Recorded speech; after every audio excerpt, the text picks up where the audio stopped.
Podcast. The views and opinions expressed by guests on the podcast are their own and do not necessarily reflect the views of Two Cops One Donut, its host, or affiliates. The podcast is intended for entertainment and informational purposes only. We do not endorse any guests' opinions or actions discussed during the show. Any content provided by guests is of their own volition, and listeners are encouraged to form their own opinions. Furthermore, some content is graphic and has harsh language. Viewer discretion advised and is intended for mature audiences. Two Cops One Donut and its host do not accept any liability for statements.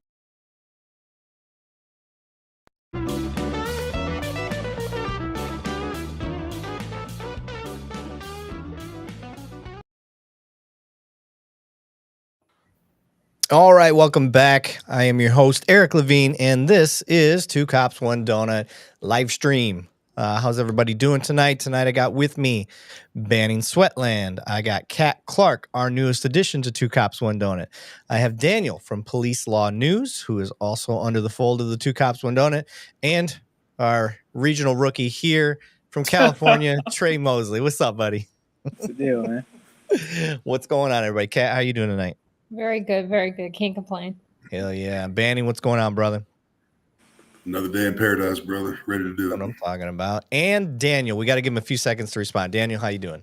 I'm doing great. Thanks, man. Excellent. Daniel is on Starlink tonight, who is not a sponsor of the podcast, but it is interesting. We weren't sure if his live stream was going to work and how it was going to work, but it seems to be working well. So I want to get it out there for everybody that's watching, like probably wondering, like, why the hell aren't you on YouTube?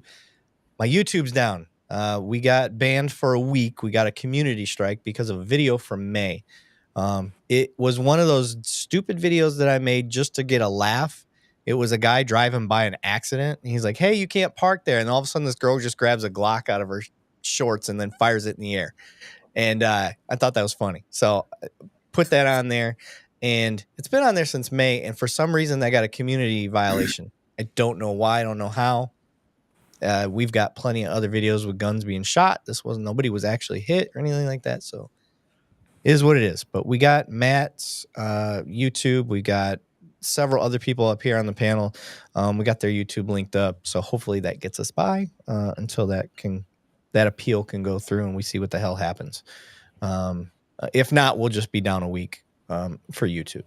But with that said, tonight we're going to see who's in the audience and what's going on. Yep, we got a lot of people's LinkedIn's pairing up. Sailor Outlaw George Eshak. That's an interesting name from YouTube. What's going on, buddy? I swear I saw our boy, Mr. Billfold, up there. He's on there. Is he? Oh, there he is. There he is. Yeah, he said, howdy and mahalo. Michelle Marie said, what's up? We're actually going to get Michelle on one of these lives. She reached out. We told her we are going to do a podcast. She got the mic and all that stuff, and we just haven't been able to get it loaded up and going yet. But now that we're doing the lives regular as well, she wants to jump up on that. So we'll get her on here. Tonight, I'm trying to think of topics that we were going to talk about. What was that? Somebody is on here from Australia. Oh, yeah. I just say Nunya Biz says hi from Australia. What time is it in Australia, Nunya Biz? Don't say Nunya Biz either. I'm just curious what time it is out there.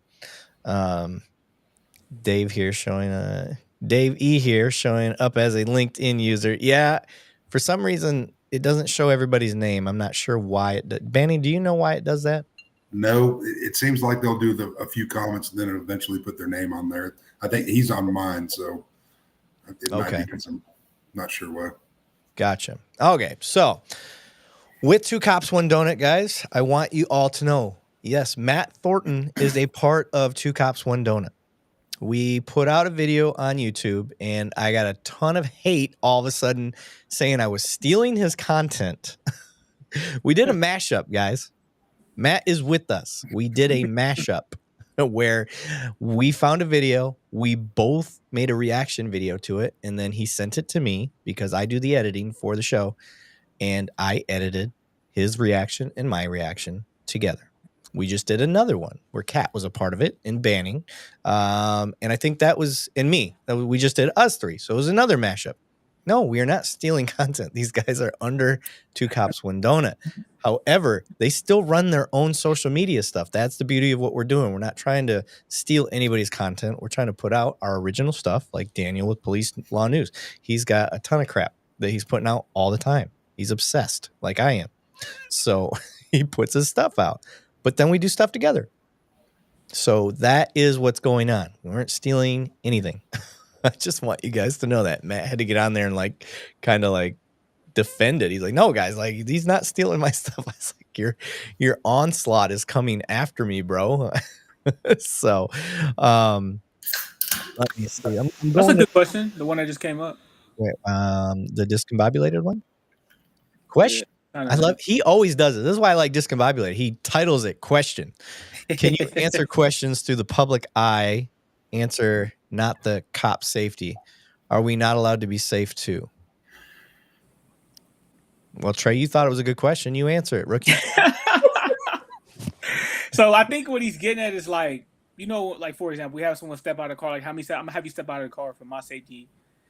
I think people feel like we're disregarding their safety when we say stuff like that. But it's like, no, bro.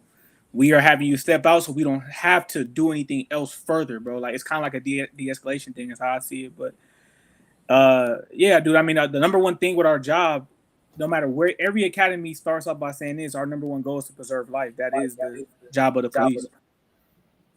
Gotcha. Okay. I will expound upon that. Expand. I'll talk more. I'll talk further about that.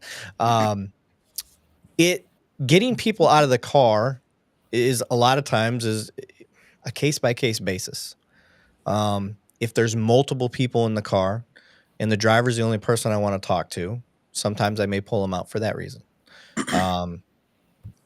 One is knowing the legal justification behind it. Now, we do have somebody up here tonight that has passed the bar. So I'm going to say why we can do it, and he's going to nod his head yes or no and explain that I'm right. But Pennsylvania v. Mims is a Supreme Court case hearing about pulling people out of their vehicle on a traffic stop, and if that's reasonable, and if it's a Fourth Amendment rights violation. Pennsylvania v. Mims says it's not a violation of your Fourth Amendment rights. They're saying because it's temporary, that you're being inconvenienced by being pulled out of your car, that it's okay. So the police in that court case, they were originally doing it for officer safety, I believe, to do a pat down because they thought they saw a weapon or something like that. People often confuse that and think that because that was the original court case, that's the only way cops are allowed to pull you out of the car is they have to have reasonable, articulable suspicion that you have a weapon and they're patting you down for weapons. It's not true. Court case simply said that it's not a Fourth Amendment rights violation for you to be temporarily inconvenienced by being taken out of your car on a lawful traffic stop. So they kind of left the door open. It's generalized and vague. So I get the argument from the public, but yes, we can ask you to step out of the vehicle in that case. And then for passengers, the court case that backs that up is Maryland v. Wilson, which is basically saying the same thing that extends to the passengers. Daniel, did I nail that? Yep, you got it. I should be a lawyer, bro. Got this. I got this shit down. The reason I asked Daniel is because this is what he does, man. This is one of the reasons we wanted to bring him under. He's pretty much going to be our legal beagle expert whenever we're talking out of our ass about how laws are applied and stuff, because we're just cops. I would say cops get the Reader's Digest version of laws and how they're applied. Yeah. So, but is somebody making fun of me? Did Sigma Lord lawful? Oh, traffic stop. Yeah, a lawful traffic stop. That's the key point. You are right, but here's the thing. Daniel, back me up on this if I'm right or wrong. I'm again talking out of my butt. We don't get to decide if it's lawful on the side of the road. We decide if it's lawful in court. Is that fair, Daniel?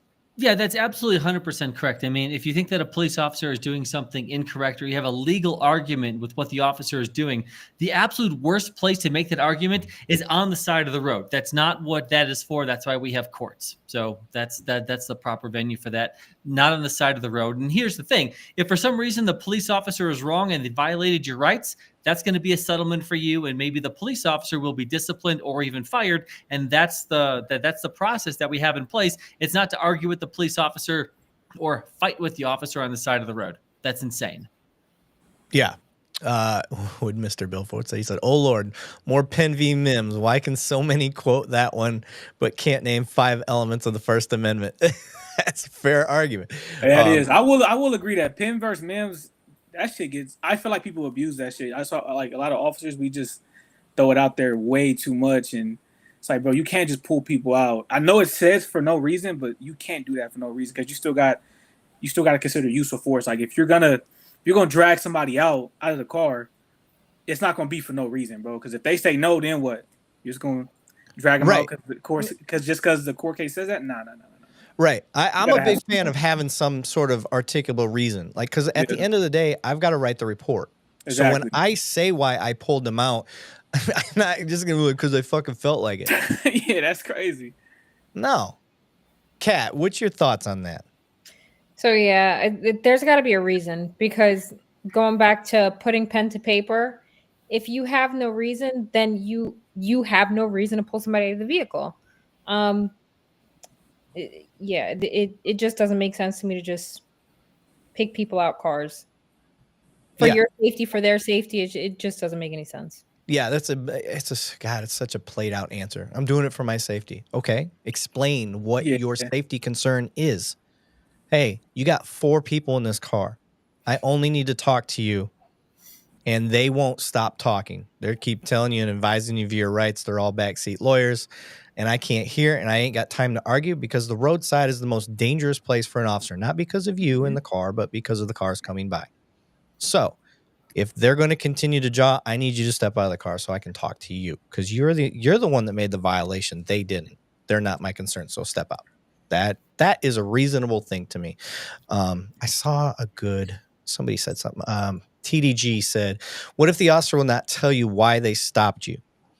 I am not a fan of the technique. Now, officers will use this technique, and Banning, you tell me if you've used this one before, if you've seen it. I know you've seen it.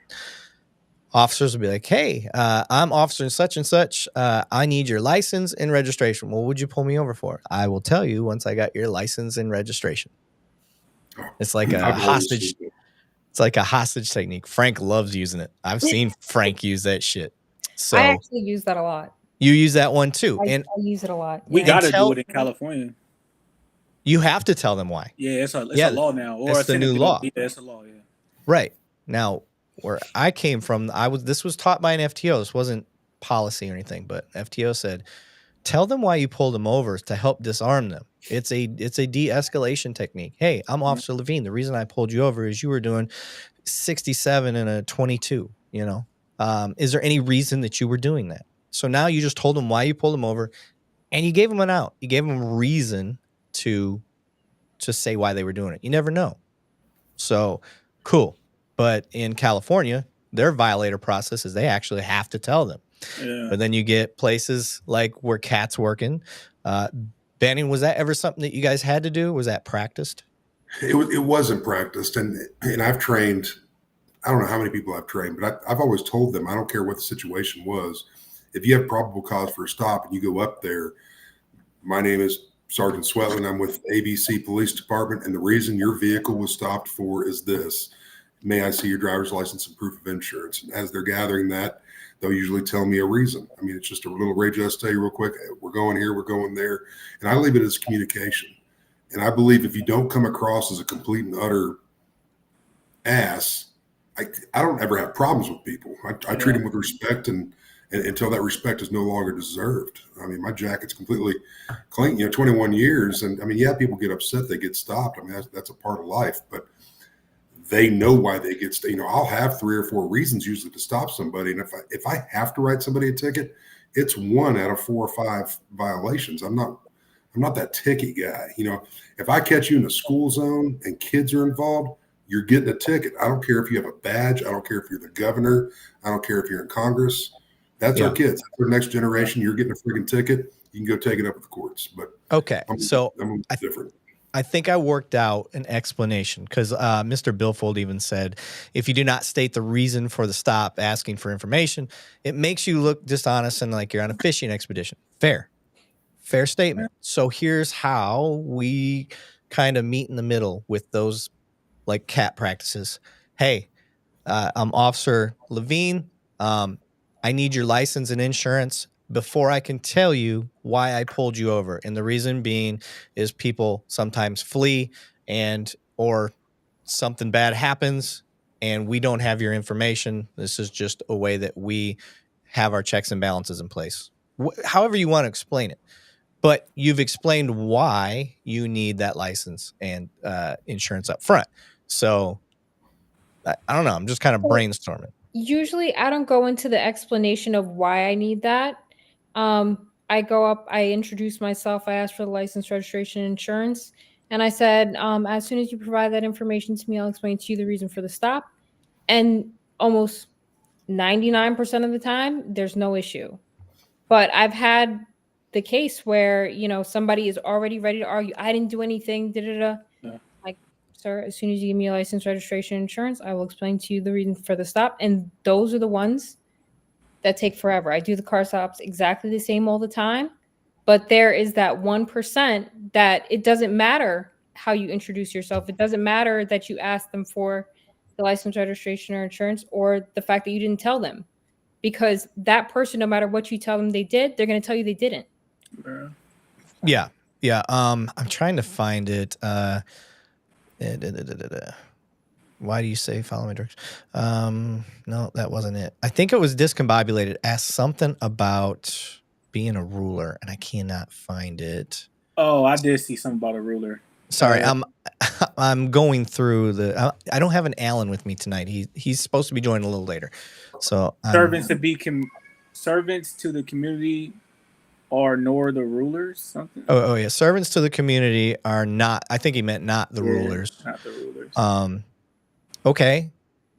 So, Daniel, I'll let you tackle this one on the premise that I think what he's getting at is that police think that they're the rulers when they're on a stop versus servants, where you and I know that there has to be a level of control on a traffic violation. Yeah, so I disagree with that entire premise that police officers think that they're rulers. I don't agree with that. I don't think that's how most police officers conduct themselves. I will say that it's not a law or policy in the state that I used to work in where you have to tell the individual why they're being stopped. But every single traffic stop I did, which was thousands, I would always tell the person why they're being stopped. I wasn't trying to hide anything. And, a lot of times a traffic stop, no one likes to be stopped. It's typically not, at least initially, not a positive police interaction. So, it's like most people want to know why they're being stopped. So that's something I would always say, pretty much like you, just right out the gate. I was never trying to hide anything.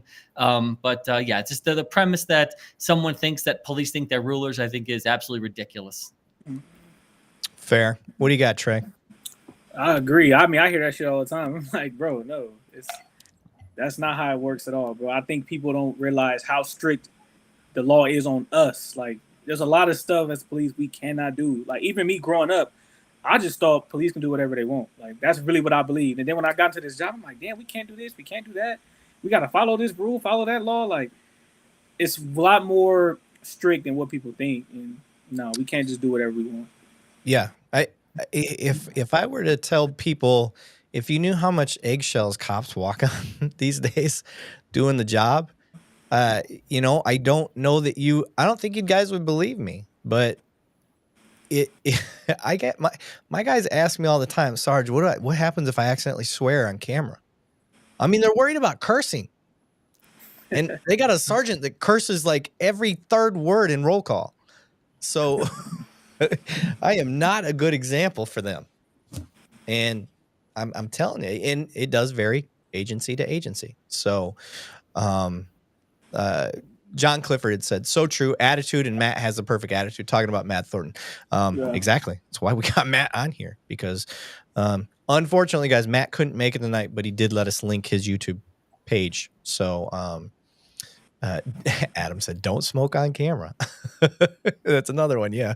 Don't use tobacco. Let me see. And to be honest, bro, like there's a lot of cops that are like Matt, and I'm not trying to discredit him in any kind of way. There's a lot of cops that feel that way, that none of us like bullshit cops either. Like, we hate people who make our badge look bad, because somebody can do some shit in New York and I'm gonna get the same noise in California about it. So none of us like that stuff either, but we try to be vocal about it when we can. But dude, it's when you also employed with an agency, you gotta be careful. Like with me, I can't just bash at departments, so I gotta be careful. But in a broad concept, none of us like officers that get down like that either. Yep. Mr. Billfold said, y'all have tyranny and corruption at every level in Fort Bend, Texas. It is literally bad policing from the sheriff down, and it makes the job of good cops harder. Agreed. I mean, I can't speak on Fort Bend. I don't know enough about those guys. I have heard there's some issues out there, but I don't personally, I can't recall anything off the top of my head. But in cases like that, you got to start looking at, if it's the sheriff's department, that's voting. Banning can speak more onto that than any of us. He came from a sheriff's department. What's your thoughts, Banning, on when you get a sheriff's department that is corrupt from the top down? It's tough, and I can only speak on Texas on this, but it's even more tough when you try to recall an elected official, and that's in a lot of states. You have somebody in there that's not supposed to be doing what they're doing. It's tough. Here in the state of Texas Rangers will get involved, FBI's can get involved, Department of Justice, but that type of investigation going towards corruption is very hard, and I don't think it should be that hard.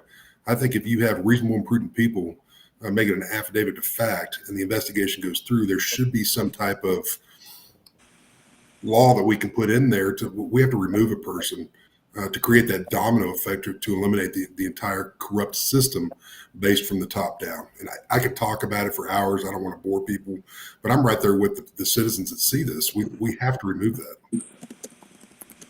that. Somebody said, I think that's Trey's mic. Mike, Trey, do you have your mic like your wireless one connected, or you got like the laptop one? Nah, I got my wireless. You sure? I'm gonna take it out. It's not terrible. It's just it's picking up feedback is all. I can hear you typing. Oh, my fault. So I don't have this question highlighted. Oh, there it is. Now I have it highlighted. Discombobulated said, okay, question. Have you not watched Dirty Cops doing dirty shit and not being held accountable? Oh, for sure. This is like a people love asking this one. This is a right. One. Yeah. So have we seen that? Yeah. Shit. Let's talk about the corrections officer that just killed the dude in prison at the hospital. Have they been held accountable yet? I haven't heard any updates. He may be meaning like, have you visually seen someone, like if you watch somebody sucker punch somebody, you just gonna let it ride? Oh, hell no. Like, come on, bro. Yeah. So, okay. I hate this question. I get asked it probably 3 times a day. On our social media accounts. How many cops have you arrested? 4. Ooh, a lot. I've arrested 4 cops. I've arrested 18 years. Yeah, I've arrested 4. I've written up plenty. And what does that mean? That doesn't mean anything. That has no bearing. It doesn't mean shit. That has no premise on anything, in my opinion. It doesn't matter. That the thing is, cops are fired, arrested, and charged every month. Yeah. Every month at least. Easily. In the big agencies, for sure. Yeah. Oh, big agencies, definitely. You just don't hear about it. Why? Cops are doing their job. Nobody gives a shit when cops do their job. When they do care is when there's perceived or that they aren't doing what they probably should. Or there's a really damning video and the investigation's taking longer than I think it should. I've arrested personally cops. Oh, go ahead, Banning.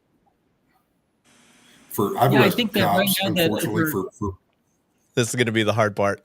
Banning, hold on. Hold that thought. Let Daniel. Yeah, I mean, Daniel, right go. now it's so comments like that dirty cops get away with stuff. I don't deny that probably happened in the 80s, maybe even in the 90s. But right now, over 85% of police officers have body cameras. They record everything they do. Everybody has a cell phone. There's surveillance video everywhere. So the idea that police officers right now are going around the country doing illegal shit and it's somehow being swept under the rug, I think that doesn't make a whole lot of sense. Did it happen 30 years ago? Yes, but police officers have body cameras and literally almost everything is on body camera video. Go talk to a police officer if they arrest someone and for some reason they didn't run that body camera. Ask that officer what happens in court because those cases get dismissed. And you know what? They probably should get dismissed, and that's exactly what happens. Okay, Banning, all yours, brother. I was just, unfortunately, in 21 years that I was in, I've arrested cops for family violence. I've arrested cops for DWI, DWIs with major injuries, serious bodily injury in the state of Texas. I've arrested law enforcement, being, I'm not going to say the agency, but that was transporting dope from border areas to New York that happened to come through. Arrested officers for all getting together and doing illicit acts because they want to make the excuse that they're not making enough money. And guess what? If you can't do this, go work at Walmart. You were tarnishing the freaking badge. But I've arrested too many to even count, and it's disgusting. I mean, you lose sleep over that, knowing that they do the same job as all of us do in this forum right here, and it's absolutely disgusting. And even though if we're out there doing the right thing every day in this amazing profession, we're going to have a very small percentage of us doing the bad thing. And I think we need to, somebody said something about unlocking a certain prison out in the ocean and getting it going again. Why not fill that with freaking the dirty cops that we have? And yeah, and none of the doors get locked and they all get to go in there and process of elimination. I'll stop there. Yeah, I want to get to Plain Jane. I'm going to assume it's a she. She had made the point earlier about getting an attorney. And I think we were talking about like, oh, you got an easy lawsuit if a cop violates your rights. Plain Jane actually has a very good point. Court is, it's a rich man's game. If you can afford a great lawyer, you've got a better opportunity than those that get a public defendant. I've seen it firsthand. So you are leaps and bounds ahead. However, when you do have an open and shut, easy lawsuit, and these lawyers know it, the good ones are going to work your case for free. So it's just a matter of finding the attorney you want and showing them that show me the money, easy case. So yes, Plain Jane, you definitely make a good argument. However, when we're talking about civil rights violations, you're going to have the lawyers you want. You're going to be picking who you want because they're going to be lined up, baby. Lined up. I will even suggest some for y'all. If you hit me up and you're like, look at this. And I'll be like, yeah, sue the shit out of them. I got your back. I'll get you a good lawyer. Let me see here. Discombobulated said, why is your first impression of a person, I'm going to assume, is a criminal? That's speculation, bro. I'm that's not my first impression. My first look may be like, are they doing something illegal? Let me look into this. Are they doing something that they shouldn't be? It's my job. I'm a cop. I'm supposed to be looking for people doing illegal shit. So, but I don't look at people like they're a criminal, period. Are there some cops that talk to people like criminals? Sure. Kat, what have you seen in that? Have you seen cops talk to people like they're just straight up criminals? So honestly, I work with a pretty good group of guys. I don't have to deal with like looking at watching people do it. I don't hear it. I don't see it. Did work in a place where I was unfortunate enough to see it a little bit. And this was, immediately upon hire. And checking somebody when you are a brand new cop is a difficult thing to do.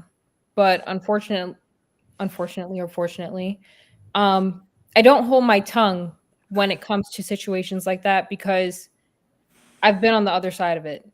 So as a brand new rookie cop, I did check an individual. After checking this individual that had plenty of years on the job, I experienced a little bit of a hell in my command. But, these are brand new people and they're viewing you as someone new and not even just looking at the situation that just happened. They are looking at it like, this is the cop that we've known forever, so we're going to back him. And it wasn't until, I guess, the House of Cards fell that they started to realize, like, maybe this girl has a little bit of a head on her shoulders. Yeah.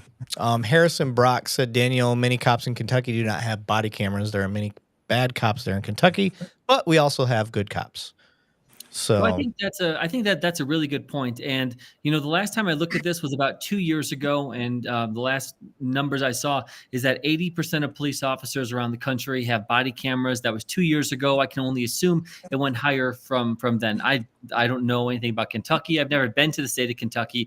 It's my opinion that all police officers should have body cameras and that they should record every citizen contact that they have while they're doing a law enforcement activity while they're working. I do think it's important to say that if for some reason a police officer doesn't have a body camera, it doesn't make any sense to blame the cop. You have to blame the politicians who actually manage and run police departments. That's whose fault it is. If there's a crappy body camera policy, it's not the police officer's fault. It's up to the department to make it a good policy that says that not only that makes it so police officers have to wear body cameras, but also that police officers, it tells them when they have to record interactions with the public.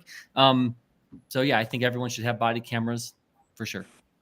Yeah, I agree. I cannot believe that there's cops that are still out there without body cameras. I wouldn't go on duty if I didn't have a body camera. I mean, hell no. It's crazy. I panic. To go out there right now as a cop without a body camera, I think is nuts. Yeah. Mr. Bill Fold said, what fucking planet do you guys live on? You think bringing suit against cops is easy? LIA just had a federal case dismissed because of qualified immunity. You are assuming we're talking about personal lawsuits. I'm talking about just suing the department. You do not need qualified immunity protection when you're suing a department. And those are won in settlements every fucking day. So that's the planet I'm living on. I've watched people make... Go ahead, Ben. They're actually won outside of court a lot for amounts that never get released. Is that determining guilt? Is it not? I have no clue. I haven't personally seen a case like that where somebody gets sued, but I get to hear about it and read about it where it gets settled outside of court. And these departments are writing checks all over the country for things that maybe you've done wrong, or they just don't have the money to go to court, and they're writing a check for stuff to go away. And do I agree with that? No, but that's not my side of what I do within law enforcement. Right. Some of these NorCal press cops hate the public. Come on, that's a lazy argument. Don't just make general vague bullshit like we're not going to partake in the trolling. Like that's just dishonest. It just is not true. Here you have a panel of cops that have volunteered their time, their money, and their effort to have these conversations and provide a platform like this that's never been done and is continuously growing and getting better and trying to bring in more and more people to help bridge that gap. And then you're going to come in here and just generalize that cops hate the public?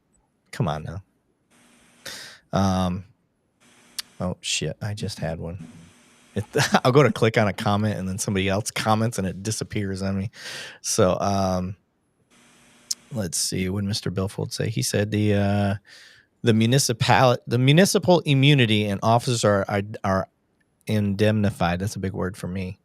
Daniel, what does that mean? You're a lawyer. I don't know what that means. Indemnified means that the police officers are protected. Basically, what that means is, let's say there's a lawsuit against a police officer, and there's a judgment of $5,000 against that police officer. Indemnified means that the city or the state is going to cover that $5,000. So on the police side, it's good to be indemnified because that means that essentially you're protected by your agency. Gotcha. Okay, but they still get the money regardless, though. You just want it to come from the cop rather than the department. Exactly. Well, the idea behind it is that they think if the cop is sued personally, then they won't be likely to do what they're doing. They think that they can do whatever they want because they'll have the immunity. Where I'm trying to tell people, like, they'll still get fired. They get Yeah, fired yeah. left and right for less for stuff. I guarantee that you would be like, why'd they fire that cop for that? Yeah, for real. So I don't know. Like, I guess it's all on your view. Like, we're in a fishbowl. Us as cops, like, you know, we see it one way because it's just natural for what we do. And that's kind of what the point of the show is. We got people from outside of our fishbowl saying the way they see it. And it's very hard for cops to like see outside of that fishbowl because like they immediately get defensive, which I understand that, but you can't just dismiss what people say simply because they don't share the same point of view as you. But we are 35 minutes in. We're 5 minutes past what we normally do. So we're going to go to our body cam video part that we do, and we'll continue to hit the comments and stuff like that. So, oh, here comes the trolls. And qualified immunity. Cool. Guess what, Chuck Bronson? You're not saying anything new. Yeah, facts. That's not the discussion for tonight, but I'm not going to let you think we're just ignoring you. I disagree with ending qualified immunity. I do think it needs some amending, but getting rid of it, no. You can't do the job without it. It's impossible. Yep. It was created for a reason. So we'll just leave it at that. But I want to get to the other part of the show that is why people also like to tune in. We watch body cam videos that we've never seen before. And in that, we pretend that we are the cops in the video. Now, we're not Monday morning quarterback, and we don't go through the whole video, watch it, and then say, oh, the cop should have done this, should have done that. We go through, and you kind of get to see how police training goes, how we think. We are all different people from across the nation, and the way we train is different, but we all tend to try to get to the same result. So there's different paths to take to all reach the same goal. It's kind of interesting. So, Mr. Billfold, I'm going to punch you, Mr. Billfold. He's my buddy. So, okay, so this seems to be a favorite thing of people. Captain Smoke Wagon. I am drinking a new bottle that I've never had before, Smoke Wagon. So shout out to them. They are not a sponsor. They continue to. They know that I drink Smoke Wagon on every live stream, but they continue to slow play me, trying to get Erik them to is be paying the light bill for Smoke Wagon. Yeah, I am definitely paying the light bill for them. But Chuck said, thanks for calling me a troll. Nice. Did I call you a troll? I don't think I said Chuck Bronson is a troll. I didn't say that. I'm just like, you shouted and qualified immunity when we weren't even talking about qualified immunity. So what was your point other than trolling? It's pretty easy to see through, bro. Anyone Mr. who Billfold, says qualified immunity doesn't understand what qualified immunity is. They think it's immunity against being fired, against being charged by the locals or the feds. Anyone who knows what qualified immunity is knows that getting rid of it like literally wouldn't do anything. It's a ridiculous thing to say. And kind of real quick, kind of like you said, Erik, it's like if a cop does something so bad that they're violating rights, they can get fired, they can be prosecuted, they can lose their pension. Okay, like the penalties that you might get from a civil lawsuit, a couple $1,000s, is literally the least severe penalty for doing something shitty and violating rights. So if people are like, oh, cops don't care, they're not held accountable, and they're just going to do whatever they want, but the least severe penalty, that's what's going to stop bad cops. I don't understand the logic behind there. So yeah, see, and for those that were wondering, one of the people that I was going to have on the qualified immunity show is Daniel. he's our pro. So but we want to have him go against a person that is a pro in the opposite side of that, so we can have a fair debate and get both sides of those out there. So that's the idea. Whoever said about credentials, that happens a lot. Discombobulated. Yeah, we'll go to that quick before we get to the video. Man, This is the hard part. I want to get to the videos because there's a lot of people that want to see the videos. But the big part of the show, what's actually kind of taken over, is just talking to you guys. and answering your questions. So, Andy Fletcher thinks you're ridiculous, by the way, Daniel. So, hey guys, like, well, fair. I'm on just about every single social media channel. So find me over at Police Law News, and we can go ahead and debate this stuff, or do your next time before we do videos. Hell yeah. I just want to say we do have a celebrity in the audience, guys. The one, the only, Von Kleem. Mr. Billfold, you might want to get your mop handy because I know how much Von Kleem has turned you on. So he loves Von. Dude, he loves Von. He loves him. So I don't know. I don't know who has more of a man crush, Erik or Mr. Billfold. Yeah. All right, guys. You know I don't let you just get away with anything. Who's lying? He's not a pro. He's a liar. Who's lying? There is nobody on my panel that comes up here and lies. If anything, we're just wrong, but we aren't lying. We may think we're right. Shit, I've said stuff I thought I was right about. And he goes, I'm out, Von. But who's lying? There's nobody up here outright lying. That is you're being dishonest. You're being dishonest. That's not what we're doing up here. We might be wrong, but we are not lying to you. Tim Owen said, now wait just a minute about that DEA agent who was speeding in a residential area and killed an innocent woman and claims qualified immunity. I don't know that one. Oh, Trey jumped off. I don't know that one. I can't really. Does anybody? I don't know that case either, but listen, qualified immunity is a protection against personal civil lawsuits. Qualified immunity does not protect police officers from being disciplined, fired, or prosecuted. So again, even if for some reason that cop got qualified immunity, all it means is they would be protected from personal civil lawsuits. No protection from anything else. And I think if we're going to have a conversation about this, people should at least be honest about what qualified immunity is. Pretending that it's protection for everything is not reality. And I think reality matters. I agree. Mama G said, for crying out loud, I'm of the opinion this is not supposed to be a hate chat. I'm here trying to understand how cops think. Knowledge is power. Agreed. Yeah. So listen, the trolling and stuff, you guys, I let the chat rule themselves. I don't kick anybody out unless you become racist or cause for violence. Those are the only two things I'm going to kick you out for. So y'all police each other. I'm not, I'm going to police you like I police the public. Unless I've got a complaint, I don't care.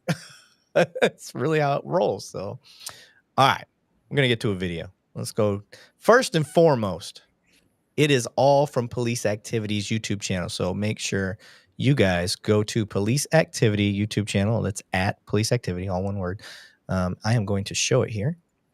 Boom, boom, boom, boom, boom. Share screen. There we go. I'm going to hide the chat overlay for a second. While we do this, let's put us all along the side here. So this is where we're getting all our videos from tonight, guys, is Police Activity. They are the shit. 3.36 million subscribers. Might as well add yourself to the list if you're not already on there. They show the raw body cam footage with no interruptions unless a fucking YouTube ad pops up. And that's how we like it. So without further ado, we are going to go to our very first video, which we haven't watched. We don't know what it is. And we're going to break it down with y'all. So we're going to biggie size this guy and let's go.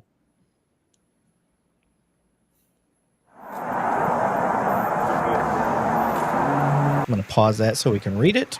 2:38 p.m. Officers responded to a suspicious person call in Fair Lakes. An unknown caller made statements to our dispatch center that he had killed 2 people. Okay. So just knowing that, Kat, you know you're going into a call where a person just admitted to killing 2 people. Yep. So how are you responding when you get there? I am arriving. I'm going to try to look for cover. Ascertain exactly where this person is, and if I have enough time to wait for backup. Said he's already killed 2 people. You're going to want as many people there as possible with you. And then I'm going to get out of the car and start looking. Okay. Banning. How about you, buddy? Same thing. I mean, you have a lot of differences between municipal and county. And, at my last agency, if I was sent that call, I'm going to be going there by myself, about 1,000 square miles. We're going to try to get more backup there. I'm going to go up there, and if I can lay eyes on the person and effectively communicate safely, I'm going to do that. Unfortunately, with calls like these, I mean, sometimes we have mental health, a huge problem in the United States. You don't know if it's going to be that or not, but we just try to establish the mental health of what's going on. But obviously, I mean, he's claiming what would unfortunately be it's a felony.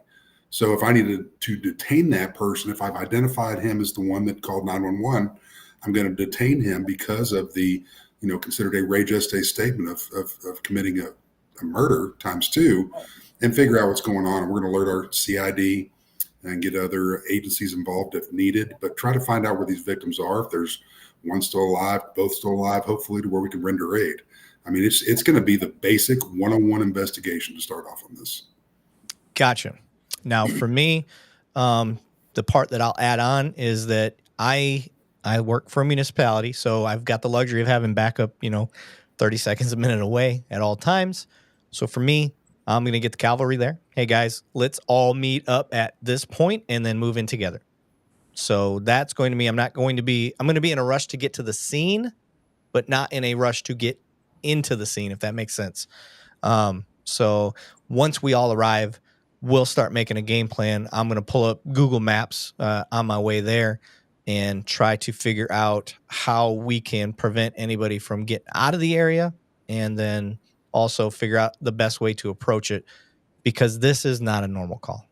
When you hear that somebody's called in because they've killed 2 people, like I don't know that I've ever had that call. I've never had that call. Daniel, you've ever had that call? Never had that call. Only other thing I would add is if it wasn't said before, you definitely want to have dispatch run that phone number, see if it comes back to anyone, see if you can figure out who this guy is before you make contact. And then, I worked in the city, not in the county. So kind of the same thing, Eric. It's like there would be no situation where I would take a call like this where there wouldn't be a whole bunch of backup. You want to try to get eyes on the person before they get eyes on you. Use time, cover, distance. You're not in a hurry. If you need to use PAs to give the person commands, that's the kind of stuff you do. But you know what? At some point, you're going to have to make contact with this guy and just shake hands with the devil. Yeah. Sometimes you just got to go in and earn your paycheck. I'm going to assume that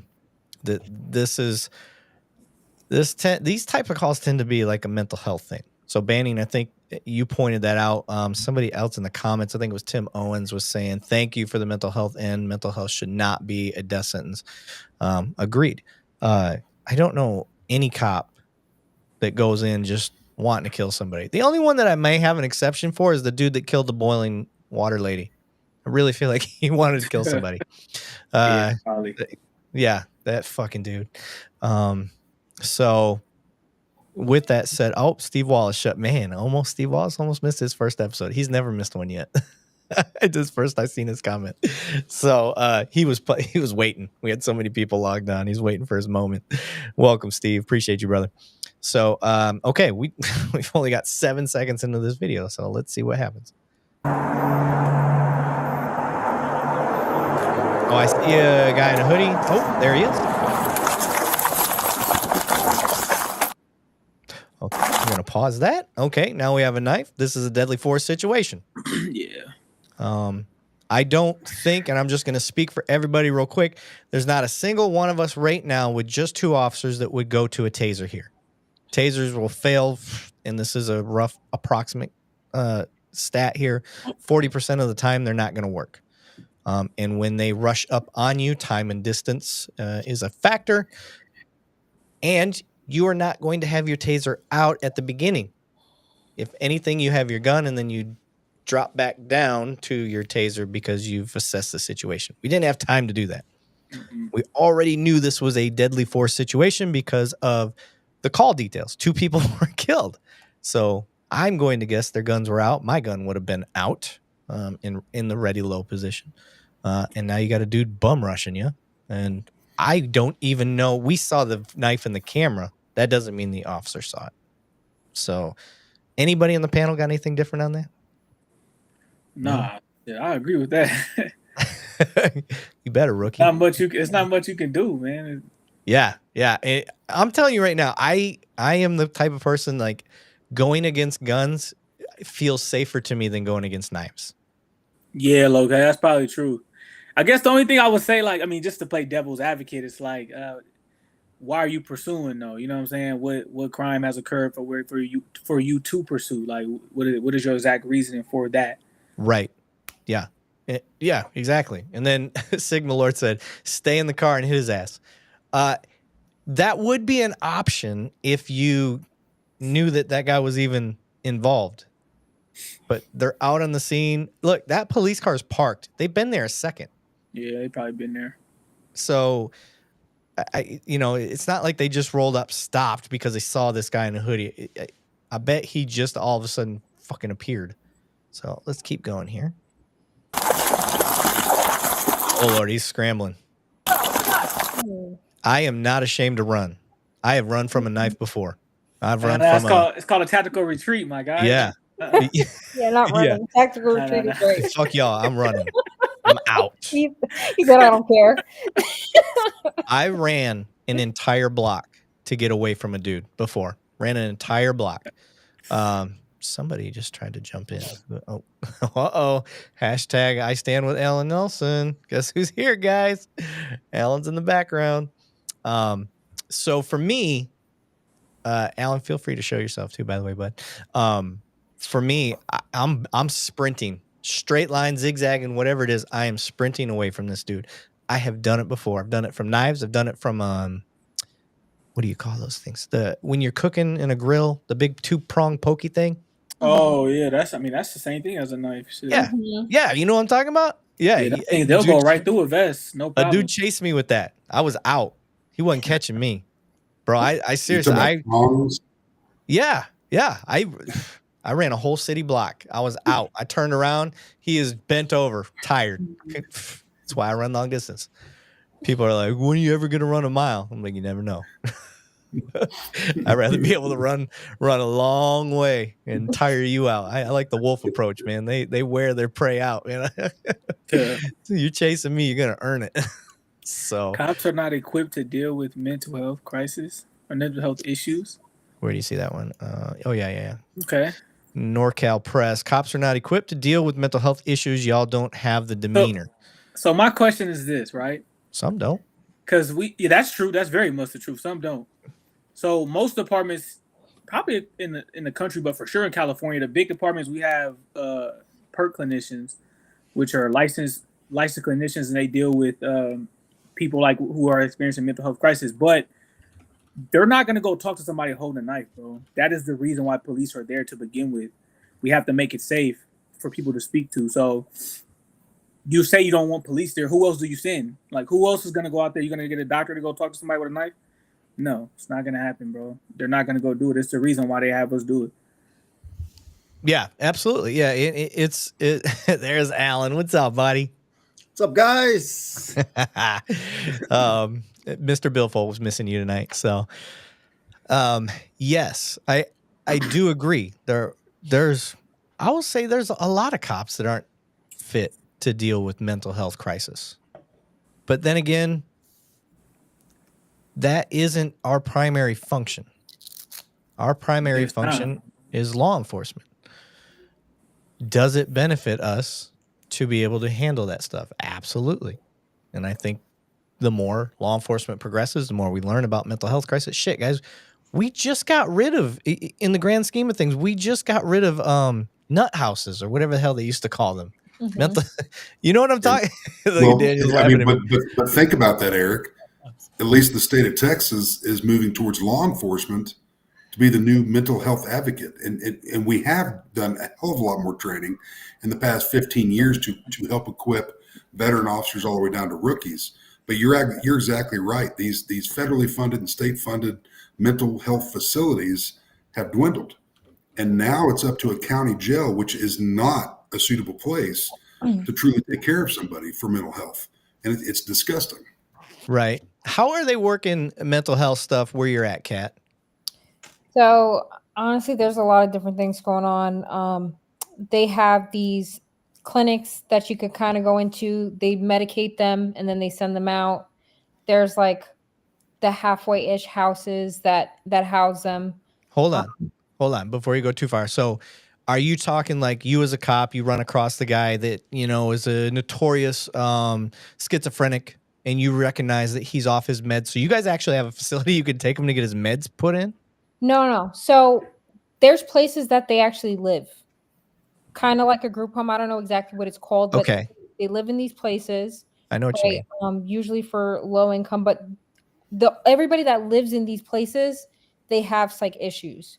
So when they leave, there's different ways that, you know, you could go about it. There is this thing that we can actually take them in based off of observation that they are either off meds or if they say anything suicidal, homicidal, any of those things, but it has to be imminent. It can't be like, oh, I want to kill myself, and they say it in, you know, banter or whatever. Like, you have to be able to articulate, like, yes, they said that, and I believe it to be true, and this is why. And you can actually take them to get a psych evaluation. And while you don't really get the outcome of the psych evaluation, but they're there for a while. A lot of times they do medicate them, and usually it's pretty good when they give them like intravenous medication. If it's something that they have to take daily, then this is somebody that you're just going to see again, and you're going to kind of go through the whole thing all over again with them, and kind of take them back to get another psych eval for the same medication. Hopefully the doctor gives them something intravenous. Yeah, I think one of the big things to point out in policing is that when we deal with somebody like that is a frequent flyer, constant mental health issue, off of their meds, which usually is that's the reason for most of it, or it's drug induced and they already have a mental health issue, is they commit violent crimes.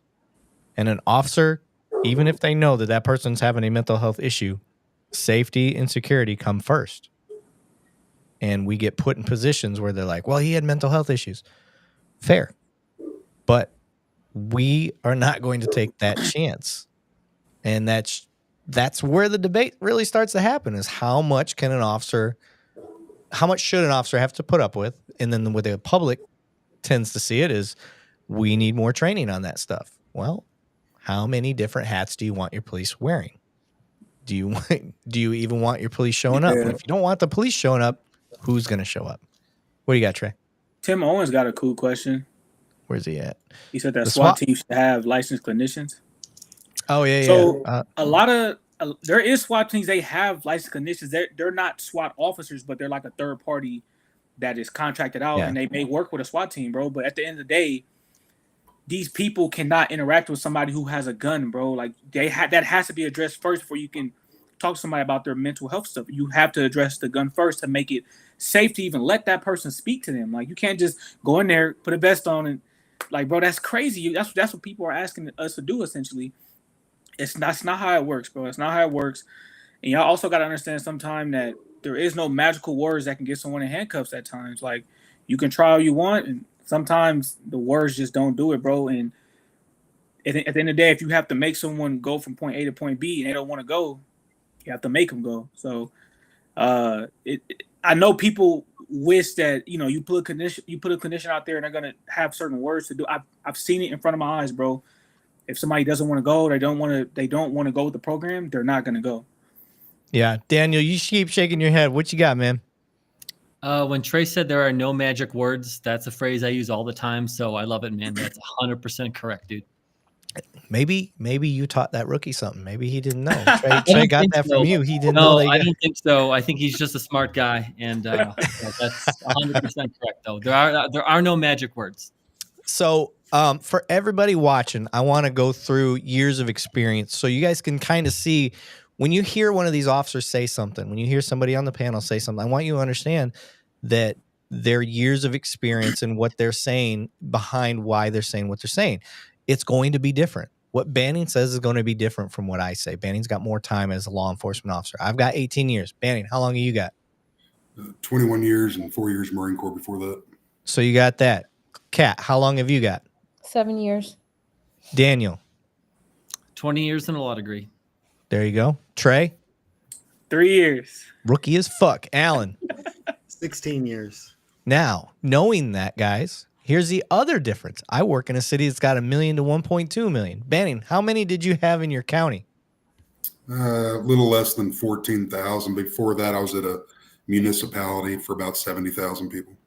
So he was dealing with some country shit out there. Kat, how many you think you got where you're at? Yeah, I'm not even gonna make up a number. A lot. Millions. A lot. Daniel, what about you? 600,000. Okay. And then Trey? I'm in a pretty big city too. Up in the millions for sure. Millions. See? Fucking Yeah. crazy. Alan, what about you, buddy? I'm over there. We're banning, that smaller side of it. I think our county is like 15,000. So Hey, yeah, so that is we're trying to give you guys across the nation experience, across the spectrum as far as how many people and calls they've had to deal with, the quickness that they have backup available, like Banning and Alan didn't have backup regularly available. Where the rest of us all had backup like just around the corner all the time. That makes a difference on how we look at calls and how we handle calls. So let me ask you this question. So if y'all are going to take somebody in for a mental health evaluation, say you make that determination that they need help, how far away would you have to take somebody?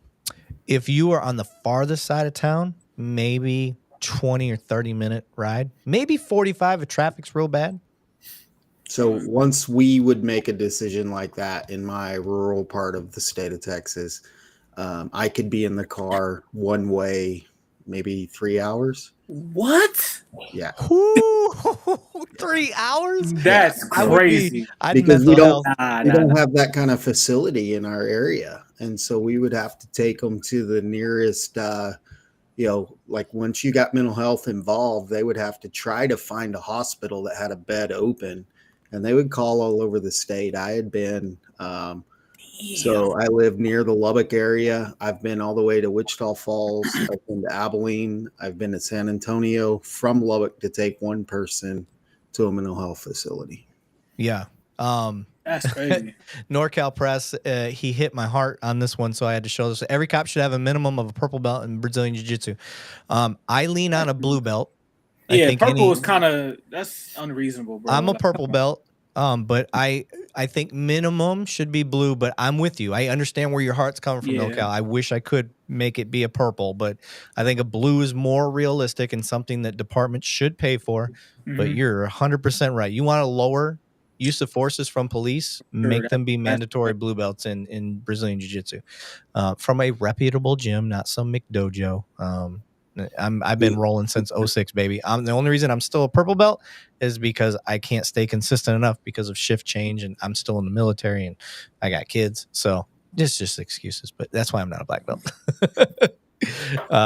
Somebody else had Tim Owens. So we're still talking about the mental health side. So Tim said, this is an issue for me that scares me personally. I've been diagnosed with post-traumatic stress, PTSD, as I'm sure many police officers and military veterans have, but my concern is that if I'm having a mental crisis, I don't want to have to catch a bullet to the end to end it if there is a different outcome that sometimes maybe our police officers aren't looking for that.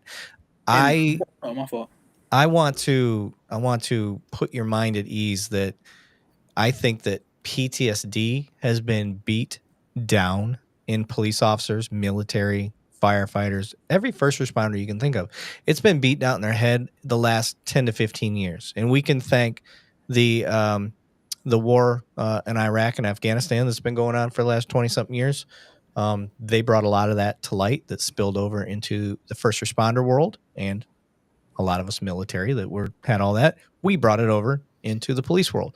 So if there's one thing I'm really confident in these days is anytime we deal with somebody that has PTSD, me personally, like I've dealt with several military guys or other first responders that have had crisis and been able to help them out, been able to talk them down. Banning, what about you being a Marine? PTS, and I refuse to put a D on it for many reasons, and I believe it's a lot easier for the Your wife would get mad about that. Yeah. Sorry, I couldn't resist. Anyway, You put it out there, bro. yes, yeah, Alan's no, like, "And it's I'm out." and I truly believe through time, proper therapy, that the majority of folks can truly get help on it, and programs are getting better. But I'm seeing much better programs that are privately funded or 501c3 from anything that the VA has to offer. And anybody that's connected to me on LinkedIn, if you're a peace officer, normal person that's got a regular job, I don't care what you have. There's a lot of programs out there that people don't know about, and I get on a high, so to speak, naturally, helping people to get into these right programs. And a lot of them are free to no cost, or they'll just bill your insurance if you have some type of insurance. If you don't have insurance, there's other programs out there for that. And they don't get advertised enough because they're a 501c3 nonprofit, or even some of the for-profit ones that are lower in cost, only because they can't afford that overhead of getting stuff out there and doing the SEO controls on Google and whatnot. But I've got a slew and a list. So if you're connected to me on LinkedIn and you want some of that information, you need some help, I get literally hundreds of messages a month where I can direct guys and gals that are going through these problems. And I love doing that. There are a lot of programs out there that people don't know about, and I'll be happy to share with whoever, because mental health is a major deal that we are not, as a country, dealing with properly right now. It's very sad. All right. I wanted before we finish this video, this is what happens to us all the time. I promised I would get faster at showing the whole video, but your guys' questions are important. Plain Jane said, "Damn it, where'd it go?" I told her I would fucking have it too. Something about cops knowing the Constitution. Oh yeah, I seen it. There it is. Why don't cops have to know the Constitution? They do. Absolutely do. Here, Daniel, I'm really going to want your input on this, but I'm going to kind of lead the way. I think officers are taught the Constitution. Absolutely. That is at every police academy across the nation. Mm-hmm. The problem is the Constitution says one thing, and now they have to apply that practically to situations that are not clear.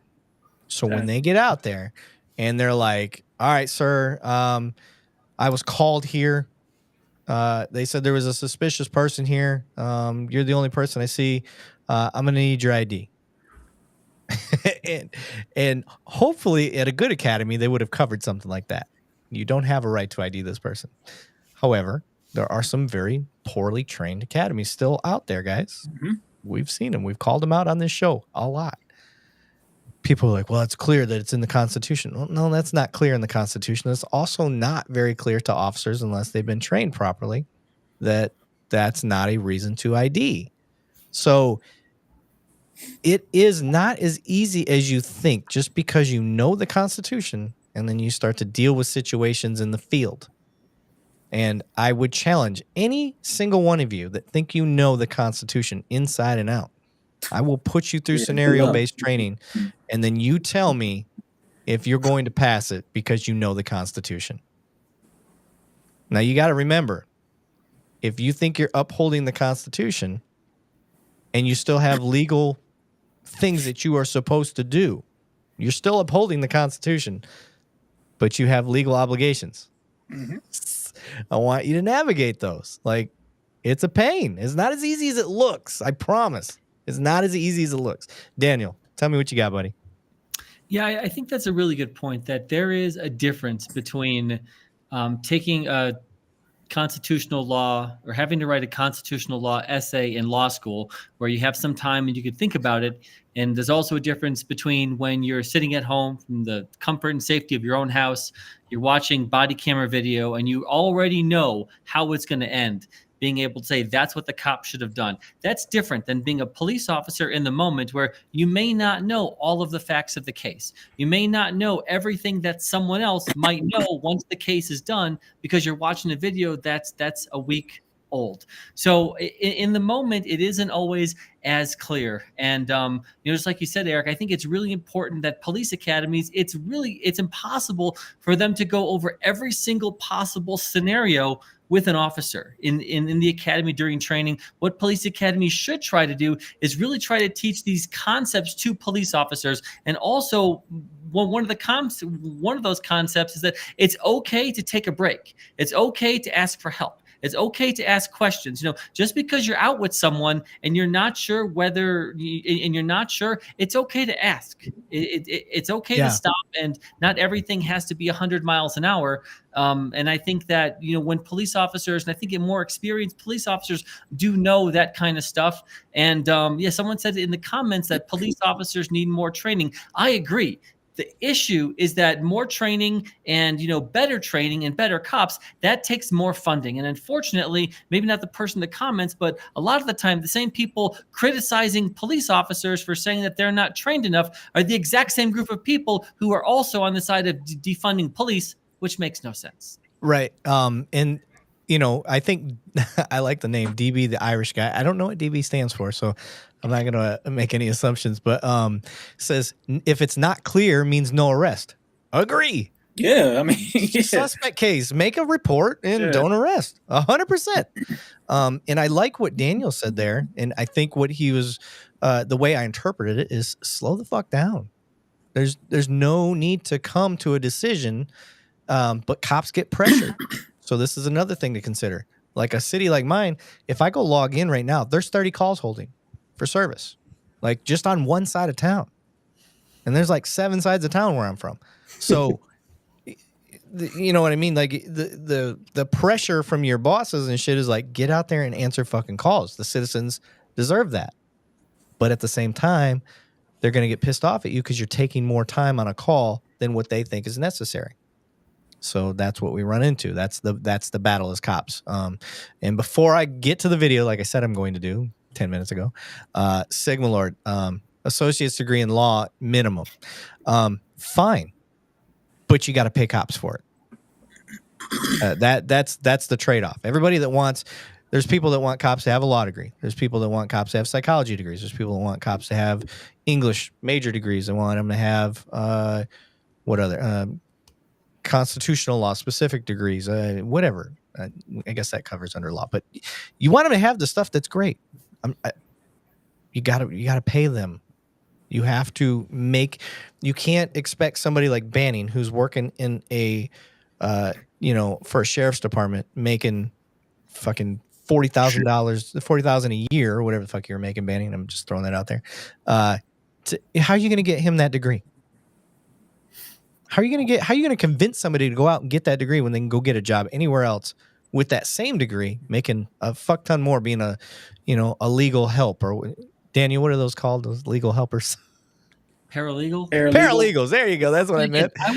I was one of 2 cops in my state who had a law degree, and the law degree cost 6 figures. So again, the idea that all police officers should have to get a degree that costs 6 figures to go work as a police officer, that's not a reasonable thing to say.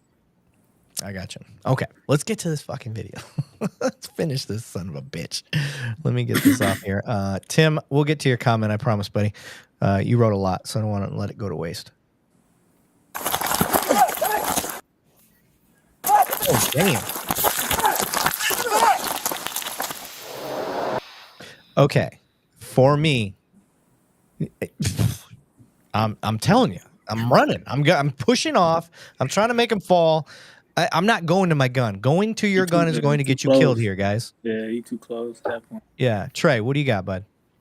In the part where he was wrestling with him, you got to just fight that out. It's too close to shoot. So yeah, and your partner can't shoot because unless you're a pinpoint sniper, best shooter in the world, maybe. But that's kind of so close now. You got to kind of fight that out. All right, Kat, you're his partner. You see your boy wrapped up and you're responding from over here by the car to come help him. What is your move here? So, unfortunately, I don't want to be within that 21 feet, right? It depends on, like, what stage in the fight is he? Is he able to kick off and continue running? If he is, then we're going to let him do that. Rather than approach and be mixed up in this mumbo jumbo and get stabbed too. Like, if it turns to the point where he does stab him, then unfortunately I'm going to have to go lethal. Right? Okay. It's unfortunate. What if you don't have a shot? What do you mean? Give him a size 9. Right? Yeah. We're What if your partner's in the way? What if your partner's between you and that bad guy? Then we're gonna have to brawl. But like the thing is, he's got a knife. So Gotcha. rather than him get stabbed and me get stabbed, and then we have to fight with stab wounds, and then possibly use tourniquets and stuff like that. It's probably going to be lethal if I see him stab my partner. It is. Gotcha.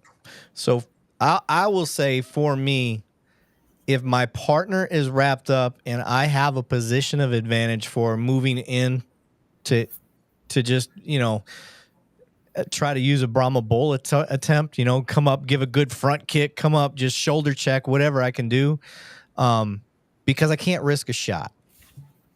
Now, this is going to be the difference in years of experience, Kat. It's not that your answer is wrong. I don't think that yours is wrong. It's just in my time and seeing stupid shit like this where you're like, you're fucked all the way around. Doesn't matter.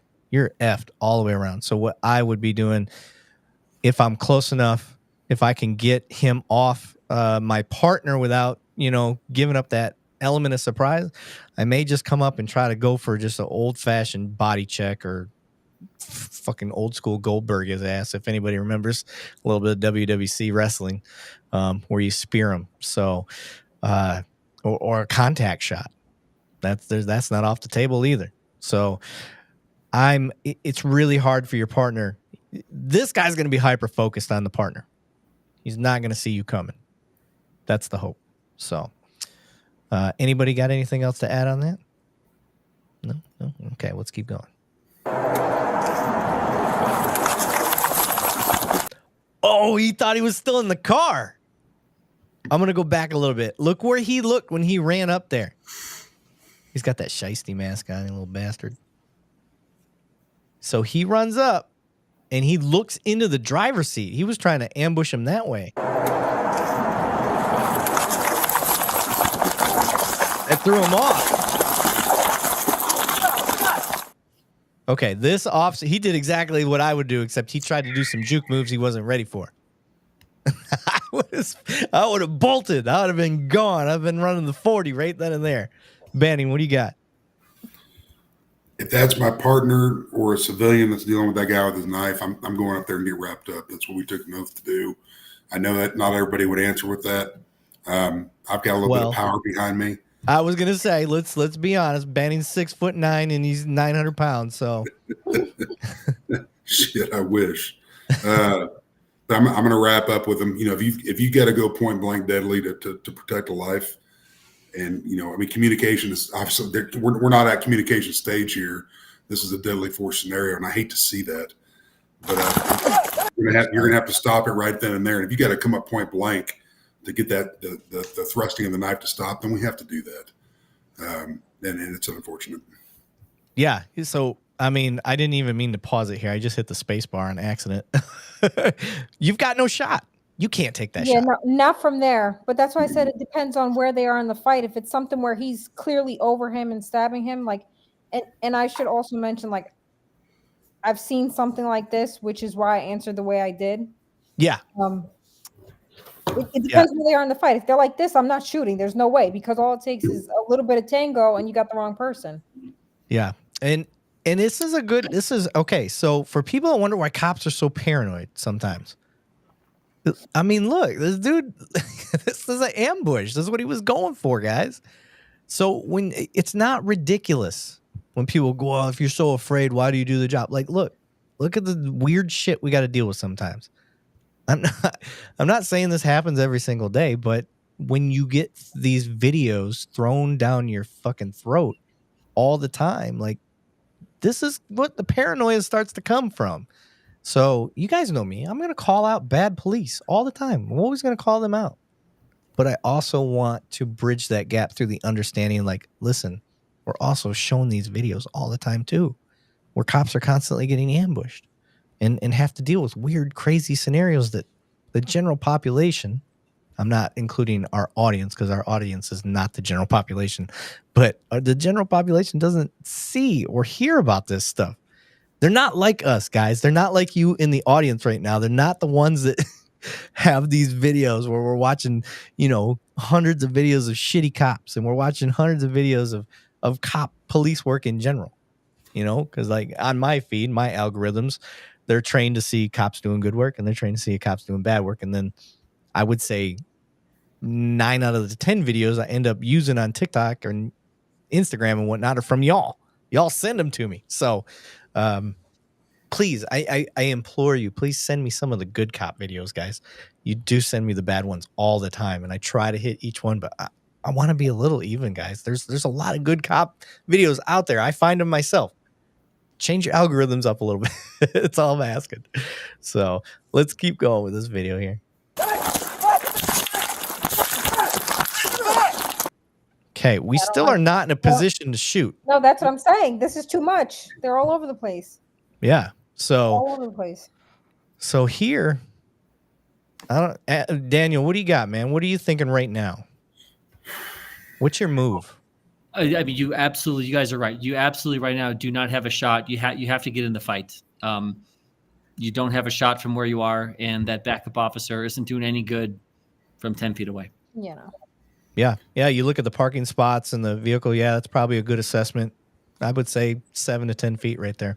I mean, here's the deal, Eric, and I'm going to bring this up because unfortunately I've been in these. I've seen so many unfortunate, law enforcement get like, oh God, what do I? And as you're doing that in your head, people are freaking dying. You've got to get in there and act.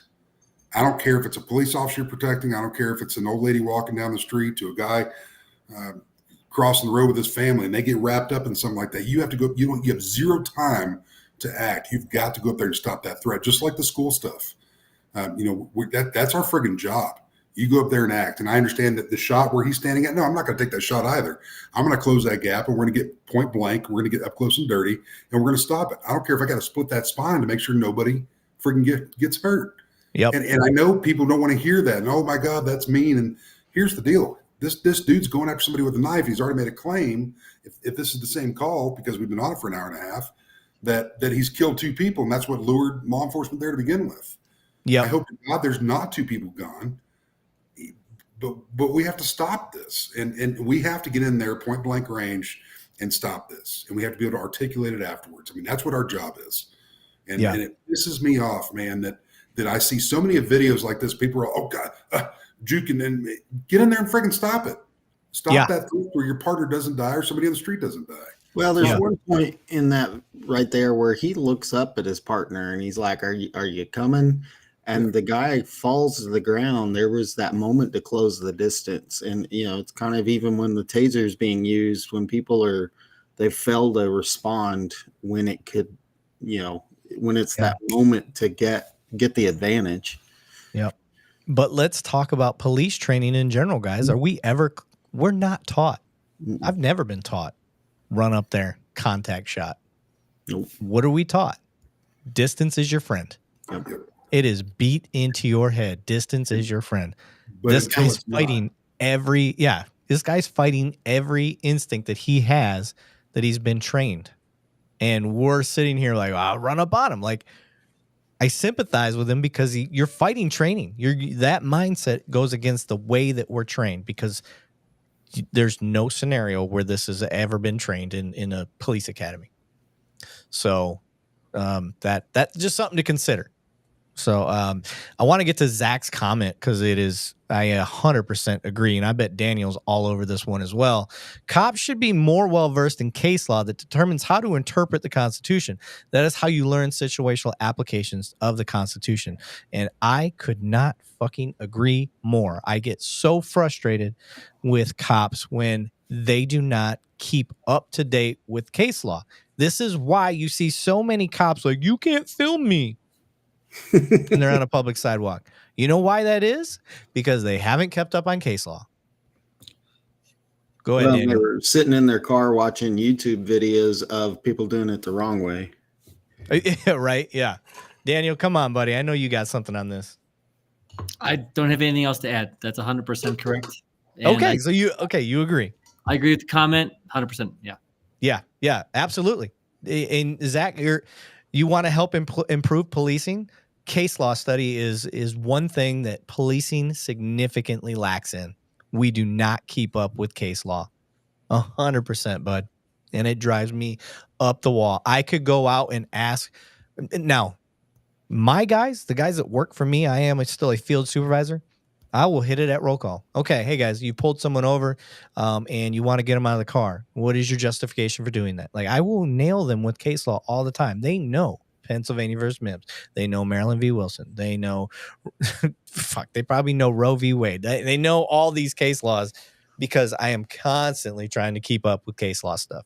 And it's hard. It's not an easy thing to do because there's no like one. I use Police One a lot for my case law stuff. Kat, what do you guys use for your case law? Do you guys get any case law updates? So they honestly, they don't go over it too much. They hit just the major cases that we apply, you know, every day. But like, they don't fit it in where it should be fit in. So, for example, when they do the scenarios and everything where it could be spoken upon, it's like a perfect opportunity to like match the case law to how we apply it. But unfortunately, we don't have that. Yeah. I mean, we're discussing a major flaw in policing right now. Zach, you brought it up. So kudos to Zach. I mean, and Kat is not she's at a major department. I'll just leave it at that. She's at a big place. We lost Trey. That son of a bitch. This kid was probably crying. How about for you? Stole the Wi-Fi. Yeah, Alan, how about for you? Like, was case law something that was kept up where you were at, or was it something you had to do on your own? I had to do on my own. I actually had one of the best trainings of my career was like a just knock and talk training. And at first when I went, it was like, why am I going to this? And the instructor kind of broke it down and explained to us that we don't need to just know the case law from our region. We need to know what's happening from the regions around us, because even if we, you know, here in Texas don't see in the second district court, you know, how things are affecting us, it's eventually going to trickle down to us, you know, 10 years from now. And I didn't see that in the beginning of my career, but by the end of it, it was like, yeah, it did. That's, you know, and so we have to be aware of how the laws affect everybody. Where's that comment at? I don't know how to say your name. Neva. I'm going to say it. That's the other thing. Bad cops don't care about any education. They only care about what they can impose on citizens. Sorry, I was reading another comment. I don't agree with that. I think bad cops oftentimes either one, think they're in the right, two, don't know what to do, and then ego takes over. And that is where I think the bad cops come in, is they don't have the ability to recognize when their shortcomings are hitting. They don't recognize they're emotionally emotionally vulnerable. And their emotional intelligence side tends to lack and stuff like that. So Daniel had to go, guys. He said he had to take off. He'll see us next week. But I wish I would have known. I would have let him say goodbye. But make sure you guys check out Police Law News on TikTok, on Instagram, on Facebook, on all the things, Police Law News. So, but yeah, my personal thought on bad cops is they already have shitty training. They don't know what to do. Their ego takes over. It's not that they just want to come out there and be an asshole. I think that is the 0.000000001% of people. That's the freak anomaly that gets in. But I do think the majority of the bad cops that we see on video has a lot to do with ego taking over and not knowing what to do. Well, added to that, I think it's followed from their environment too, like who is training them, you know, field training, you know, their bad habits that they learn from. Yeah. Are they required to have pressed uniforms and things like that to look the part, or are they able to look like they're not playing, you know? Yeah. Well, shit. It leads into everything. Look at the video of that inmate that was killed. Mm-hmm. There was not a single person that looked shocked at them beating the shit out of that guy handcuffed. That tells me that's the culture of where they work. Yeah, it looked like a regular day. Yeah, it looked like just any other day. Yeah. And I'm like, I think that was what Banning and I first cued in. I'm like, nobody's like, if it had been me, I'd have been like my first reaction would have been, there would have been some movement out of my body. Like, what the fuck are you doing, dude? He's handcuffed. Like, what are you doing? Like, that would have been my first reaction. Nobody moved. Fucking crazy. Hey, Eric. Hey, Banning. I'm gonna segue for 1 second. Disclaimer: not a medical doctor, not a therapist. I've seen a lot of shit in my life, but here's Banning's opinion. I started this in 2002, and I'm going to talk about mental health at that time frame. It's after 9/11. We have a lot of people that go in to their general practitioner, whatever it is, their local doctor, their insurance takes care of, or whatever they can see. And unfortunately, this is Banning's opinion, okay? But these doctors, what they do is, here's a symptom, here's a pill. Here's a symptom, here's a pill. And we all know that we see these commercials every day on social media, on our friggin' the television screens, everything coming in, piping through our phones is, you're feeling like this, take this. And then the little side effects that you hear for 30 seconds after they tell you all the good about the pill. And this is just Banning's opinion. I think Big Pharma, and they're probably going to come bust in my friggin' hotel door and take me out tonight for saying this. Don't get Clintoned. They better friggin' bring an army, because I hit pretty hard. But all I'm saying is we always talk about oversight for law enforcement, which we have to have that. Where's the friggin' oversight other than this minor oversight from the DEA for these pill doctors that are pumping all this stuff into these people, and they only came in with a minor depression, which we all get. We all get the anxiety. We all get the depression. And instead of saying, let's look at your diet, let's look at what's going on naturally to find out, it's and I'm not trying to use, but SSRIs could be also known as Xanax or other things for antidepressant. And you look at the side effects on this, and it's turning a lot of people into monsters. Again, this is opinion based, but looking at this for 21 years, and where mental health was at, where I was at in law enforcement, to where it's at when I just recently got out, it's atrocious. And I think we need to focus a lot there, because this country is in crisis when it comes to mental health. And these doctors, that's what they've been taught. I'm not mad at the doctors, but it's pill for a symptom, pill for a symptom. And then you've got a 30-year-old guy that maybe had 4 years in the military, and he's taken 9 to 10 pills to start his friggin' day, and side effects have gone everywhere, creating a whole different personality. And then sometimes it ends up just like this video. And that's not the person that was born. It's doctor-induced, Big Pharma induced. And I'll get off my soapbox, but it just pisses me off to see all this stuff going on the street. And I believe a lot of it's to do with your friggin' local friggin' pill mills. And it just pisses me off. Hey, buddy. I like it. I like when Banning goes off the fucking rails.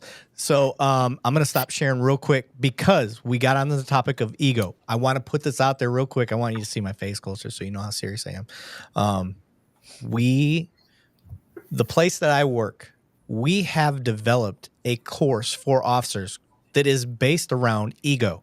The course is about officers' ego.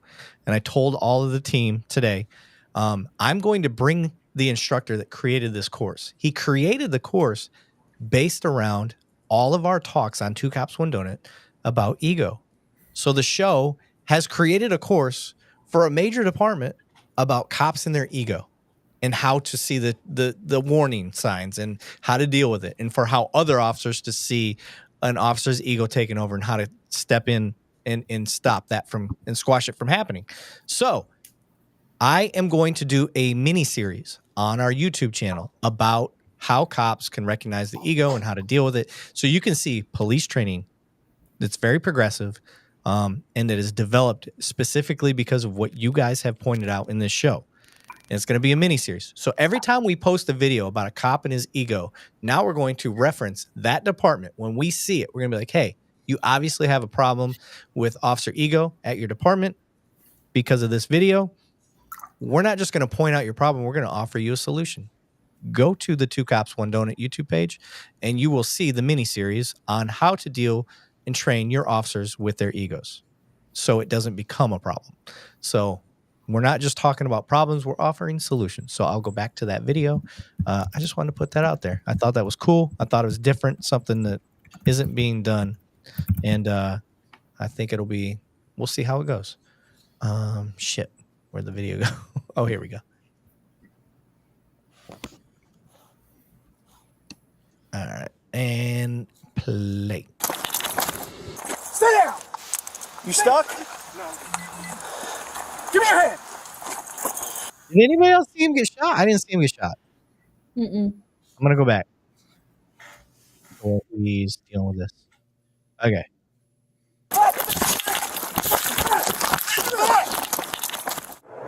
Didn't hear a shot.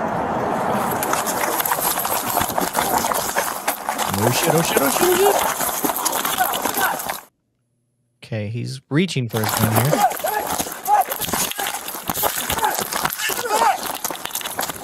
Stay down! You stuck? No. Give me your hand! I didn't hear it. I think it was happening when he was wrapped up with his arm in. Like, You all right? I thought I heard a gunshot.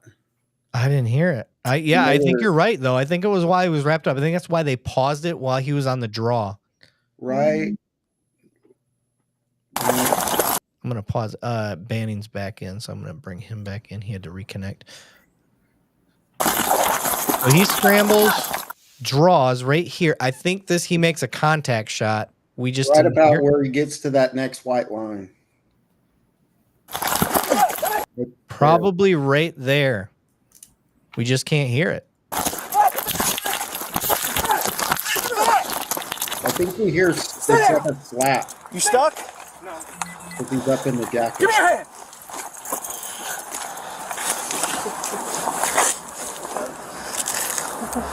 You all right?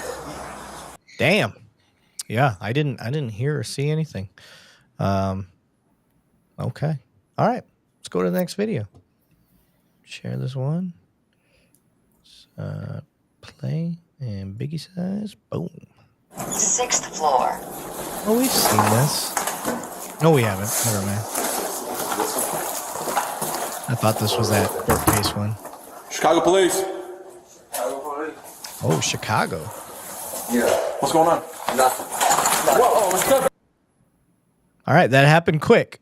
I think officers, when we're at our most vigilant, is in a doorway. Mm-hmm. Kat, what do you got? You coming up to a door? We don't know what the call is, but does it matter? We know we're knocking on an apartment door. How are you approaching that? Knock and back up out that doorway to the left or right, but don't stand directly in front of the door. And I'm usually going to wait for somebody to open the door for me. Even if I see that cracked a little bit, I'll give it a little bit. It takes 10 seconds for them to come to the door, then it takes 10 seconds. Unless I hear somebody like asking for help or something, I'm going to wait till the person comes to the door, but I'm standing cantered off to the sides. Okay. Banning, what do you got on that? Same thing. Same thing. We all know that that's the fatal funnel. So we're going to go up there. We're going to listen. We're going to use all our other senses other than vision if we can't see it. Obviously, if we hear something that we have to make entry, we're going to go in and face that. But again, we don't know what the call is when we get there, and we're trying to hear. We're trying to listen. We're trying to get dispatch to do callbacks, give as much information as we can. I'm not going to say that this officer did something wrong, but that's where I'm at on it. Yeah. And for me, being stuck in a hallway with nowhere to retreat, like that's a big concern for me. So if I get presented with a threat, before I even make contact with the door, I'm already considering these things. So for you guys listening that don't do police work, or you're kind of wondering like what's going through our minds, like I'm already considering places to retreat if I get stuck in a position. If you look at where we're at, we don't really have anywhere to go. I'm not going to out. Yeah, where's my out? That's a good way to put it. Where's my out? I don't have an out here. And I'm not going to backpedal. Backpedaling is one of the ways that cops get killed the easiest, because we end up tripping over our feet while we're fucking in panic mode. So in this position, I'm not seeing much option. This dude's probably going to get shot. So I can see a big-ass blade already. Mm-hmm. Well, I think it's second nature, too, for all of us, especially after experience. You hit a door and it moves like that, your hand's already coming with the gun out of your holster. Like, it's just an innate reaction of, like, doors don't just open for you in law enforcement. Mhm. So generally, we're taught that bad things happen on the other side of the door. I'm going to let the door breathe, and Yep. that's what happened. Yep. We're getting more comments about ego. Zach said I couldn't agree more about the comment about ego. He said it's the number one red flag of bad cops is if they have an ego. And I agree. Mhm. That is when I'm looking for guys and girls on my team, that is the first thing I'm looking for. Do they have an ego? What is I don't mind arrogance. There's a difference. I can deal with a cocky officer because they think they know everything. Fine. Can deal with that. Mine is the fragile, I think it was Plain Jane said, especially the fragile ego. Yeah. The fragile guys that they can dish it out, but they can't take it. That's how I start screening my people. If we're in roll call and you can dish out the insults all day because that's how roll call goes. But the moment somebody throws one back at you and you get pissy, that's a huge red flag for me. And that is my way of screening my people safely. So I don't have to screen them when they're dealing with y'all. And no one's ever taught me that. It's just how I've learned it through my experience. So I give that freely as a tool to anybody else there that has to deal with public safety and do what we do. Start screening your guys and girls. Sorry, Kat. We're not used to having girls on the panel. So, Okay. Kat, from your position, Mhm. what ego's got to be a thing you see as a female cop quite a bit. Yeah. She's like, I don't want to fucking say about it. I mean, dig into it as much as you can. So it is. I think guys start to realize when they do have a female officer on scene that can talk to people. Sometimes things go a little bit smoother. I feel like sometimes when men, you're going to a call, somebody's already upset, and then you have a man show up, and man to man, sometimes it's a little bit of a testosterone battle. It's just what I see. Sometimes it's easier for them to talk to me. Other times it's not. But yeah, I do see the ego come out, and then when they don't want to talk to each other, then it's a war of words, and we're not getting anywhere with a war of words. So Yeah. I see when in that I think that takes a good supervisor. I won't even say a good supervisor. An involved supervisor should be out there with their people and be able to step in when they can if they see the ego start to take over. That's their job. We're all susceptible to it, guys. So everybody out there is like, oh, cops with egos don't belong. Listen, you have an ego. Everybody gets an ego. We all do. It's just a matter of how far you let it go, and is anybody around to keep it in check? I have had my officers let their ego get the best of them, and all I do is put a hand on their shoulder. Hey, I got it. That's it. Step back. Nope, no one's violated anything. You're just talking you're starting to talk like an asshole. It's my turn. Let me take over. You got emotionally invested. You let your ego take over. Whatever it is, my job. Now I'll step in, or your partner steps in, or whatever it is. Well, and I think it comes with the situation too. You might be having a bad day, and your sergeant does a good job of supervising that. That's when I want to be pulled off if I cross that line, because it happens to all of us. We all have a bad day, and all of a sudden it slips out, and you're like, you don't catch it, but somebody beside you is like, "Hey, let me start talking." Yeah. No, Lisa. My sergeant keeps me in check in hot situations and has kept me from getting complaints. Nice. Let me for the other officers that are watching this out there, because I've done this just as a slick sleeve, and that just means a patrol officer, and I've got a corporal, sergeant, and a lieutenant usually on shift. This is back in my municipal days. But how many of you have the friggin' cojones to pull a sergeant out? I've pulled sergeants out. I pulled lieutenants out because ego becomes an effect. And I don't care what your rank is, but it's your friggin' job to get in there and stop that. You may get fired. You may get put to the side. After the investigation, you're going to get reinstated because you're doing the right thing. But ego has no friggin' rank. Sometimes it's going to call upon the highest ranking guy there, and he may not be the person for that rank, and he attained it for whatever reason, and his ego gets the best of him. That slick sleeve or that officer, even though he may lose his job, it's their job to stop that, eject it from the situation to whatever's causing the friction, if it's that ego. And I've done that. So don't be afraid to do that. I'm going to tell you right now, do not be afraid to stop your supervisor. If you see that ego going in check and it's about to be a force on force situation because of that mouth or that attitude that he's bringing to the scene, get him out of there. I don't care. You got to call above, get a call, call somebody else, get that SOB out of there, because it's just going to make it worse. Somebody brought it up earlier. There's that video of that female officer she's a young officer too, pulls her sergeant out because he's going too hard in the paint on the suspect in the back seat, and he like fucking chokes her, like grabs her by her throat, pushes her back. Oh, would you fucking tell me what to do? And you see officers standing by in the moment, like not doing something. And there's a lot of people who are like, why the fuck didn't any of those other officers do anything? And do I have a right as a citizen to do something? I think Mr. Bill Foley brought that up earlier. Like that, like, no, you cannot get involved in that as a citizen. If you see that happening and there's a bunch of cops around, like, if you want to get involved during that time, that's when you need, if you want to be a help, go become a cop. Like, that's what they're certified to do. That's just the way the law is. So, I understand the want to help. And do I think you'd actually get in trouble for trying to come to an officer's assistance that's being assaulted by another cop? No. But I don't recommend it. I wouldn't put yourself in that position. I wouldn't recommend that. So, but in those situations where you see a under officer trying to, a lower ranking officer try to do something to a higher ranking officer, like, that's few and far between. Doesn't happen often. I don't, my guys, they know how I am. They'll pull me and say, hey, Sarge, like, I don't think that's quite right. Like, you haven't been a patrol officer a minute. Like, that's, and I get caught up in that. I like the way we used to do things isn't how they're allowed to do things anymore.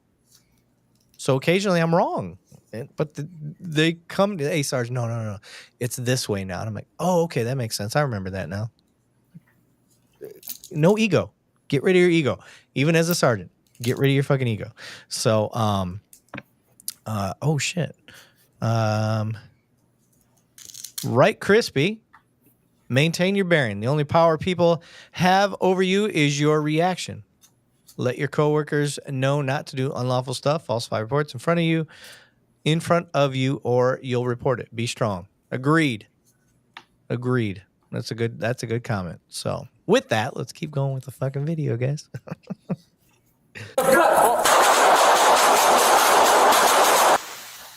Completely understand. You got that. I consider that suicide by cop. Kat, what do you think? I agree. I mean, what else? There's nothing else that you what do you do? Yeah.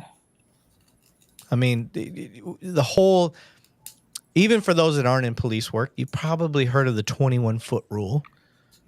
We're talking 5 feet that guy was at, and that's giving a lot of grace. That was probably 2 to 3 feet, but there's nowhere to go. The elevator door's shut. You got nowhere to retreat to, guys. That guy wanted to be shot. That's all there is to it. That is a suicide by cop. From here, we're going to go into life-saving measures. We got to secure the knife and then go into life-saving measures. So. 10-1, shots fired. 10-1, shots fired. Full disclosure, I didn't look at the alcohol content in this new bottle I got. And I'm like, I'm getting a little slurry, and I'm not normally slurry after what I've drank. This fucking thing's at like almost 60%. I just look down. I'm like, God, why am I turning into a lightweight? No, shit's strong. I can't show you what I'm drinking. Mr. Billfold's not on here to support me. So is he? Did he get off? I haven't seen him in a while. So. Yeah, he hasn't been talking. So I could. He wasn't here if he, I can message him. I'll be like, where you at? You drinking Where- Malibu? Yeah, baby. And Dr. Pepper. I'm just drinking some Embassy Suites coffee. Yeah, I'm sure. Yeah, you lying asshole. Bubbly sparkling water. Oh, There you go. There you go. Cat, you're so lame. Nah, she got some Everclear in there. She's Stop with the holding peer it. pressure. We just talked about that. Right. All right. We've got multiple angles on this, so we're gonna watch the next body cam. Dang, your boy came out of the elevator like Kool-Aid Man, smiling. Oh, yeah. Chicago police. Okay, so him pushing the door open. Banning, is that legal? Can we do that? So the door is already ajar. So there's going to be a lot of comments. I'm not going to. Like I said, I use a different thought process than a lot of officers. I'm going to go up. I'm going to listen. If we got to step back, have dispatch, take that time to make the call. Hey, law enforcement at your door. Come out and speak to law enforcement. Time is on your side at this point before he opened that door. If I'm wrong, I'm wrong. But right now, time's on your side. Oh, listen, find out what's going on. Yep. Tim Owens has brought up a cool question. He said, so I have a question. We just seen this cop unload. I'm guessing 10 rounds into this guy, rightfully, so I get it. But if as a civilian I shoot more than once in the same type of situation, I'm looking at possible prosecution, right? Shut up, cat. Not in Texas, brother. Come down to Texas. You're definitely not looking at prosecution for shooting more than once. I can't speak for other states. I can only tell you about Texas. It's what's reasonable. Did you fire 10 rounds in 2 seconds? That's totally possible, by the way. No, it's when the threat stops. Like, he's got a knife and he's moving forward. You got nowhere to escape. It's very easily to articulate that that's reasonable. So people get hyper focused on the amount of rounds, but they don't shoot guns. They don't understand that you can fire 5 rounds in a second. Some people can fire more than that in a second. That's not even enough time for your brain to process if that first shot did anything. And you owe the person that's charging you with a knife nothing. You owe him nothing to shoot one time to see if it did anything. It goes back to that same thing we were all taught when we went through driver's ed of the reaction to hit the brake. It's the same thing when you're firing a gun. There's still that reaction time of I've got to stop. And it still keeps happening until it stops. And so there is a delay. Yes. Sorry, I was texting Mr. Billfold on Instagram trying to tell him, I'm like, where the hell you at? So somebody said he got mad earlier, so he said he was leaving. I think he gets upset. So he's awesome. He's awesome. He just has a lot of emotion and he's invested into what we're talking about. So rightfully so. Yeah. And he gives himself time to cool down because he comes back. He's come back before. So it's fine. Let me see here. Drinking is the only thing that makes average people tolerable. Oh man. Listen, this is my weekend. I do this because you guys are fun and I have a good time while we do this. So let's keep going here. What's going on? Oh, you run right into this guy. So that's another factor to consider. You go to back up, you're trying to get out of the way, and you meet a wall well before you expected to meet a wall. Kat, what do you got? I mean, if somebody's right behind you and then you feel that resistance and you don't have the option to back up, what you can do becomes limited. So if I had the idea to run and retreat, I don't have that anymore. So yeah, it ends like this. Yep. Nightcrawler. Come on, Nightcrawler. That cop broke into his apartment. Any reasonable person would come to the door armed when they hear a voice inside their home. Don't pretend you wouldn't do the same thing if they was in your house. Listen, that guy was waiting. He left his door open. Nobody leaves their door. You go down this hallway, you show me how many open doors you find. You're going to find none. He left his door open intentionally. All that cop did was just push it open. He didn't break any sort of threshold. So that whole argument, that's dishonest. The guy was waiting. You know he was waiting. It's different if you're sitting on the couch and you hear somebody like, "Hey, police." It's not that he's in your apartment. The first thing you're going to be like, "Did I fucking leave the door open?" The cop just didn't get off that elevator and go to a random door. Yeah, Mhm. there was a call there, man. Like, come on And now. I don't know. Have any of you guys ever like answered your door with a knife? Never. No. Not unless, I mean, it just depends on the situation. But in this particular situation, no. I don't think that was a normal thing. And then usually just thunder and lightning. yeah. And then let's go into reasonableness. Okay, that goes back to my comment earlier, Banning. Just because you have a double-headed axe doesn't mean that the rest of us do. Okay? Right.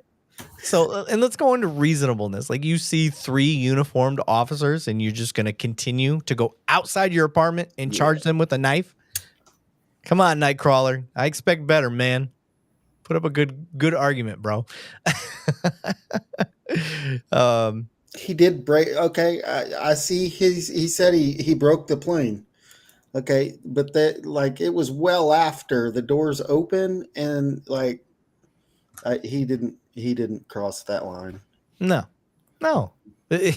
You're gonna go knock on the door, ba ba ba ba ba, or just push it. You still have the right to touch the door. Yep. You're not crossing the threshold. No. And then that goes back to articulation of, this is what happened. It'd be different if they went all the way into the residence, right, and then found him.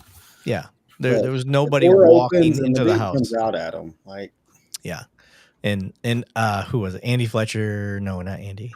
Harrison Brock said, "I've answered the door with my SBR. I have too. I absolutely have answered my door armed. But the question is, you assess, you check out the situation. It has to be reasonable, guys. No matter what happens, it has to be reasonable. That's how it comes down in the court of law. It's got to be reasonable. You're not going to win the argument of reasonableness when you've got 3 officers that haven't come into your apartment that are standing at the door because they were called, and you charge at them with a knife outside of the house. So why do so many cops stick their foot in the door and refuse to get out? That is so rude. Not only is that so rude, that is illegal. That is breaking the threshold, and that is violating your civil rights. That is a specific scenario that we train in my academy with our recruits. We have a loud music party. I mean, insane loud music party inside of a little hidden village or city village that we have inside of our police academy. And the whole point is to frustrate the officer. Just sit there, not let them ask any questions, not let them say anything. We just keep talking over them. We turn the music up and we keep trying to shut the door in their face. And we try to trick those recruits into not letting us shut our door. That's the scenario we do. And that's what all police academies should do. Kat, did you guys get that one? No. Mm-hmm. You didn't get that one? No. Oh, shit. No. See, guys? So, Kat. That's a good one. It is a good one, and it's a common thing. Cops are not allowed to break that threshold. They got to have a warrant, right? So, in my opinion, that should be, can I legally let my dog bite them and get away with it? If they come into your house without a warrant? Sure. But not standing at the doorway. You can't let your dog go while they're standing in the doorway. So Eric, I've stuck my foot in 2 doors. But here's the articulation about it. First one was in 2003. Knocked on the door. Gentleman came to the door, opened the door, didn't know it was law enforcement, just didn't have a reason to think the law enforcement was coming over. And he had a mobile meth lab there getting ready to pack up into a car, and everything was in plain sight along with the smell of a recent cook. Door was stopped, got a warrant, didn't enter the house, secured everybody. Second one, stuck the foot in the door because they opened it. And as soon as we opened it, we saw a bloody female sticking halfway out in the living room and halfway in the kitchen. And we had articulable to leave the door open. So officers that do that, they're seizing the scene to either provide aid or there's a felony in their view. I can't speak to this. I don't know all the details on this call that we just saw. Yeah. NorCal brings up a good point. They would shoot your dog. Yeah. Be careful. Like, understand. Listen, guys, just because you can sometimes doesn't mean you should. Like, if 3 officers enter your home illegally, let's hypothetically speaking, let's say these 3 went into the apartment. Not likely that you're going to win that fight. You're better off fighting in court. Don't risk your dog. I'm a dog lover. Don't risk your dog. Don't risk your dog over these assholes. Don't do that. So think about it. I'm just trying to risk play here. So let's keep. Stop shooting. Look at the next body cam, and then we'll go to the next video, since we know what happens here. I want to see him run into his buddy. So see, they don't go inside. Doesn't go inside. Not. Say he stood right at the threshold. Say he stood right at the threshold. He did come close, though. Well, I remember when we saw his body camera, he had already seen the dude.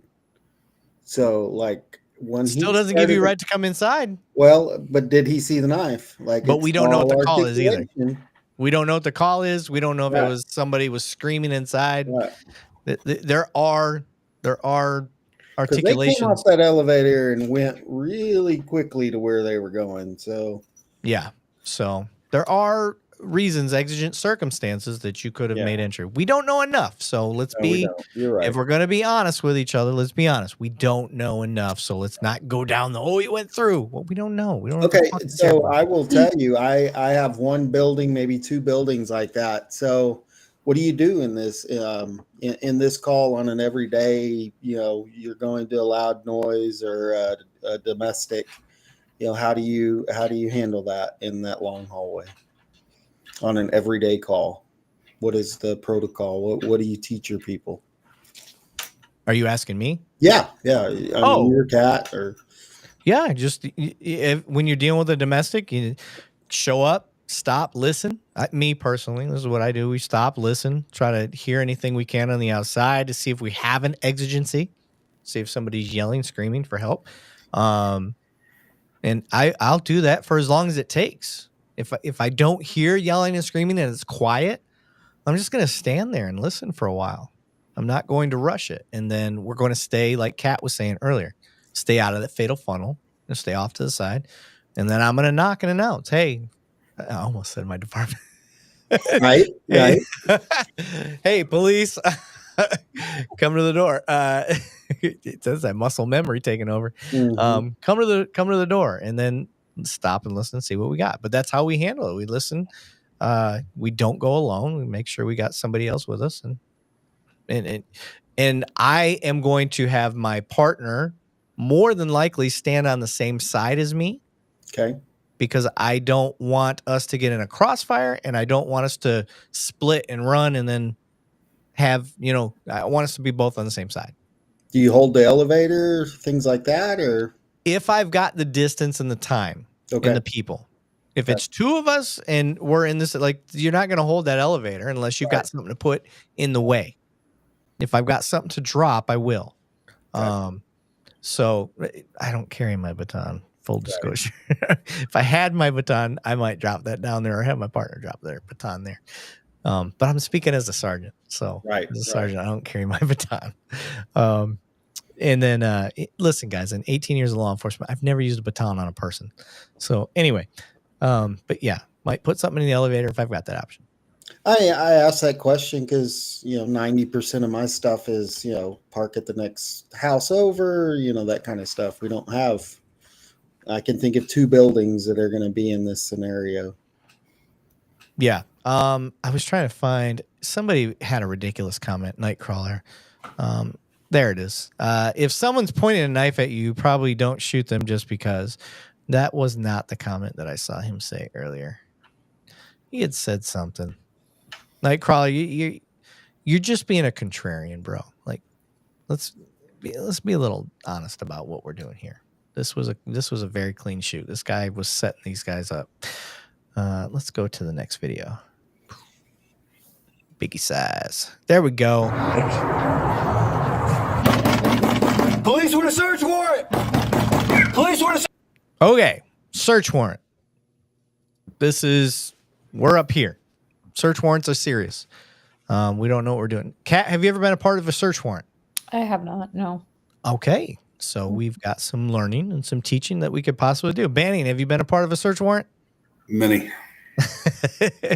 Okay, so on a search warrant, for all those listening, the first thing that we do is you're doing an ops plan before you even go to this place.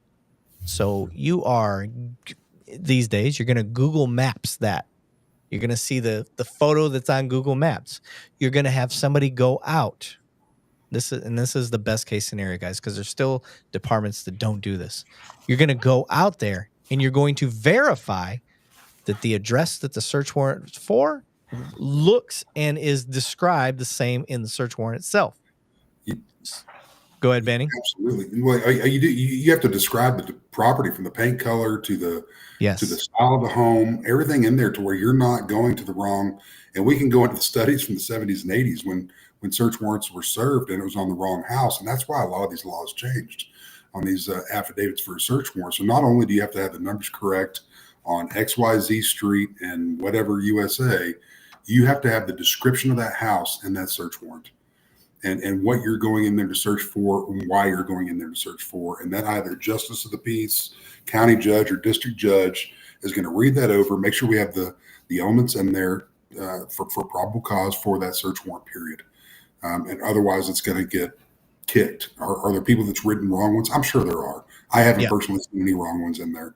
I've been with a group of great men and women in law enforcement that wrote extremely well search warrants. But anyway, I haven't descriptor in there. I haven't personally been a part of any bad search warrants, but I have seen them online where I'm like, how the fuck did you make that mistake? So it happens. So we can't ignore the fact that it happens. So nobody's got an excuse. I'm putting this out there right now. This is the way that you should be doing this. You make an ops plan. Here is the address. And then once you get the address, you send somebody out. I need you to go out, take a picture of this place that we're going to do a search warrant on. Okay. Now we need to link up and show, hey, here's where the Google Maps shows it. Here's where we went out and we verified the address. Here's where we have the, whatever intelligence officer it is that says that this is the place that we need to be hitting, corroborates the connection. And then before you hit it, you need to send somebody out there. Hey, go take a look at this house. Is this the house that we have? Yes, that's the same house. Okay, good. So you've got so many layers of making sure you hit the right place. I am not a fan of no-knock warrants. I'm not a fan of them at all. I do think there are very, very limited times where they're appropriate, but they are so rare for a no-knock. And that needs to be for the most violent, vicious of people. If you're doing a no-knock warrant for dope, get the fuck out of here. If you're doing a no-knock warrant for property, get the fuck out of here. Your no-knock warrant. Yes. Crimes against children, crimes, murder suspects, sure. But anything else? No. I don't like no-knock warrants. And when somebody appropriately defends themselves from a no-knock warrant, like, hey, it's just the way that's the risk you took. I'm not a big fan of those. Banning, what do you got on that? I mean, it's, when I first got in 2002. Damn, you're old. I know, right? So there was a lot of. Cat wasn't even born yet. Okay. There was a. I'll take it. There was a lot of warrants out there that we didn't, that agencies did no knock for, and then we had a lot of chemical introductions, meaning meth houses, people that were actually cooking on scene, and then they invented the double flashbang, which is an outstanding piece of equipment when you need it, but that concussion flashbang also puts off a large spark in the air, and then when you have certain chemicals in the air, because these people don't care where they're cooking, they don't care what it's going to create a friggin' explosion. And so through wrong warrants going around through the country, it's, some of these no-knock warrants, there was no flashbang. So then there's no element of surprise. And it just got, so what all I'm saying is when I got into law enforcement, there was a lot of no-knocks. And then it came to knock and announce. and then it was knock and announce with some type of timeline that a judge would put in there. And you're going to lose some evidence, but so what? If you're not throwing a flashbang in there. But again, with the dope stuff, let it wait. You know what I mean? It's going to be a force on force. But this thing's about crimes against children, crimes against people, and you got no choice to go in there and get them. I can understand a no knock on that because you don't want to lose that person or allow that person to hurt somebody else. I'm on a big soapbox when it comes to that as well for safety. Yep. NorCal said, no knock on wrong house. What happens if a gunfight with police causes you to think your house is being broken into? There is Supreme Court case law backing you up in that you are justified in defending yourself. There is actually case law. I think an officer was killed. He was. Yeah, an officer was killed. So this is why it's important. But I think that's where it comes back with no knocks is, I mean, we're only doing those like in the extreme, like we know these people have guns. SWAT team is hitting this house. Like, it doesn't really matter if they shoot back at cops because that person is going to jail. Like, we know, like, it's a very violent, like they just robbed a bank. So we're hitting this house for safety of the community. You know, so if they started shooting, there was a reason for us to be there. Yeah. All right, let's keep going with this video, y'all. Search warrant, come to the door. Police with a search warrant, come to the door. Police. Come out. Police department. Okay, so not trying to Monday morning quarterback, but if I open the door, I'm rushing through the door. I'm not standing in the fatal funnel. This is the difference between standard patrol guys and people that have had some sort of tactical training. Patrol officers are not necessarily the best at this. So, and I am not a tactical guru. For anybody wondering, I'm not at all. I've claimed that for a long time. I'm not SWAT cool, not tactical, any of that. However, through my military training and through policing over the last 18 years, I know not to slow go through a door. If I'm going through, I am going through. So let's see what happens from here. You got to make entry and start clearing your corners. The idea is security first, and then we start searching for whatever it is we're searching for. Is that how everybody else has been trained? Kat, I know you haven't done these, but is that how you were trained? So I'm actually a rifle operator as well, so I do know how to make room entries and stuff like that. So. Okay, so can you kind of explain what a rifle operator is? Because where I'm at, we don't have a rifle operator. You're either qualified in your rifle or you're not. So on a situation like this, if you're first on scene and you've got the rifle, you're going to be the first one in. Typically on rooms, you want at least 2 people entry. First person going in, because that's a corner fed door, this person's going, straight to the left down up until he meets the next doorway, essentially, because then he's going to start prying at the next doorway and the other person's going to run straight in.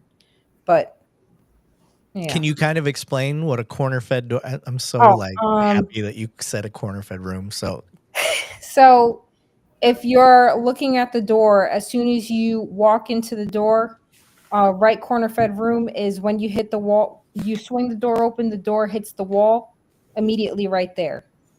To the left is going to be the rest of the room. The door is in the corner of the room, essentially. A center fed room, the door is going to be in the center of the room. You've got two sides to clear. So, I personally like a corner fed door when you're making entries like this because it's just a little bit easier to go in. Gotcha. Yeah, it's safer. Corner fed is more safe than a center fed. Mm-hmm. Yeah, I agree. So it's awesome to have somebody that's trained in this way and be able to explain it, and it doesn't have to come out of my fucking mouth because I get tired of hearing my own voice. So might not be the best explanation, but I'll try. No, it's wonderful, and the whole point is education. That's what our entire platform is based on, y'all, is education. I want you to understand what we're doing, but I also want you to understand the why. So understanding why we look at rooms a certain way and how we do it tactically and all that stuff. We're not giving away trade secrets by any means. This is stuff that's out there. You can get this in an airsoft training camp. I promise you. So, But no, this is great, and it just adds to the qualifications behind all that is cat. So Come to the door. Okay. Hey, hey, come out. Come out. man, they Here you go, redacted here you go. everything in Put the this. sign here.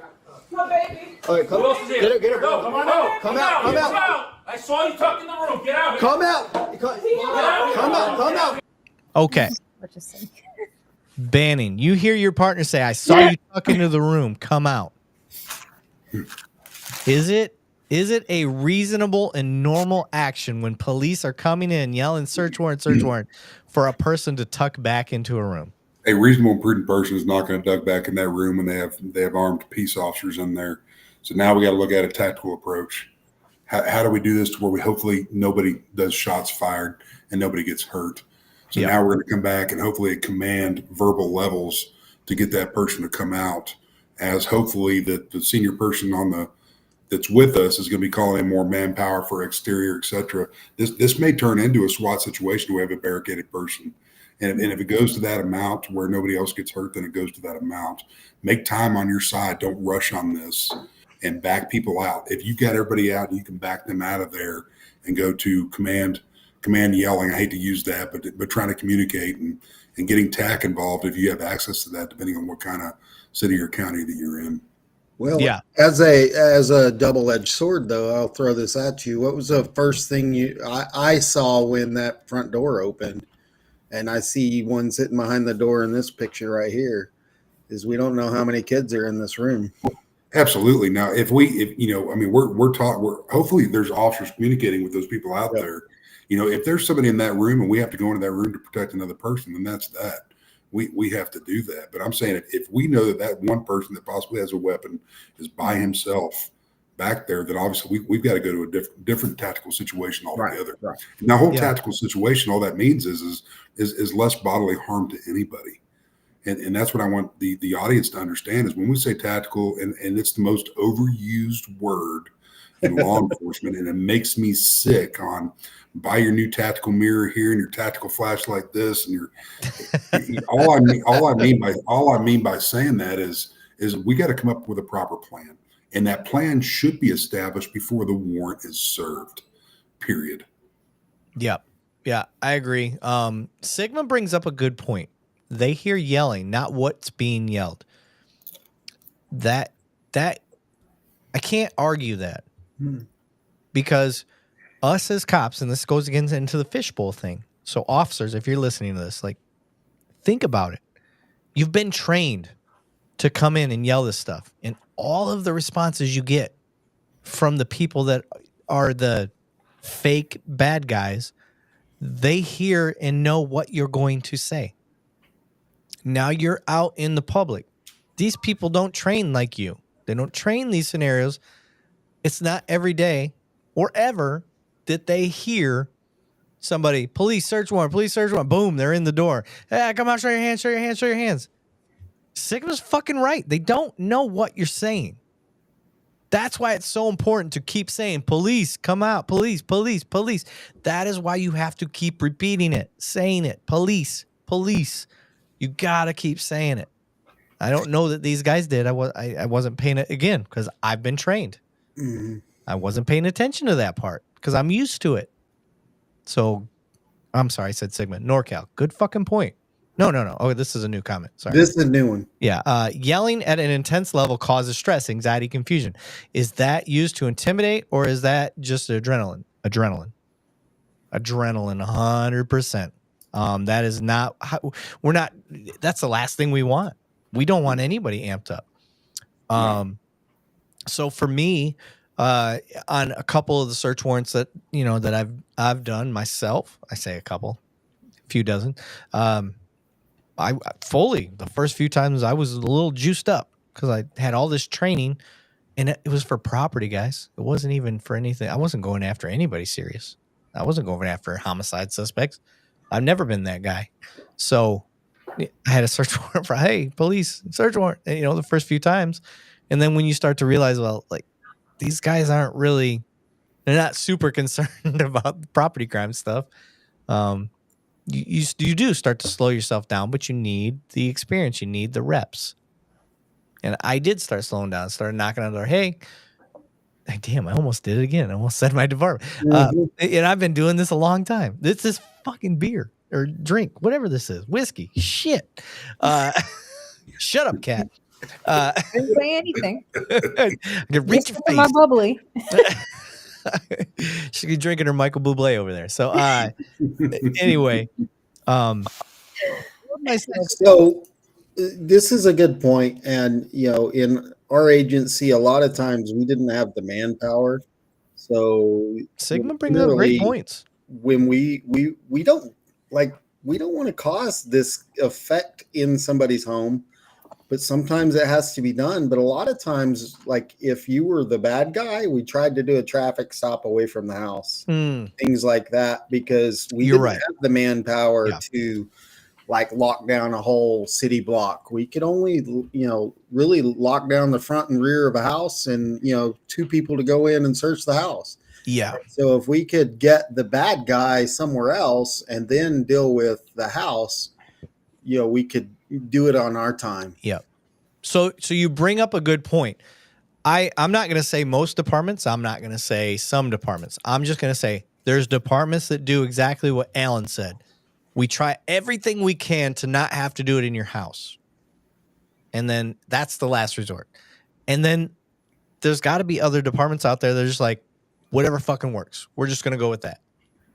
So that may be something that us as law enforcement, if you're law enforcement, you're watching this is something we need to start considering.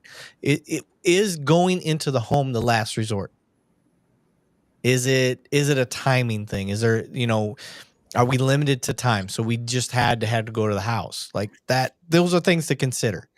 And I think that's a good point to bring up in court. Like if something does go sideways, like you're liable as a department. Like why did you go to the house?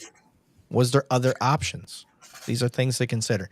So Sigma, I'm liking Sigma more and more. Sigma Lord, if you are not following us on Two Cops One Donut on our YouTube channel or all of our other stuff, please do, man. I think you have really good input. I would love for you to follow us.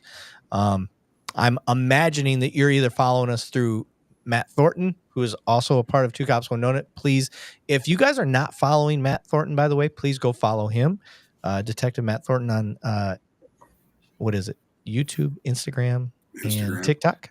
I think those are his 3 major ones. Somebody earlier wanted to know how you were, how they were following us today because he's not on here. Yeah, I'm sorry, guys. Matt is a part of Two Cops One Donut. All of us have networked our stuff together. We all have the same goal, the same mindset, the same thing where we're not trying to create a police echo chamber. We are trying to call out bad cops. We're trying to call out good cops and showcase both. And in the end, we are trying to educate on how to get better. We need you guys in the comments to help us bridge that gap. So that's why we are all together. We are creating this gigantic network. So every cop that you see on our Kat, Alan, Banning, me, Matt, Daniel, we've got possibly another guy, Kenny, joining us. And then we have Josh Deadleg that helps us out occasionally. So all of these guys are either law enforcement or former law enforcement that are just tired of bad cops doing bad cop shit and really excited about sharing good cops doing good cop stuff. So that's why we're here. And we're trying to get people from across that spectrum. Kat has 7 years on. We had Trey earlier. He's our rookie. He's got 3 years on. We want you to get that perspective. He's out in California. Kat's out in New York. You got Banning, who's a country cop, been out there doing deputy work. Alan, also doing country cop stuff from a municipality standpoint. Me, city cop. I've been up in Michigan. I've been military. You got Banning, who's also been military. I'm a military police officer still. So you got just a huge perspective going across the board. And that's what we're trying to share with y'all. So that is why you have Matt. Matt actually shared his YouTube channel, but he couldn't make it tonight because him and Tennille have some shit to handle. Marriage, relationship stuff, family stuff. And he's like, here, use the channel, but he can't make it tonight. So that's what it is, guys. I know you didn't necessarily sign up to follow and see us, but that is where we're going. And we hope that we can kind of win you over. What are you smiling about over there? Chuckles, Banning? I'm just, when you said marriage, all it is babysitting. I don't want them to think there was something negatively. Yeah. So in reference to Yeah. Matt, it was just a baby. I mean, he's just being the man like we all do. Yeah. We have kids, and sometimes you got to step out and go do the daddy duties, which is not technically babysitting because that's your children. Yep. But it's nothing bad. That's all I'm laughing about is how people can twist stuff in their head on. It's just a family time, man. Family time. We all got to do that. Yep. Sigma Lord said, I'm dumping all my body-worn camera footage to show injustice from Gibbstown, New Jersey PD, and oh my God, I don't want to. Gloucester. Oh, okay. Gloucester. Say it again. Gloucester County SWAT. Gloucester County SWAT. Okay. It didn't even have to end bad if they were professional. Okay. And then Jim Miner. I don't think we've highlighted Jim Miner. Every door is different. What's on the other side of the door is always different. Police don't know 100% or what it might be. The caller may have some knowledge of the person and their mental state, but until you are through the door, metamorph.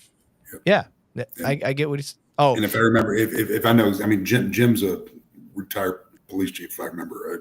Okay. I didn't read his full comment. It doesn't show all the way up here on the screen, but I can see it over here on the side. He said, that door, metamorphic, you don't know what your move will be. I've been in situations with mental issues. Luckily, the police arrived and were able to take this person into custody. Absolutely. I think that's a good point. You never know. You never know what you're going to come into crossing that door. Tim Owens gifted 5 memberships, level law questions. Hell yeah, brother. Appreciate it. I'm going to continue with the video here. Okay, you're okay. Show me your head. Show me your foot. What's the problem? Okay. That is an obvious red flag to me when you've got me as a fully uniformed police officer with my gun out and I'm telling you to come out, show me your hands, and you say, what's the problem? What is the problem? And I can't see your other hand. So, for me, I'm not pressing after this. I'm backing. I may be different than most cops. I don't know. I'm not pressing this dude. I'm backing up. He's not acting right. And I'm not going to push through and force a gunfight because I don't know what he's got over there. I'm going to back up, slow everything down. What do you got, Kat? What are you doing here? So with not, having a full conversation with the cop at the door, like, the what are you doing type thing, it feels like he's buying time. And if he's buying time, then he's going to do something silly. So I'm going to back up. Yeah. Okay. So you would back up from that. You wouldn't press forward. And I don't blame any cop that would. If like you were like, no, I'm going to push forward. Like I understand that mentality too. Don't give them time to think. That is another way to think of this. You don't give them time to make, to build up the confidence to do something stupid. That is what some cops will do. Banning, what do you got? Same thing. I mean, it's going back to use that word tactical, right? So if we can keep that person in that room and we can hopefully say that there's nobody else in there with that person that he can hurt. And then let's look at this on how else we can get him out peacefully. And I wish we knew what the warrant was for, why we're here to begin with, because that's going to change Banning's. I mean, that's going to change my opinion. Yeah. You know what I mean? We go to crimes or crimes of property, but when it comes to crimes of people, that's the only time we're really, just me and most departments I would hope out there are really going to push the issue. Again, like Alan had stated earlier, we get them out on the street and stop. We used to do that all the time, man. If we can get that one person that we have paper on, meaning a warrant, if we can get them stopped and secured, and this bad person, for whatever it is, we've got them stopped, and now we have paper or a warrant for that residence, and maybe we can communicate with the wife on scene and get it done and bring before the court whatever they're demanding through the warrant without anybody getting hurt, and let the courts figure it out after that. But that's what we're doing, is we're just here to bring the people to justice, and then it's up to the courts after that. Yep. Yeah, I'm really liking the comments and stuff that we're seeing going on right now. Plain Jane, Sigma, highly impressed with you tonight. I hope you reach out to us on the side. Would love to consider maybe having you on to tell your story. It sounds like you've got a lot going on. Like I said, we are not an echo chamber. We want every side of the house. So if you guys have something that you want to bring on and we can do this on a live and just discuss things, just know that we have limitations. I'm still an active cop. Kat's an active cop. Certain things that some of us can't say, we can't do. So if you're ever considering joining us and doing what we do, we're one of the, if not the only platform I know of cops that are willing to have people that don't necessarily share the same ideas and opinions that we do and invite you onto the show. And why and not to interrupt you, Eric, but why I'm so impressed with Eric and why he created this is we're trying to truly bridge that gap. We care about everybody that's on here, whether you have indifference feelings of us. I mean, that's what we're here for. We're not sitting here saying that you're going to come and watch one episode and by golly, all cops are gravy and they're great. We know that's not going to happen. We know that there's a lot of things that are going on out there that shouldn't have to go on, but we're giving this platform's not for us. This platform is for y'all. And we want y'all to be comfortable here and talking. And if you come and sit here and say bad things about cops, just like Eric said, he's not going to kick you. He's not going to boot you. We want to hear your stories. Yep. We want to find facts behind it. I mean, we're not attorneys. We're not the judge and jury. We're bringing you a lot of experience in law enforcement. Doesn't mean we're the best out there in the business, but we're willing to put our names on the line out here to listen to you guys and maybe offer you a little bit of from experience on what we've dealt with in our careers that may shed some light on some things that may have happened to y'all or a family member or a close friend. That's all this is for. We're all human. We all put our pants on the same way every day. We are no better than everybody, just like y'all are no better than everybody. We're all human beings. And that's the whole reason that this Two Cops, One Donut was formed. Eric, you got anything to add on that? But that's what we're here for.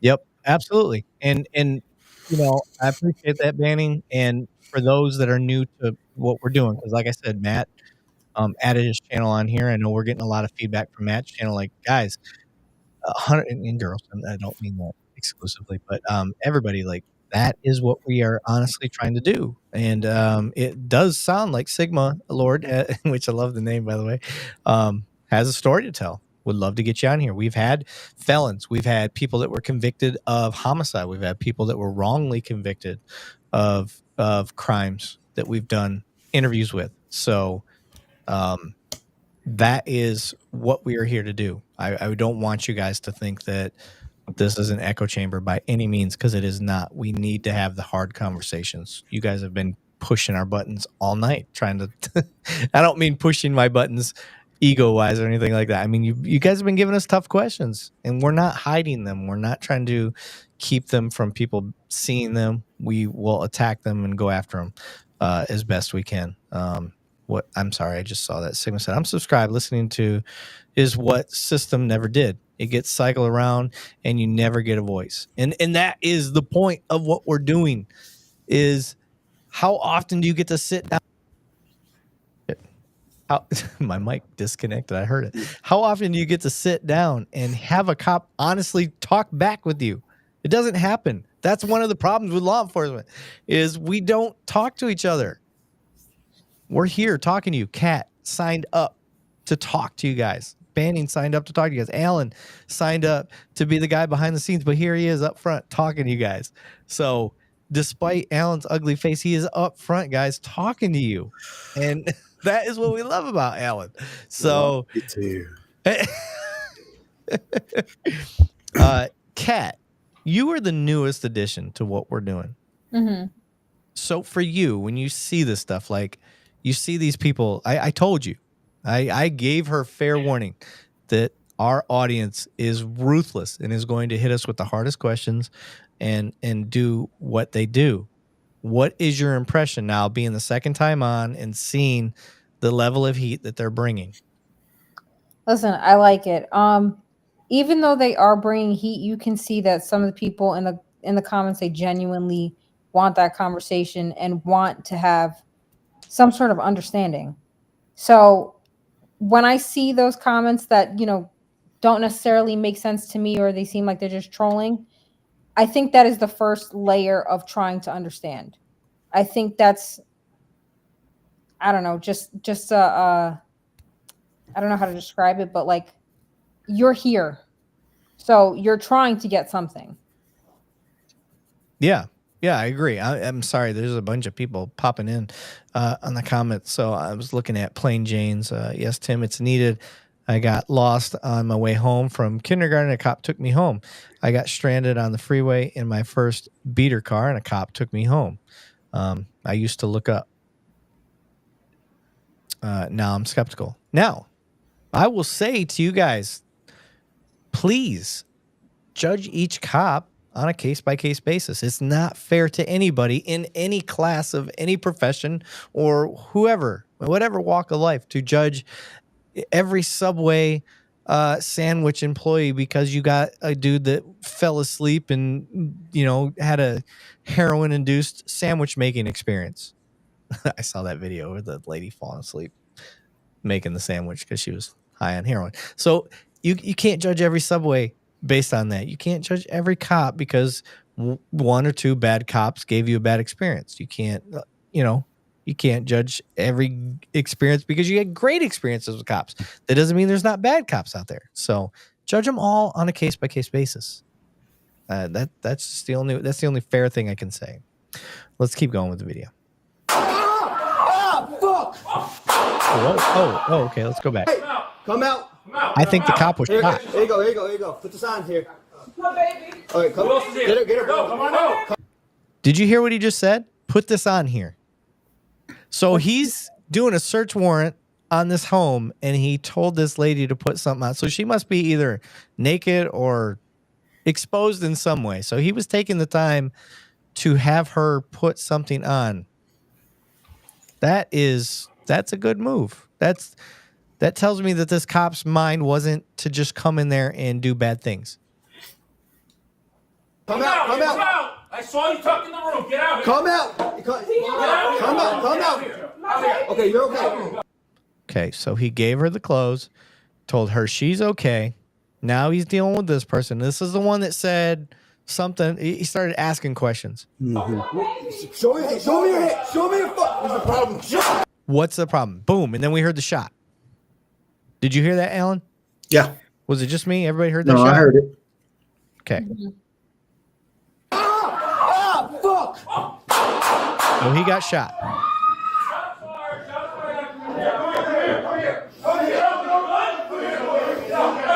Okay, if I'm this officer here, I'm cutting this corner. Like, I'm not going to just stay hidden. I'm going to keep my gun. Room. Yeah, it's too small a room. I'm going to keep my gun up, and I'm going to pie this corner and just keep that angle the best I can and wait for a threat to come through that opening.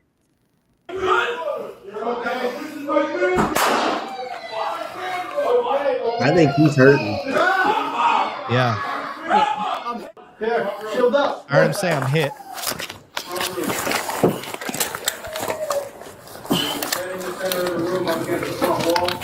This must be after the fact, because if they had all this, there's no fucking way those other officers should have been pushing through.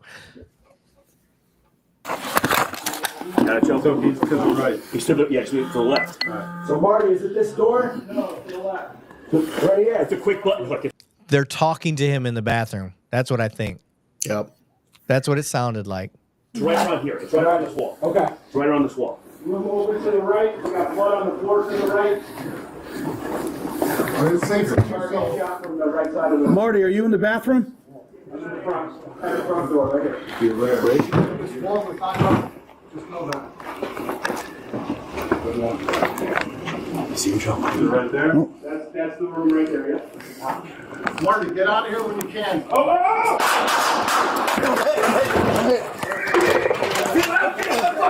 Damn. Get me out and hit.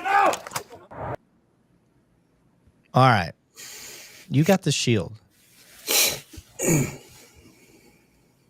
I'm not. Okay. Banning, you go, because I'm going to put my foot in my mouth on this one. You know, when you have the shield, when you have proper training, and I don't know what this department is, and I don't really care what department it is.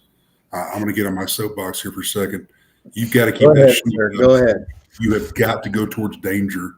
And I always go back to the oath. Maybe I took the oath a little bit seriously than some people, but you've got to go towards that danger. You've got an officer in that friggin' bathroom. They can't come out. He's been hit, obviously. We don't know, undetermined on still of what's in that room with that person. You keep that shield up and you go towards danger while yelling commands and get him to come out. But we've already have too much carnage. This you've got to stop it right now. So you've got to get in there and you have to stop that threat. That's what we do. The fear has got to come out of you. And I don't care what classes you got to go through. If you took that oath to become and you put that friggin' badge on your chest, this is part of it. This is what you friggin' signed up for. Hold that friggin' shield up, go in there and eliminate that threat. You have to. See, Yeah. I was gonna play devil's advocate because I'm like, why would he drop the shield and then like retreat like that? And the only thing I could think of is like, were you shot in your knee or what was the deal? I don't know. But then I replayed in my head and like he said, I'm out. I don't know. And that, I think that comes back to training, because when we did the shield class, the shield stays up and it's handed off, Yeah. And so You're the protection for everybody behind you. yeah, It looked like a complete just tap out. So one of the other things that I witnessed, like I heard in this, is just before the original shots, there was "my baby" was said in that. Mhm. So do you have time for your team to rebuild? And I mean, like there's some unknowns that we don't know about where there's a child in this house. And Yeah.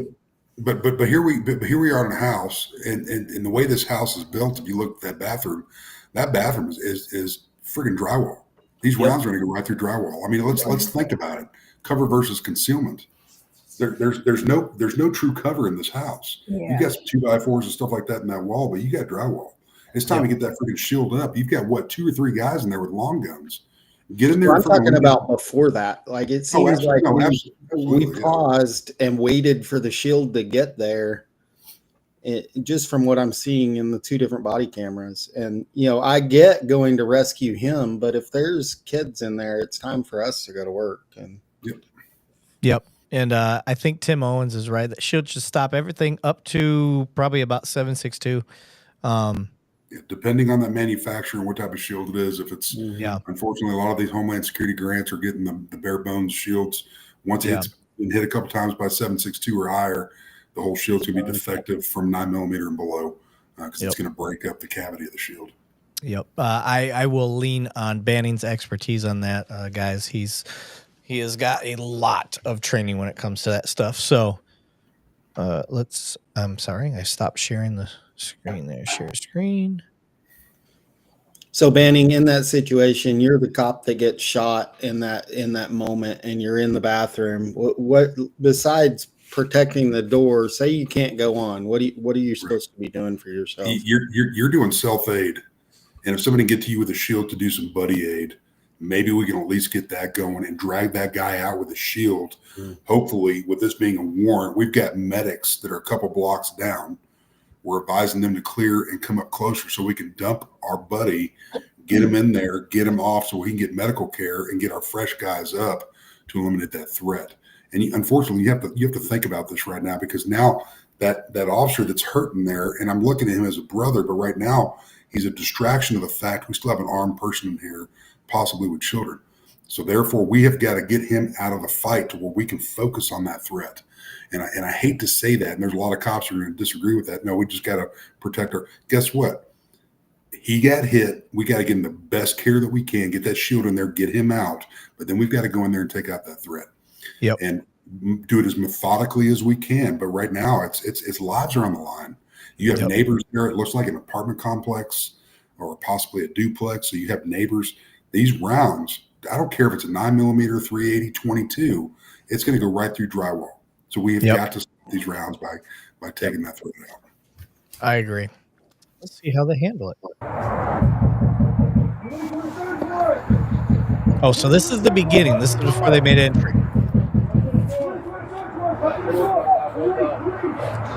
So these guys are outside in case somebody jumps out a window.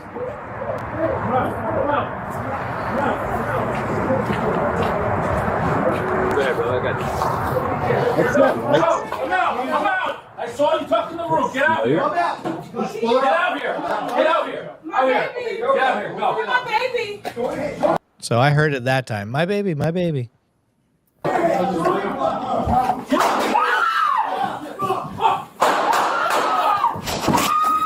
fired. Shots fired.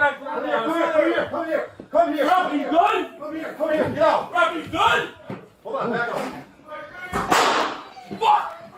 Fuck. You can hear the kid. Yep. Rapper! Rapper, where? Stage an ambulance. You go. Get in here.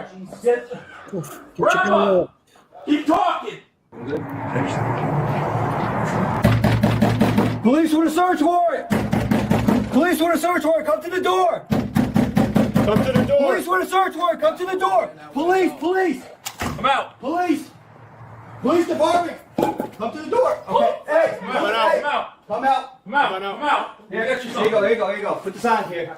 My baby. All right, come on. Aaron, come on out. Come out. Hands up. I saw you tucked in the room. Get out here. Come out. Get out here. Watch out. Get out here. My baby. Okay, you're out here. Go. My baby. Show me your head. Show me your head. Get out.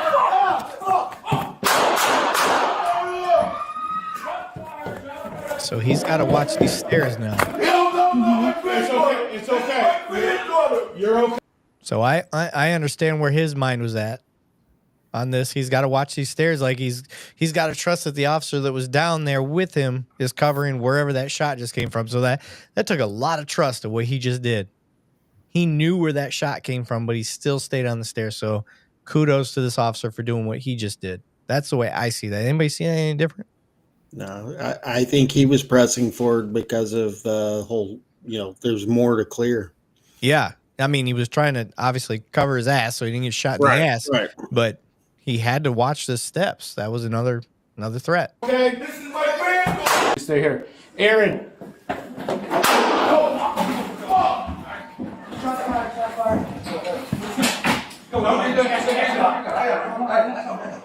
So confused on this angle, though. Rob, was that you? I think he came back down. Was that blue shoe in? No, to the left. Right here. It's the front room. It's right around here. It's right around this wall. Yeah. It's right around this wall. Room opens to the right. We got blood on the floor to the right. Target shot from the right side of the room. Marty, are you in the bathroom? I'm in the front, at the front door, right here.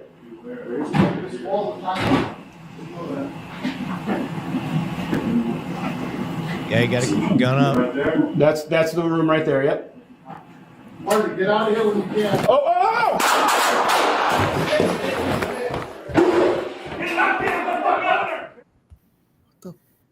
I don't like that move.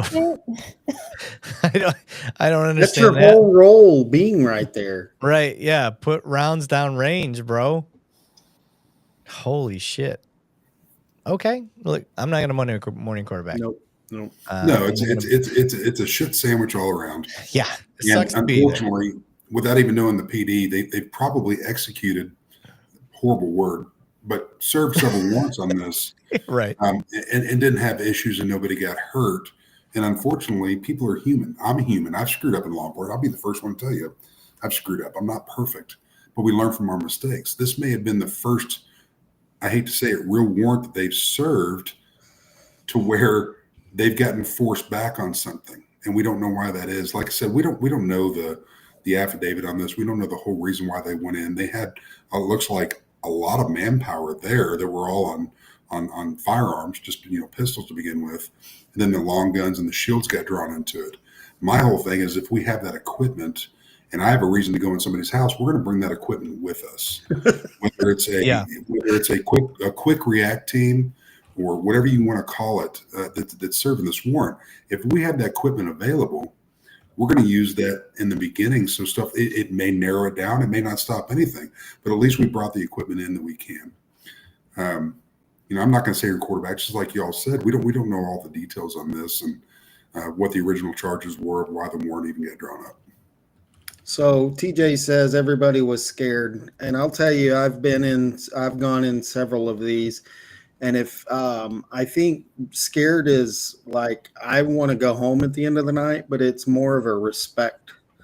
And in this video, there were several people that I don't think they knew what their role was when they went into the room. initially. Like one guy knew he was knocking on the door, and then all of a sudden there was this huge stack in line, and then they were tripping on each other to come back out of the house. And that's one of those things that we would talk about in a warrant is what my role is, we kind of have there's some unspoken language, but we all know what our next steps are when we go in and file in line. All right, we're gonna get to the next video here. It is only 3 minutes. It's not that long. It usually takes us about 40 fucking minutes to get through a video. Kat, go ahead. It's been real. It's Wednesday and bedtime. Okay. No worries. But thank you for having me. It was awesome. We're not having you, Kat. You're a part of this now. I'm sorry. I'm new to this. You gotta, Yeah. I'll get with the program eventually. I got it. No, I can tell you are loosening up. You are figuring out that everybody gets to speak whenever they fucking want to. And if you got something to say, just handle your business, girl. We'll do. But let people know how they can find you. You guys can find me at up in New York. That's up.in.ny at Instagram and TikTok as well. Hell yeah. Appreciate you being here tonight, Kat. Thanks, you. Kat. Have a good one, guys. All right. Take it easy. All right, guys. We have amazing numbers right now. We got a lot of people on. So we are not. Oh, my God, Alan, you just get uglier the closer you get. So and Banning's getting redder and redder. I mean, that water you're drinking is what is going on. It is. We'll call it Texas water. Texas water. You're drinking that Texas water tonight. Right. And I and Alan are sporting some of the classiest of. Oh, you son of a bitch! I want that shirt. We're sporting some retro rifle tonight, guys. And retro rifle just took out another loan to make Banning one.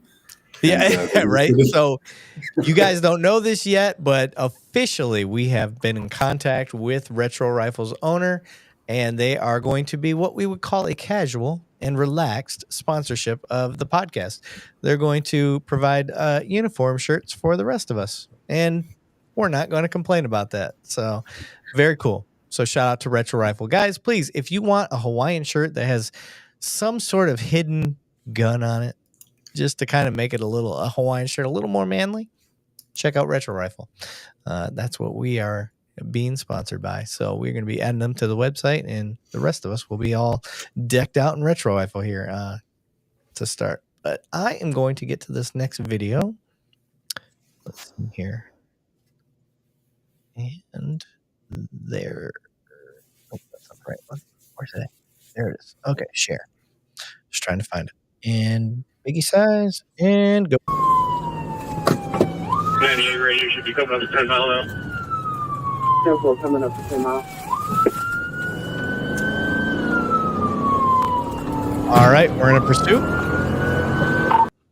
So, in regular tradition with this show, we're in a pursuit. So, things to consider: road conditions, time of day, traffic. How much traffic is there? We are in what I would call a residential neighborhood right now. So for me, I am not a fan of pursuits, guys. That's just me. Not a fan of them. Unless this guy's wanted for killing somebody or seriously injuring a child or whatever. If it's just a traffic violation, I'm not a fan of chasing people. That is 18 years of experience. I don't want any innocent person hurt over some bullshit, over some basic offense. Alan, what do you got?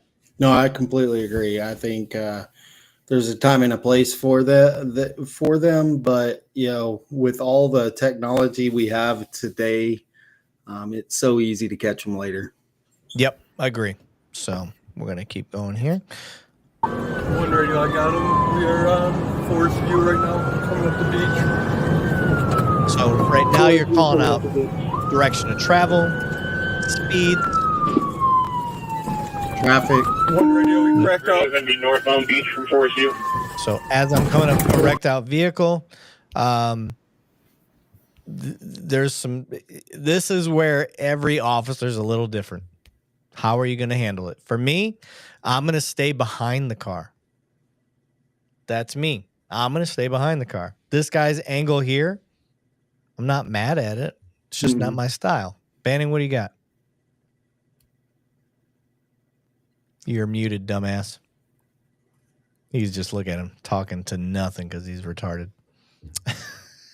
He's laughing. I am a dumbass because I forgot. There he goes. So learning. 100% with Eric. I mean, I'm going to stay behind the car if I can, just because it's going to provide a little bit better cover just from this situation. Plus, with these other houses, I think I think stupid thoughts all the time on Crossfire, even when I'm not in law enforcement anymore. So you just got to you've got to do it as safe as you can, and sometimes you got to make that split second decision. Yep. I'm sorry, Mama G. Hold on a second, Al. I didn't see what her question was. I must have missed it.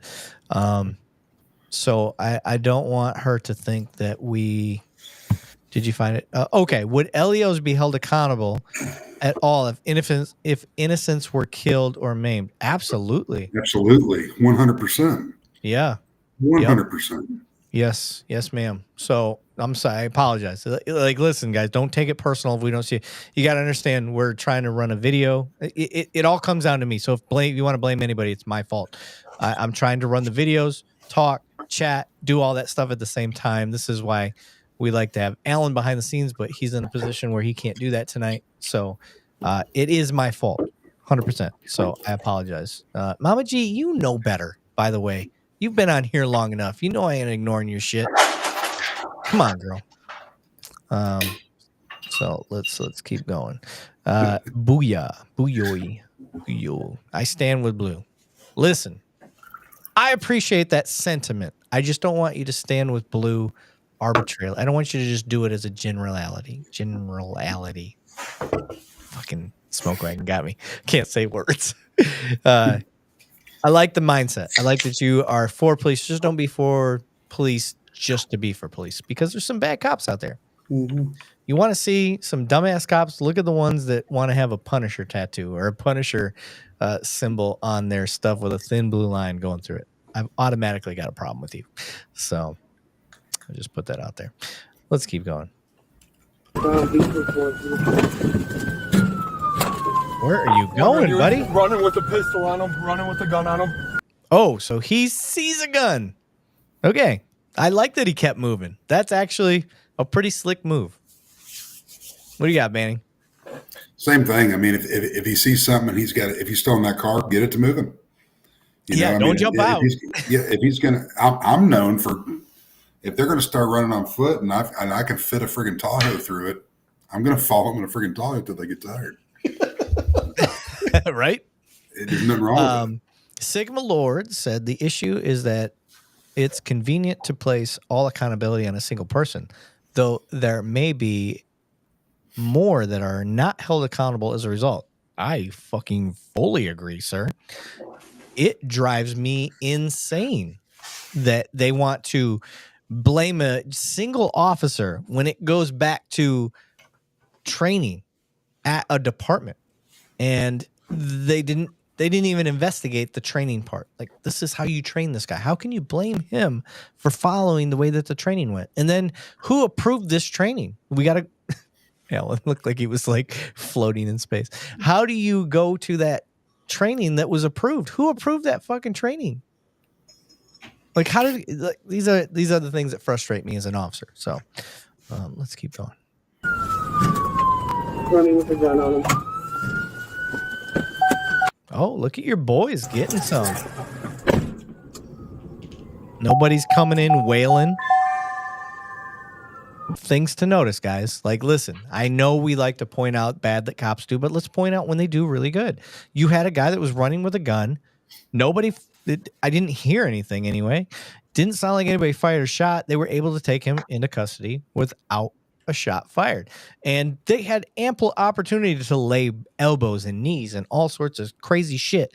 And they didn't. They did that very professional. Let's keep going. Maybe they don't finish professional. You never know. One in custody. Hold on a second. Nobody gets away for free. Tuscan prepper. F the blue line. Come on, bro. That's lazy. You don't even know what thin blue line means. You don't even know. Because guess what? It means different things to different officers.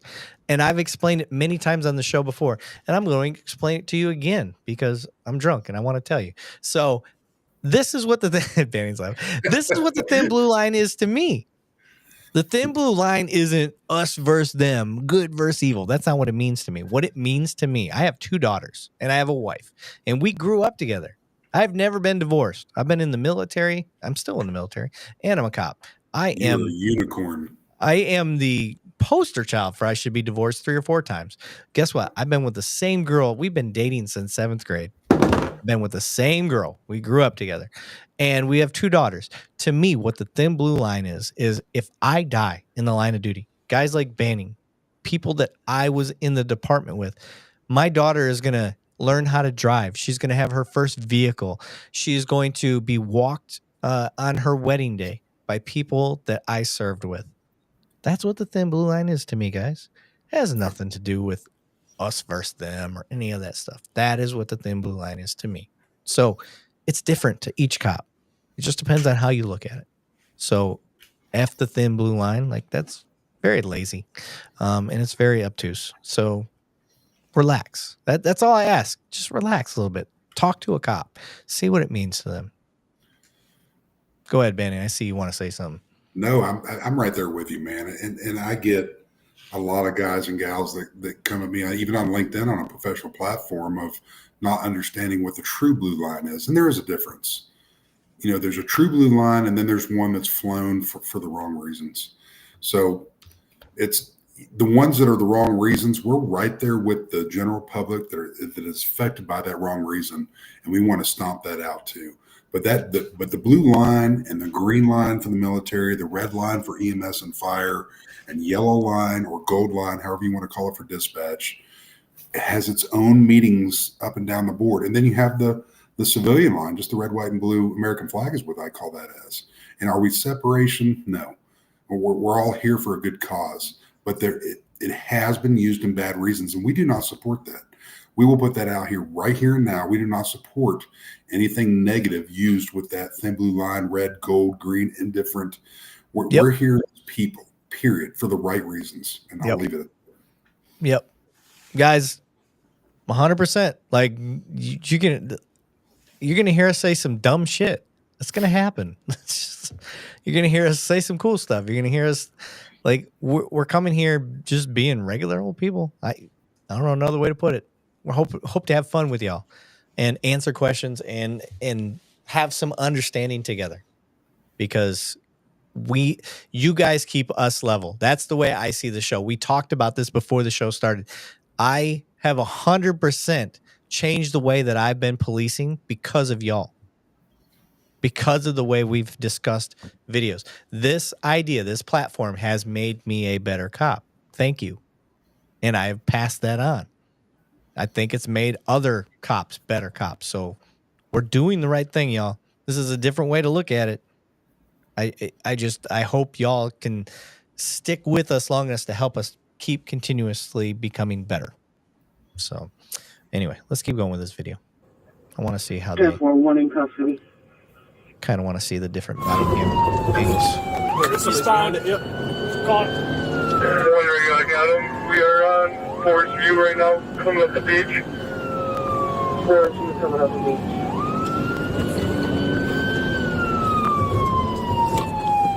Going to be northbound beach from Forest View. He's got. Okay. Crashed out.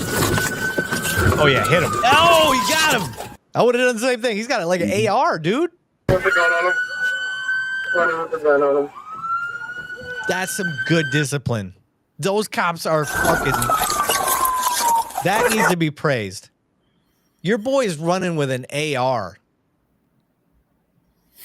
Holy shit.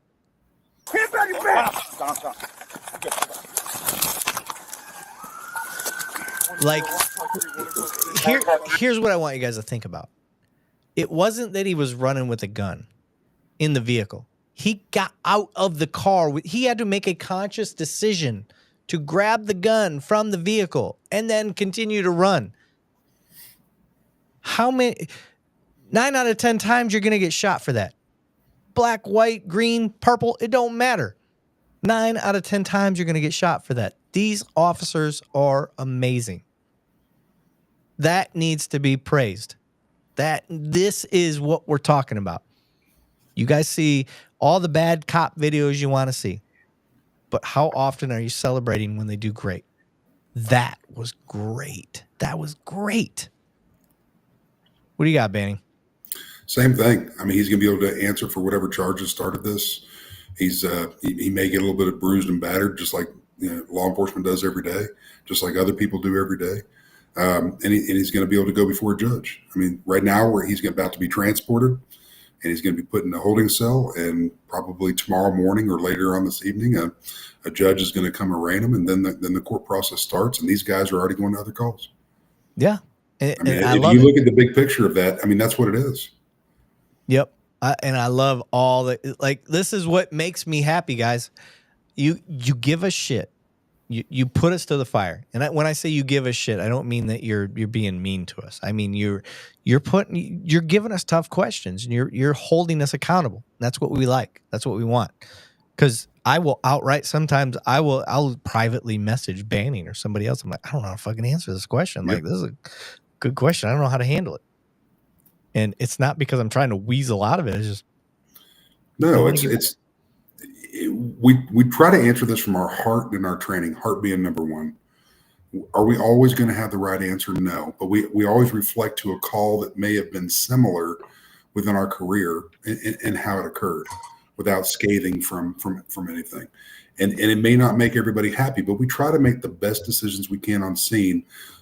If we come to a scene and there's 10 heartbeats, we want to leave and there's 10 heartbeats, if that makes sense. And I hope that catches a grasp with a lot of our listeners and watchers out here tonight, is we want to preserve life. And I know everybody on this channel has seen negative videos.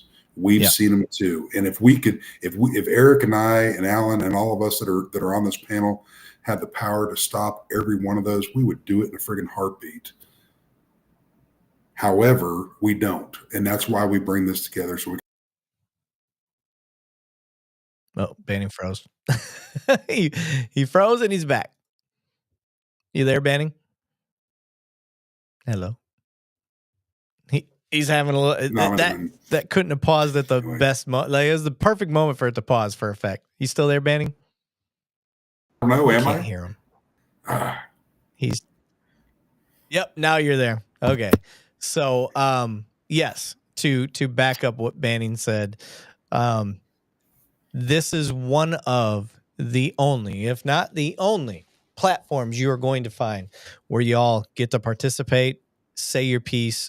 We're going to try to address it the best that we can, and that good luck finding another one. So, and we'll even highlight people like this guy right here. Or girl, Josephine Pisculi. Many innocent people are killed and locked up because of criminal lying cops with a K. So it's even more serious. That's very vague in general. I can't really. Have people been locked up because of lying cops? Yes, I've actually had them on and interviewed them. I've had people that have been success stories of the Innocence Project, such as Derek Hamilton. I had him on the show. He was on Joe Rogan. We interviewed him. He was falsely convicted, exonerated for homicide from a corrupt, I think it was NYPD detective that I think about 27 of his cases ended up being looked into because of this one case. And it turns out he'd possibly wrongly convicted 27 other people for homicide. So I don't disagree with what you're saying. My problem is, Josephine, are you coming here open and honestly to have objective discussion? Is that like, or are you just coming here just to try to be an asshole? That's the difference. If you're here just to be an asshole, and only you know that answer, like, this ain't the place for you. But if you're here to have the tough questions, ask us, hold us to the fire, we will answer. We are here for that. That's what we're here for. If I don't have the right answer, I'm sorry. I'm going to be honest. So Jason Elledge said, I agree with you, Sarge. I lived in Las Vegas and I've seen Metro act right and I've seen them act donkey. I think people don't like when supervisors sugarcoat mistakes in the field. Agreed. Oh, 100%. 100%. Agreed. I have made my officers apologize in the field. Hey, tell them you're sorry right now. Hey, ma'am, sir, my officer fucked up. Do you want to, I don't say fucked up, but hey, my officer screwed up. Do you want to file a complaint? I'm the supervisor. I'm here. Here's what that process looks like. But most of the time when you lay out the education and why an officer acts the way they do, sometimes it does help. It's like a crab where if it's spelled with a K, it means it's not real. Josephine said, bring me on your panel. Okay. Do you want to be on it? I just need you to have a mic and a camera. Your mic needs to be external. I'm not doing a cell phone. Audio is the most important thing for what we do. Any cops that we have on here, I don't let them do it either. You need to have a mic and you need to have a webcam. So if you're interested, reach out to us. We'll get you on here. We'll discuss whatever it is you want to discuss. That is also the difference in what we do compared to other people is I invite every single person that's anti-cop on here. Nobody has taken that yet, except for my guys that were wrongly convicted. It's not that they were anti-cop. They just wanted to share their experience. So let's keep going here. Let's go to the next video. That was a great video. Boom, boom, boom. We still have a ton of people on, by the way, Banning. Come here. Come here. Come here now. 215. I got one running. Go open 24. Stop him! Shoot you, damn! Biggie says. What was that? I don't know. Biggie says it though. Oh, I'm sorry. I'm gonna go back. That all happened very fast for me. Hey, come here. Come here. Did he get out of this car? 215. I got one running. Go open 24. Stop him! Shoot you, damn! Okay. There are some people that that will get mad. He said, stop because I'll fucking shoot you. Listen, he said that because he's trying to avoid using a use of force. It's a bluff. I was hoping to scare him into stopping so we don't have to run after him. We don't have to chase him. We don't have to tase him. We don't have to tackle him. We don't have to shoot him. We don't have to do that. Imagine if he stopped in his tracks because this officer all of a sudden said, stop or I'll fucking shoot you. That is why he did what he did. And I'm okay with that. So for everybody's out there, oh, you shouldn't talk to people like, no. If it stops somebody in their tracks so I don't have to use force later, that's the best case scenario. That's a bluff I'm okay with. Show me your... Show me your... Did he run back to the car? Oh, yeah. Okay, so we just ran in a circle here.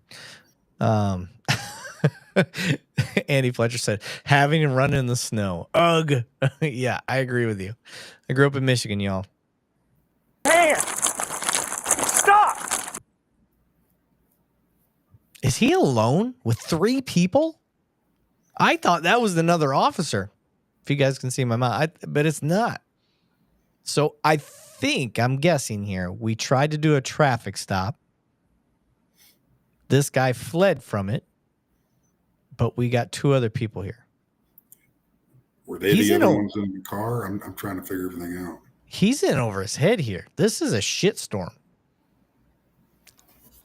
I don't even know how I would handle this. Okay, if I'm and I've got the luxury of I paused it and I'm guessing.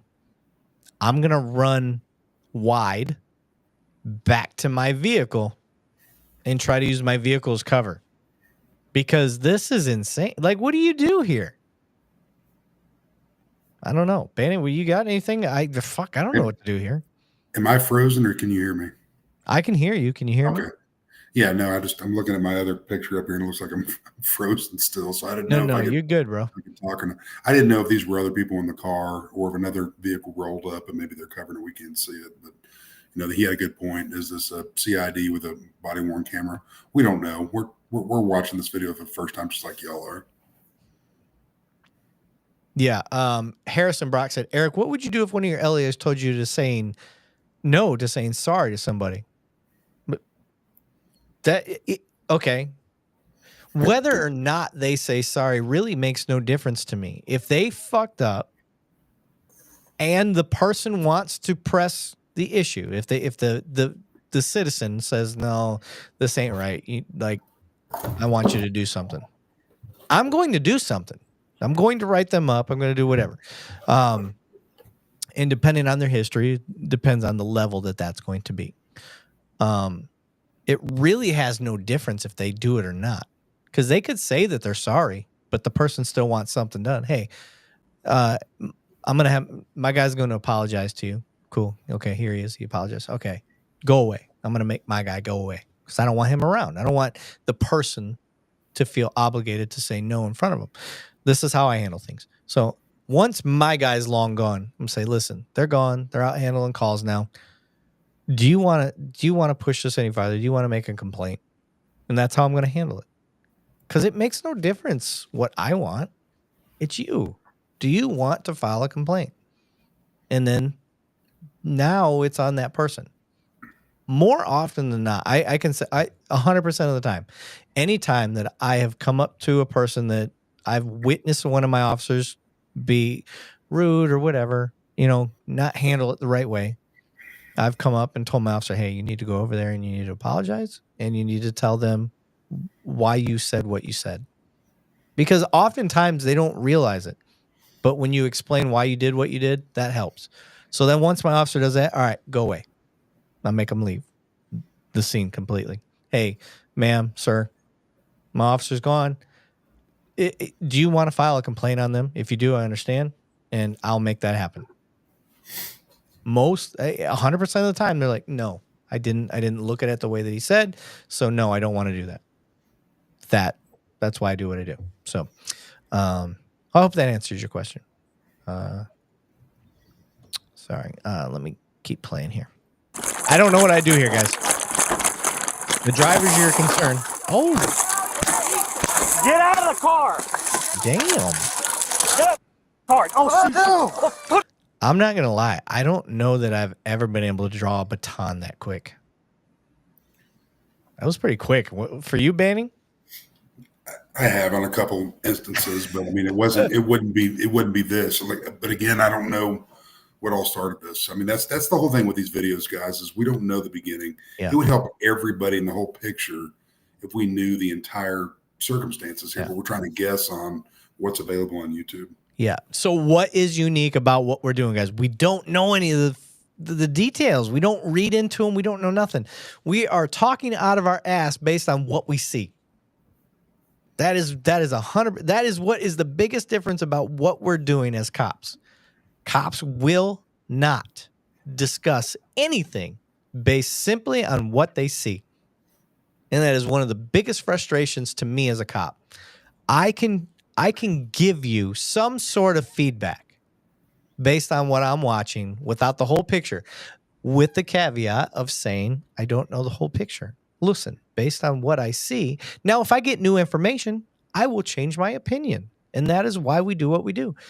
But if you guys are going to make a judgment by the videos that you're seeing, why can't we help out? Why can't we give a law enforcement perspective based on the same shit you guys see? That's the difference. So, just looking at the comments, Andy Fletcher said, with the distance and the snow, that's a scary situation. Plain Jane said, no traffic stops for petty infractions, no victim, no crime. Just depends. So like in this situation, I don't know. We don't know what the stop was for. We don't even know if this was a traffic stop. This could have been a suspect vehicle. This could have been a lot of things. So let's not get too invested. Put it in park. I'll shoot you. Put it in park.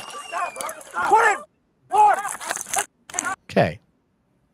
A reasonable person doesn't continue to try to put the car in drive while a cop's on top of their ass swinging a baton around. Ooh, I can hear the gas. He's pressing the gas. Shoot you. Stop! Stop! Stop! Oh!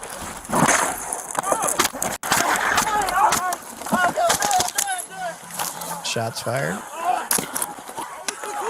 215 shots fired. Okay. We've had this discussion. Creating your own exigency. There's no reason for it, but again, try not to quarterback here, but just not how Banning operates. So it's not how I operate. If he starts taking off, I'm backing out. Yep. I am not going to take somebody's life simply because they're trying to get away.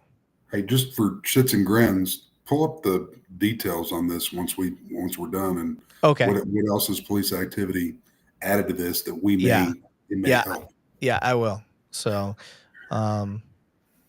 yeah, I will say this is not how I would have handled it. As soon as he started to try to drive off, I'm backing off myself. I can hear him pressing. As soon as that car starts to move, I'm backing out. Like, try to get him out. I get it. But no, unless this guy's wanted for something heinous, guys. But we don't know that yet.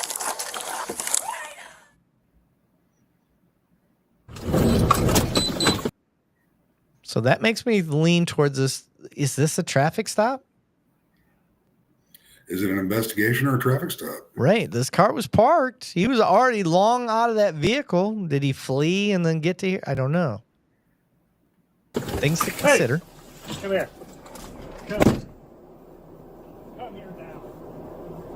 Okay, so he's really got no excuse. This is a fully uniformed police officer. It's a fully marked police unit. You know you're supposed to stop. He runs from him. Okay, fair enough.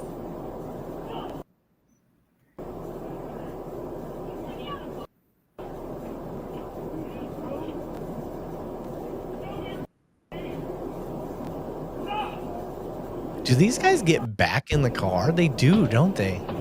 Because there was one dude did.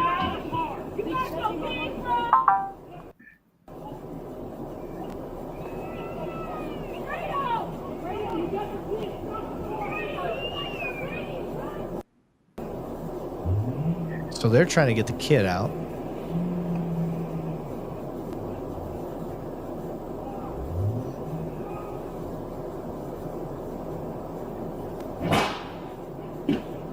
Wow. Okay. So that occurred well away from where I thought it happened. I thought it was all in that one spot. Yeah. So there was a kid in the car, and you could hear them saying the kid or something like that. Oh, I don't know now. My thought process has kind of changed. Like, now you got, if I let him flee, now I'm letting a kid knowingly being endangered, because who knows what he's going to do when he runs in this car. Did the cop know that there was a kid in there? So this isn't necessarily just being scared for your safety, your personal safety. This is in protection of a third party, a child. Yep. Ooh. I don't know. This is why we don't Monday morning quarterback. I can't say yes or no in this situation, y'all. What do y'all think in the comments? Now that there's a kid involved, what do you think? Plain Jane said, "What? I wasn't necessarily talking about the video. I'm talking about rolling stop with no." Oh, I'm sorry. It's probably not what she meant to talk about here. So the guy did not run back to the car. Where's backup suspect? Yeah, where is? Don't know. Where is backup? We don't know what we're dealing with. Might be 3 guys on duty today, and the next guy is 15 minutes away. We don't know. I wish my backup was 15 minutes away. Guys, I'm going to give you 100% Lavigne right now. I don't know on this one. This one is tough. It is a tough call. There's a kid in the car. He's obviously willing to run in the vehicle with the child in the car. I don't know if it's a baby or what, but it's a child. I don't know. I definitely retract my, backing off and not doing anything. If it had just been him and another adult, then yes, I would have backed out. But there's a kid in the car. You can't. You can't retreat on that. I don't, and I never did. Is anytime dealing with this as a single person unit, rolling up and the driver just takes off. If you've got other people in the car, or you don't know, you're clearing that car before you're going after that person. And what probable cause do we have to go after that person? That's what I want to know. If there's something in the comments to where maybe something was known, this was a 911 call on something else.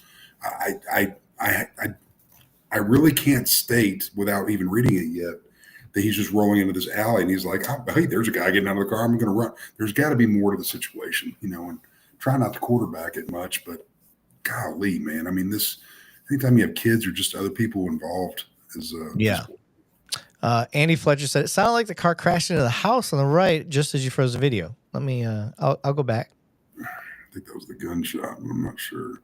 Let's go back right there.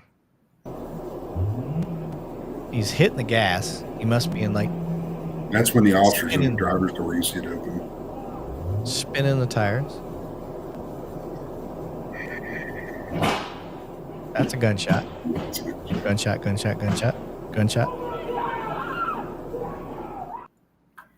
And I believe that's the end of it. Yeah, that's the end of it. So let's check out those details. Yeah, we're going to go to the details on this one. We don't do this, but I'm going to read it. Rock Island, Illinois, on January 5th, 2025, at approximately 3:15 p.m., Rock Island Police Department, Brett Taylor was conducting patrol in a fully marked squad vehicle in the area of the 12th Street and 34th Avenue on Rock Island, Illinois. Officer Taylor noticed a maroon 2013 Ford Fusion traveling northbound towards his squad car, then immediately turned left into an alley. He noted that the windows were heavily tinted, but believed he saw two male subjects in the front seat. Officer Taylor ran the license plate of the vehicle, which was registered to both 21-year-old Jakarta Jackson and female numerous alerts came back from the vehicle, including a weapons caution and recent involvement in a fled vehicle report. There was also an active warrant for Jackson out of Rhode Island County. Officer Taylor located the parked vehicle in the driveway of 2403 12th Street, later determined to be a vacant home. Officer Taylor was parked in a squad behind the vehicle when he saw Jackson walking away.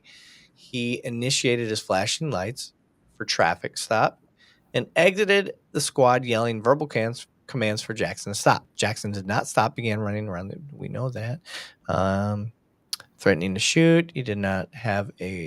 Although he did not have his weapon drawn. Jackson, pushing the gear in the park. Jackson pulls back into the driveway. Struggling to go in reverse. Officer Taylor appears to be hanging onto Jackson and onto the car door as Jackson is driving forward down the side of the yard on the hill and strikes a street sign before spinning and stopping at the bottom of 12th Street. Officer Taylor appears to fall backwards when the car hits the street sign and is then seen with his weapon discharging it 5 times, hitting Jackson in the glute and lower torso. Officer Taylor then moves Jackson out of the vehicle while another officer arrives to assist. CPR and other life-saving measures were administered to Jackson. The investigator later revealed that there were 6 individuals. Holy shit, there were 6 people in that car in the Ford Fusion when he initiated the stop. 1 male along with 2 minor children and a 3-year-old and a 6-year-old in the back seat. The vehicle did not have child safety restraints or seating, so there were just loose kids in the back. No other passengers were physically injured during the incident. There were no weapons discovered on Jackson or inside the Ford Fusion. Officer Taylor was taken to a nearby hospital for treatment and was released. Oh, so he didn't die. Oh, no, Officer Taylor was. Jackson did not survive his injuries. 2 of the adult passengers were also at the top of the hill, observed the car driving forward. with Officer Taylor attached to the driver's side door. Okay. So Tiffany T is saying cop created that mess. Did he? He initiated a stop. Person ran. The driver. He chased after the driver, which is normal. And it turned into what it turned into. So I wouldn't say he created the mess. I think he did what he supposed to do, and then it just turned into a shit show. So it's a hard one. That's a hard one. For me, you got the kids in the car. That changed everything. That really did. Because inevitably, when you go to pull someone over and that happens, you're not supposed to go chasing the passengers. You're supposed to chase the driver. That's the person you're trying to stop. Banning, is that how you look at it? It is, but different areas, different ways to do things, if that makes sense. Just like that, he didn't have any backup right there. Personally, I'm not chasing him. I'm staying with the people. I'm trying to figure out what's going on. Obviously, we can ID him, write paper on him, and catch him later. Yeah. Even if he's going to loop back, and then we can deal with it on that deal. But once you realize you have kids in that car and you have multiple folks that are in the car, let's investigate a little bit further. We're getting on the radio. We're letting dispatch know, comms know, get some folks here, figure out what's going on. If we got to lock down the area, if it's a bad deal, that's fine. Yeah. But good Lord. Yeah. I'm not quarterbacking him. That's the way he was trained. I will say, if I'm alone, I'm not chasing anybody. Right. I'm not going, if there's a car full of people, I'm just going to be like, all right, see ya. I'm going to find out who you are from your friends. They're not going to cover for you. I'm going to figure out who you are and just put an evading charge on you, and that's it. So I kind of get where she's coming from. I say she. Where was her name? Tiffany. Yeah, that's why I said she. She said he shouldn't have chased. And I agree with that. I wouldn't have. I wouldn't have. I wouldn't say he shouldn't have. I'm just saying it wasn't a wise choice. What I personally would not have, because I would have went old school and been like, I'm not getting tired for no reason, and I'm just going to find out who you are from your people. Right. But that's 18 years of talking. That's 22 years of police experience coming from Banning. Somebody had made a comment, and it doesn't matter who it was, but this is something to the effect of, why are you stopping somebody for a defective taillight or a license plate light? Well, just in my experience, and I'm just one law enforcement officer. I've gotten 2 people wanted for murder out of separate states, one being a taillight out, and the other one being a license plate light out. Those minor traffic infractions. And again, I'm not a big ticket writer. And I'm going to tell you right now, if I light up somebody with a tail light out or a headlight out or something like that, and they take off, my initial, before they flee, which becomes a felony, my initial is what's called a Class C in the state of Texas, which is just traffic. I'm cutting it off unless I've got a stolen vehicle or something else to articulate to put other people in danger. And then it's got to be elevated at that. I've canceled more pursuits on my own accord without a supervisor canceling it, even when I was a select sleeve officer, because I can run that reel in my head seeing so many bad things. I don't want to be the guy that's responsible for a guy that stole his mother's car, and it came as what's called a UUMV in the state of Texas, unauthorized use of motor vehicle. And we go and get into a pursuit, and he ends up rolling that car into a living room and killing somebody. Yeah. I will cancel a pursuit before I will go with it, unless it's one of these. If this guy gets away, he is probably going to hurt or kill somebody else. That's the only reason I'm going to chase till the wheels fall off. And I'm different with other law enforcement on that. So Mama G said, so if someone takes off or takes a left-hand turn, avoiding the cop or not, and windows tinted, so windows are too dark, it deserves shooting incident. Shake my head. That's not what we're saying. What we're saying is, you pull someone over. You have a right as a cop. You're using the law. That's the job. If you don't like the way that the laws are, then you need to get them changed. And that's the beauty of this nation, is that we can get laws changed through votes and having the people stand up and say, no, we don't like that anymore. But that's not the case. So having tint too dark is a law. So that is justification for a traffic stop. Is it something I would do? No. I live in Texas. It gets hot. I would think you're nuts for not having tint and having dark tint. Like, I get it. However, let's just say we're going to go with whatever state this is or whatever. It's against the law, and they decided to do a traffic stop. That is not why they decided to shoot somebody. They didn't say, oh, his tint's too dark. Bah, bah, bah, bah, bah, bah, bah. They didn't do that, guys. So the way that you're trying to explain that is it's dishonest. I'm not saying you're dishonest, Mama G. I'm just saying that's a very weak and generalization, and you know that. Deep down, you know that that's a generalization, and that's not what happened. What happened was he tried to pull him over for a traffic stop. Hey, your tint's too dark. Let me find out what's going on. This car's been seen to flee. So there's obviously something going on. They're cops. That's what you want your cops to do. You want them to dig into stuff where people are running from police. Like, that's the proactive side of policing. You get mad if they don't do their job. You get mad when they do their job. Like, it's catch-22 no matter what. So this person ran the plate, found a car that happens to have fled from police before, and they try to do a traffic stop based on some minimal stuff that they could find.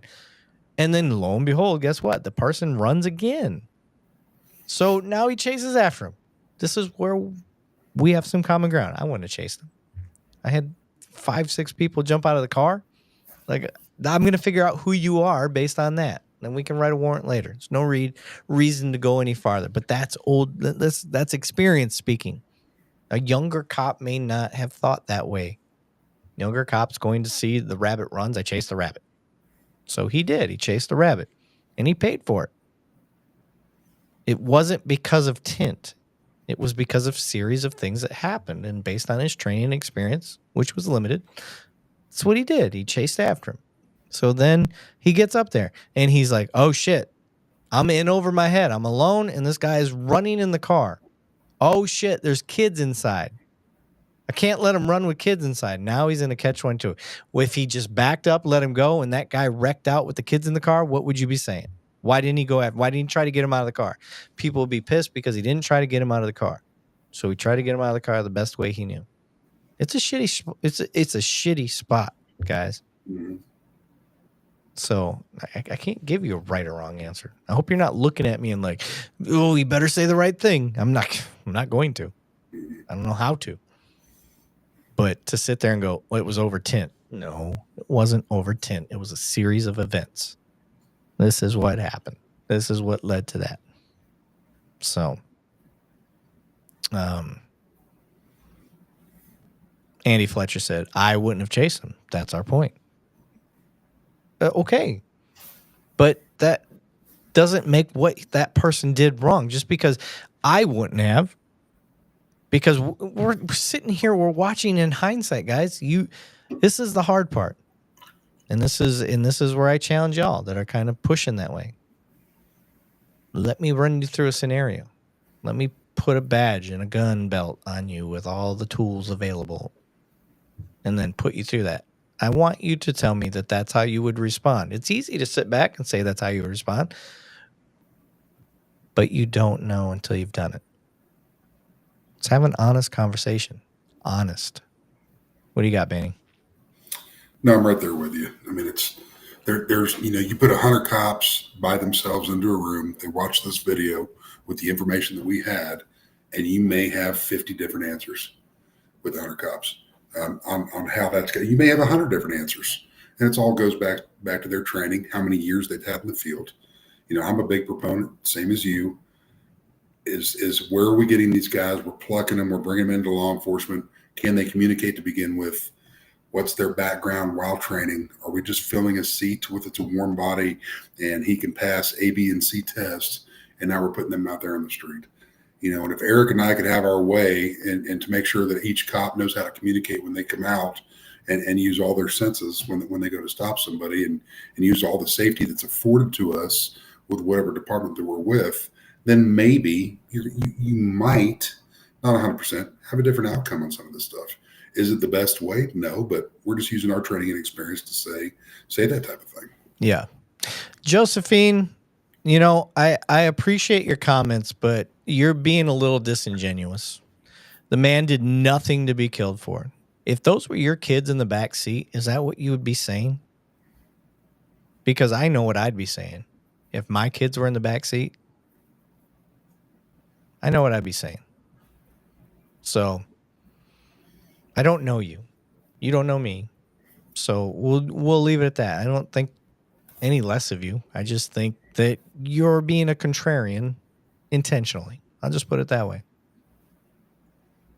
There's plenty of people on here that know and have called us out and have called out other bad stuff, and we've been able to meet common ground. But to say that type of thing, let it be your kids in that back seat, and then tell me how you would feel about a person that's trying to flee from the cops, and that cop did nothing. That cop does nothing, and they flee with your kids in the car. That cop doesn't know whose kids those are. That's the one thing as us as cops we don't play around with, at least for me. Kids. You want to make me emotionally invested really quick? It's children. I try to be very objective and try to keep a, non-emotional level about some of the stuff I do. Kids get involved, I will tell you, I am 100%. There's a whole reason I've never done crimes against children. Banning, you ever done that? For 2 days. For 2 days? That's all I got to say, because I probably would have been I would have been unemployed. It takes a special. There's so many hats that we wear in law enforcement, from all the different criminal elements that we have special units for.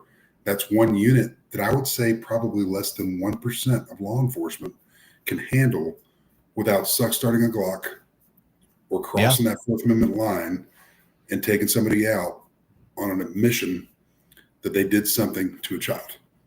Yep. I'm going to leave it at that. And like I said, I was in there for a small amount of time, and I decided I'm going back to normal patrol, canine, narcotic, because that's my area of expertise. And whenever I run into something like that, I bring in the professionals, because I would be the first one to tell you, I am not the professional to go interview somebody. What we get trained to do as law enforcement and sit down and have this hunky-dory meeting with an SOB that's done something to a child or hurt a child, because I'm going to be in prison. As soon as if I get in the middle and it's a rage yesterday statement that they committed a felony and defiled or did something bad, my badge is going away and I'm going to prison, because that's our next generation. That's the true. If you look at everything in the world, that is the true innocence, is our children. Yep. And you have to have that special person to be able to do that. And I'm not the guy. Yep. I'm not the guy either. So I can't. I've been, I don't want to say offered, but somebody had asked me if I'd consider doing crimes against children, internet crimes against children, and I just can't do it. I just can't do it. So know thyself. And I know me, I would get emotionally invested. It would eat me up. And I don't know that I could be fair to somebody that I was investigating as a suspect. So Eye of the Night said, "Oh, Banning decided to show up to the show. Glad to see you back." I tried to read that in his voice. Sigma Lord said, "I would be arrested just for thinking of what I would do to child offenders." See, now you guys are kind of understanding where our mindset goes. You got a guy that's trying to flee with kids in the car, knowing a cop is trying to stop you. Like, you are the worst of the worst people. You were trying to flee with kids in the car. So that's why I look at, Josephine, and I'm like, come on. You are being Josephine, I believe your heart's in the right place. I really do. I really think that you have your heart in the right place. But you are not being genuine. You are being a contrarian on this particular topic. I will believe that wholeheartedly. I think at the end of the day, you would have done the same thing, because you are not going to risk kids. You're not going to risk children. So, I The Knight said, good thing too. We need someone to supervise Eric. Fuck off, the Knight. You're not wrong though. I do need some supervision. So let me go to the next video. Banning, how long you got, bud? I'm feeling good. We have literally almost 300 people logged on right now that shows on Restream. So dude, we know if you want to go for another hour, I don't care. Fuck it. So just for those listening, when we see our numbers on Restream's numbers are very off. If it shows 30 people, that means we've got anywhere from 1,000 to 2,000 people. When it shows us that we have 300 people, that means we have a lot of people still logged on. So, and if you're wondering, like, how the fuck do you know that? It's because it's only registering my stuff. It's not registering Matt's stuff. It's not registering Banning stuff, which he's got his LinkedIn. Banning, how many LinkedIn followers you have? 30,000? 31,000 and some yeah. So but I don't look at him as followers, Eric. I look at him as connections. So connections, whatever the fuck you want to say. So tomato. So yeah, guys, I don't even know how many Matt has, but so that's just to give you an idea. So thank you, guys. If we have 30 people that are logged on, we consider that a classroom. If anybody's teaching a class, 30 people or more, that's a great class to be teaching. So we are here for y'all. So love it. Josephine said, damn it, I clicked it. Eric, I'm not disrespecting, so stop disrespect. I'm not disrespecting you. Listen, if you're going to try to call us out, we're not gonna just sit back and let you slap at us. We're gonna come back at you. We're not being mean. I'm not saying. Josephine, we love that you're here, and yes. I hope that this is 100%. Again, Eric and I don't make any money for this. Anybody on our panel doesn't. That this is not for zero. To be honest with you, I don't care for the camera. I don't care, but this is in my heart. I've retired. God, you don't have a face for it. I know, because my mother's always told me I have a great face for radio, meaning stay out of the damn camera, man. Face is getting awfully red from all them Coors, by the way. It is, man. And but no, seriously, guys, we're here for you. And Josephine, if it's come across that way, it is not. We love that you have a voice. We're not gonna put out your voice. If we disagree, we're gonna tell you, because we already know if you guys disagree with us, you're gonna tell us, and that's what this panel is all about. You know, in the end of this, I'm hoping in 2 to 3 years from now that there's a lot of people here tonight that may get a different methodology of thought of what a human being that carries a badge is going out there and doing. I'm not saying, and we were the first ones to tell you, we don't think that every cop is right and justified in what they do out there. We are not an echo chamber like Eric stated. We're not here to say, by golly, we're police officers, and no. Right. We want to hear your sides. What you know, there wouldn't be any cops if it wasn't for the general public, and you are the general public. We're bringing you in here to have a voice as well. It's not just for us. Getting off my soapbox, I know Eric's going to go to another video, but we love all of y'all, regardless of we're indifferent and different stuff. We're all humans. I'm going to go right back to that. We are all humans in this. Yeah. Shout out to Jason Elledge. I haven't heard from him, so he said, real talk, worked 11 years in casino security in Las Vegas, so he's definitely handled some rough bush. Mm-hmm. Have handled most calls other than active murder. We had a guy get stabbed in the garage, and I can yell, violate crime sucks. Violent crime, yeah. Violent crime? I think he's meant. I don't know. I can't. Yeah. Sorry, brother. Between the smoke wagon and then trying to read that, I don't know what you meant. So in reference to Andy's, that one that just popped up at the top, I want more cops to watch. Let me tell you, brother, there's a lot of law enforcement that are watching right now, but the way the rules dictate in their general orders, when they're a full-time peace officer at their department, they don't read the fine print on it, and they're very careful on where they come in and make comments. Yep. Only because they think it's going to. So I'm going to tell you right now, there's just as many law enforcement watching right now, and hopefully learning some stuff from y'all and from us to help them in their career. But there is a lot of active law enforcement and retired law enforcement that watch this show as well, just so everybody understands. So what Banning can back up what I'm about to tell you guys is I get messages not just from y'all, but from cops as well that tell me constantly, hey, been checking out your channel for the last month, or been checking out your channel for the last year, or however long it is. It is so refreshing, or it's so cool to see, or it's really awesome that a cop is calling out other cops, but also like you're doing it really well because it's even keel, or however you want to say it. Every time we get those messages, I send it in our group chat and show our guys. I highlight it. Hey guys, the mission that we are doing is working. Here's a cop saying this. Here's a civilian saying this. Here's a cop saying this. And I share it with them every time. I want it to be a motivator that somebody is like, this is awesome. So cops are watching. I will tell you, when I started doing this, it was for citizens. That was my idea. When I first started, I was like, oh, I want to help teach citizens this, that, and the other. You want to know who I've taught more than anybody? Other cops. So, Andy, it's working, brother. It is absolutely. I have gotten more feedback from cops. You really want to see it? Check out my LinkedIn. Go to our 2 Cops 1 Donut on LinkedIn. You'll see a lot more cops on there. It tends to be kind of a more professional format, so they do it for their job and all that stuff. But that is where I've got a lot of other officers that are like, I didn't think of it that way, or man, this is great. This should be training everywhere. So yes, other cops are watching. But you're right. Yeah, more cops need to watch. Sign up, follow us. You spend so many hours on the range, and you have to shoot in the vehicle while IQ of a goose. I don't understand what that means. Well,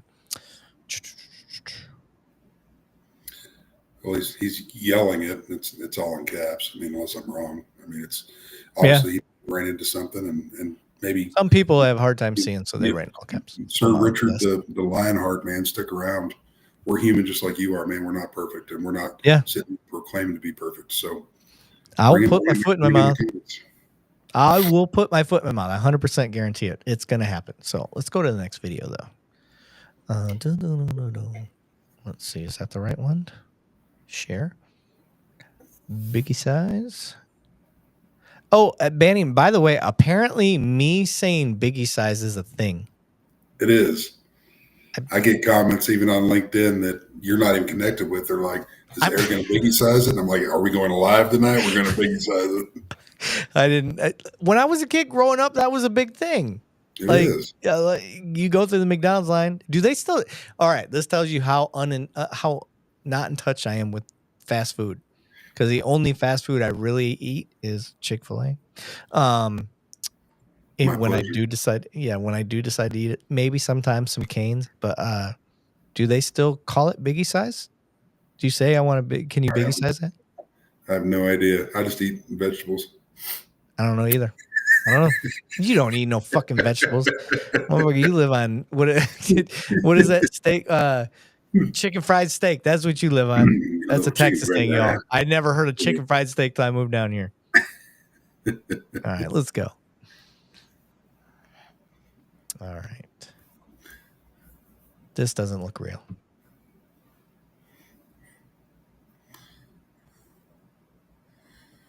Oh, your boy got a right. Oh, I was gonna say he's got a rifle. All right. This is the skeptical side of me. Why the fuck is this camera angle here? I think this is probably going to be a Tesla video. This is Tesla. This is a car. You think that's a car right there? You see that fender on the very right side of the screen? Oh, you're right. No, I didn't even notice that. I'm like, this is a weird fucking angle. Mm-hmm. Okay. All right. You kind of won me over. All right. So we're watching a robbery, I guess. That's my guess. Yep. Is this like a... Again, we don't know any of the... I don't know any of the details. I've never seen this. Is this like a Uber ride gone wrong? I don't know. This is fucking weird. This is weird. So, all right, let's keep going.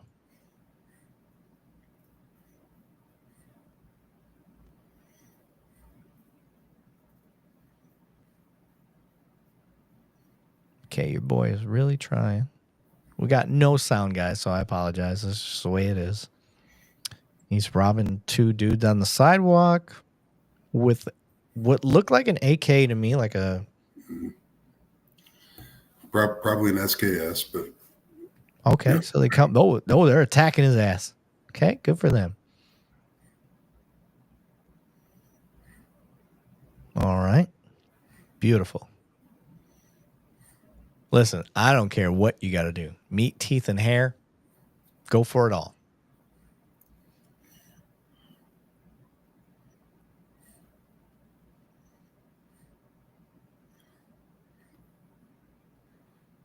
Okay. All right. I guess the thing that we got to start thinking of is if we're the police and we show up to this. Yep. That's kind of how I'm looking at what the fuck do I do. Okay, we'll keep going. My boy's throwing elbows. Yo, what the fuck is going on? Oh, so the cops stumbled upon this shit. They don't know what the fuck's happening. Yep. Oh, shit. This is dangerous. Very. Because I don't know who the bad guy is. Me looking at this as a cop, I don't know who's the bad guy. And all you want to do as a police officer is freeze the scene so nobody gets hurt and then investigate it. Okay, so I'm gonna I don't know what's going on. Everybody's on the ground. Get on your fucking face. Everybody on their face. Doesn't matter. I don't know who's the bad guy. So for here, everybody on the ground. That's where I'm going right now. Hey, get off of him. Let me get it back up. What's your name? Go grab him. Hey, get off of him. Drop the. Okay. This is a shitty situation because I'm going to keep saying it over and over. Everybody on their face, everybody on their face, everybody on the face, everybody on the ground. Mm-hmm. Meanwhile, unbeknownst to me, these two dudes are fighting over their fucking life. Yep. Holy shit. This is a bad spot. You don't know who's... Fuck. All right. Let's keep going. So... Now, in this, the only thing that I'm going to say is I've got the advantage right now is I know who the bad guy is. The gun! Drop the gun! He has a gun! Get off of him! He has AK! He has AK! Get off of him! This is bad. This guy right here is so fucking smoked right now. He is so in over his head with just fight or flight response. Did you see his feet? Yep. I'm going to go back. I want you guys to watch his feet. This is not normal. Get off of him. Let me get it back up. What's your name? Go grab him. Hey, get off of him. Drop the gun. Drop the gun. He has a gun. Get off of him. He has AK. He has AK. Get off of him. My man just danced. Yep. He doesn't know what the fuck to do. And I don't blame him. No. You're looking down at people fighting over an AK? Oh, damn, bro. Officer, need help, officer. Rifle! Shot fired! Shot fired! Shot fired! Forcing out with the rifle! So it looks like one of the victims got hit in the hand. Looks like one of them got hit. Yeah. Luckily they shot the right dude. Okay. 2 minutes. No audio capture during the 2-minute buffer period. Whose body camera has a 2-minute buffer period? What the fuck is going on? Hey, get off of him. Let me get it back up. What's your name? Go grab him. Hey, get off of him. Okay. So I didn't hear that before, but the guy's yelling, he's got a gun. He's got a gun. Shit. Okay. Even still, you don't know. Drop the gun! Drop the gun! He has a gun! Get off of him! He has AK! He has AK! So he sees the gun. He says it. He's got an AK. He's got an AK. Like, our body armor is not stopping that. So I understand his excited utterance right here. Get off of him! Officer, need help, officer! Don't blame him. There. Get everybody. Everybody. This is the one time you get to call everybody. Ooh, oh shit. I didn't mean to do that, y'all. Damn. Dang it. Gun! He has a gun! Get off of him! He has AK! He has AK! Get off of him! Officer, need help, officer! That shot right there, I don't think that was intentional. No, I think that was a sympathetic response. Yeah. With fear, human fear, and that's a training issue. And is that excusable? No. Yeah, I agree. I don't think he meant to do that.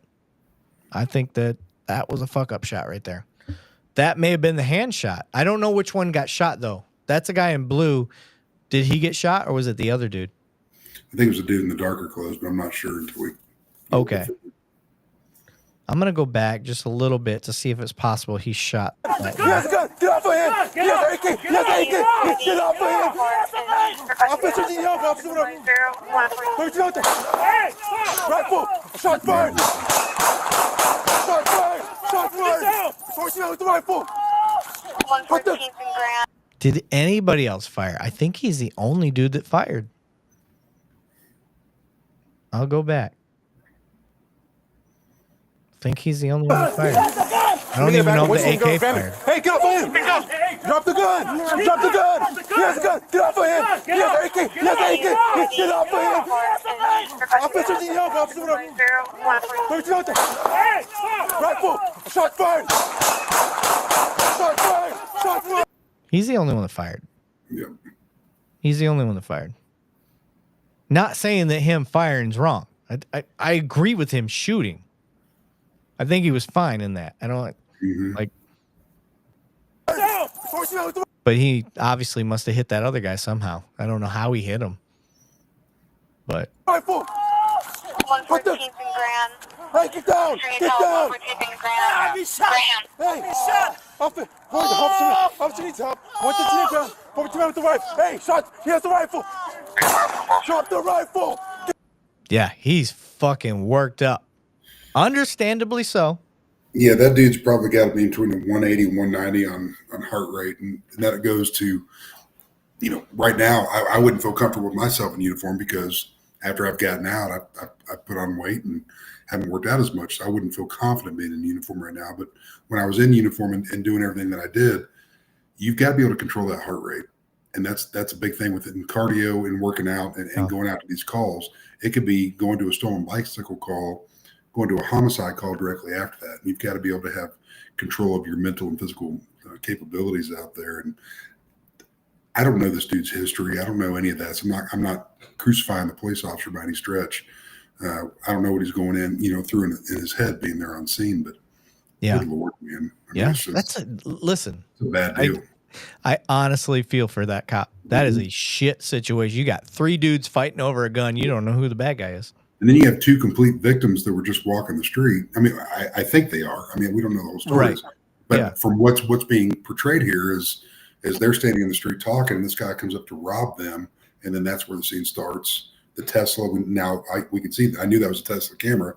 We can see the Tesla there that's capturing all of this, and thank God for that because that helps with court cases down the road.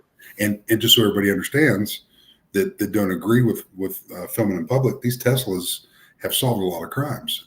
All they're doing is recording public space, just like when you're walking down the sidewalk. Eric and I both, we don't care about these First Amendment auditors who go around and film everything. That's in the public view. Go film whatever you want, man. I mean, if you're in the public view, you're fine. But these Teslas have actually helped solve a lot of crimes. Yeah, and for me watching that, I'm sitting there going, as the officer that responds, I'm just like, you're damned if you do, damned if you don't. Like, you got to act, you got to do something. And how reasonable is it for somebody to continue to try to pick up a gun while being wrestled by 2 people and with a cop right there? Like, he obviously did a good job at threat assessing and going after the right person. He called out the right weapon. But he was worked up, man. He was fucking hyped. His flight or fight was off the charts right there. So paralyzed almost in reference to he did the happy dance while he was doing that. David Edmondson said, "Did the AK fire first? Perhaps that." I don't think so. I think he fired because that guy was grabbing the AK. That's just my opinion. So let's see where the video goes. Maybe there's something else on here I didn't see. All units, air. I'm being shot. All units, officer needs help, 114th and Graham. Officer needs help, 114th and Graham. Drop the rifle. Drop the rifle. Officer needs help. Motherfucker. Hey, drop the rifle. Let me get on in. Hold on. Hey, that rifle! Drop the fucking rifle, motherfucker! 1864, Roger on the RA. If he doesn't do anything other than put his hands up, I'm shooting him more. So I'm glad to see it. Looks like now that I've seen that camera angle, looks like he's putting his hands up. Officer needs help, 14 in Grand. Officer needs help, 114 in Grand. Shots fired. Right there. Hey, let's watch it. Hey, let's watch it. Go ahead. Hey, you know, Gotta secure that weapon. He's found. Where's the team from Graham? Is he a male? Black? Hey, get over here. Units respond eastbound 115 in Graham. Hey, get away. Listen, this officer's response is completely understandable when you know the flight or fight response. It's a very dynamic scene. Yeah, he's at his threshold. This guy he saw that AK. He's fired his weapon at a human being, which we've never done. I understand it. I'm not saying that's how I would respond. I'm hoping I could do better, but we never know until we're in that situation. I've never fired my gun at a person. Banning, have you? I'm sorry, disconnecting here a little bit. What'd you say? I said, have you ever fired your weapon at somebody? No. Yeah, I've never fired my weapon at a person. Come close, but haven't had to do it. So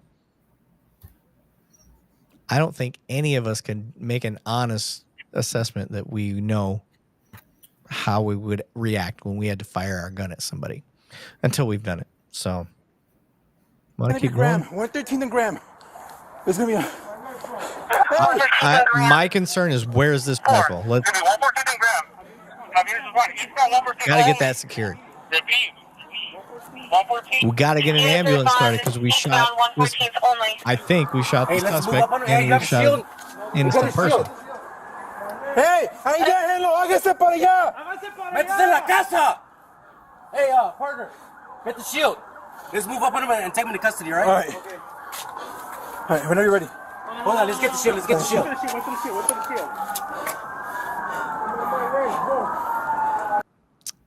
This is one of those times where I get a little frustrated because and this is my arrogance. I feel like I can read the situation better than other people. This dude is not going for that gun. That's just my thought. Yep. What do you think, Banning? No, it's the same thing. He's given up. I don't know if he's been hit or not. We've got a victim, a true victim. That's a true victim. We got to get him taken care of. It's in a dog pile, and his hand or wrist or arm got hit. So now it's our responsibility to stop that bleed and friggin' make sure he goes home with less scratches. And I don't know if these guys even know where that rifle's sitting at right now because of the perpetual motion of the scene. Yeah. It could be under the car. He could be sitting on it. So that I understand they're trying to get a shield. They're trying to do this and that. But I believe what Eric's trying to tell everybody is we would handle that differently. The guy's got his hands up over there. We're not going to lose that grasp and ground. We're going to stay up there on him. We're going to get him down. We're going to get him into custody. We're going to get medical on the other folks and try to unravel this, because what everybody doesn't understand is these officers haven't seen this Tesla video yet. They haven't seen it. And, this is blank minded to them. They're rolling up. There's three guys fighting. Dude on the bottom comes up with an AR. That's where we're truly at right now. And they've had to deliver rounds down range in an unknowing situation. Yep. I mean, this is real life police work right here. And to Mama G's point, she said, why shoot when you have no idea what's going on? That's not an unfair question. Mm-hmm. I see where you're coming from. However, in police work, we start to break down, even if it's subconsciously, like, hey, when police show up, everybody usually just like, that's a normal response. 99% of the time, that's the response. Guys fighting, guys, whatever it is, stealing, you catch them in the act of like, shit, I was just like, this is a normal reaction in a violent situation. Honestly, it is. So when there's guys fighting, he's got a gun, and they're yelling, this guy's got a gun. And he continues to grab that gun and get up with it while the police are, that's not normal. That's not a normal thing. So I think they really just they took a risk. They were like, all right, odds are that's not right. And they trusted their gut. I'm not saying they're right or they're wrong, but this is where we can't really judge them unless we're in their shoes. They made a gut call. And guess what? They were right. So how do you get mad at that? It's really how it comes down to. You trust your gut while you're on the scene during that moment. Now, let's say that was an innocent dude. They're also fucked. So I'm with you, Mama G. If they was wrong, then they deserve to be punished as though they were wrong. Yep. But they trusted their gut, took what they had based on limited information, and oh shit, that is why qualified immunity is a thing. This is a prime example of why qualified immunity is a thing. Because imagine being that guy. Because if those cops didn't fire and that guy shot them with an AK, you guys would be pissed because those cops didn't act. This is why we have these discussions, guys. I'm hoping to have these types of epiphany moments. Let's see how they take him into custody. Yeah. Hey, don't move. You got a shield? All right, on you, all right? We'll move up. Hey, we're going to move up, right? All right, Roger. Hey, we'll move on this side, yeah. Going up. Don't move. I'm glad they got up there quick. We're going to get you on it. Come on. All right. Hey, turn around, man. Turn around. My legs broke. Can't move. Turn around. My legs Where's the gun? My legs broke. See, this is what irritates me. There's no need to cuff him. Find the wound. Make sure he doesn't have any guns on him. Pat him down. Yep. Like, feel the situation out, guys. Pat him down. Make sure there's no other threats. Yes. But the dude shot up. He's not doing. You can read. I can read this. Can you not read this, Banning? Is it just me? No, it's not just you. I can read. Like, I feel like I can read this. Like, I don't know. Like, this is one of the things that pissed me off. You can read this. This guy, fucking fix him. Fix him. That's what your job is now. Like, putting him in cuffs. Like, damn. Like, I don't know. We stopped the bleed on everybody. That's all. It doesn't matter how it started, where it finished. Now it's time to stop the bleed. And that's where we're at. Right. Yeah. Sigma Lord said QI is justifiable for this, not for other instances. Agreed. There are some instances where I'm like, why? And that's why we got to hold our courts accountable. Why we got to hold our corrections accountable.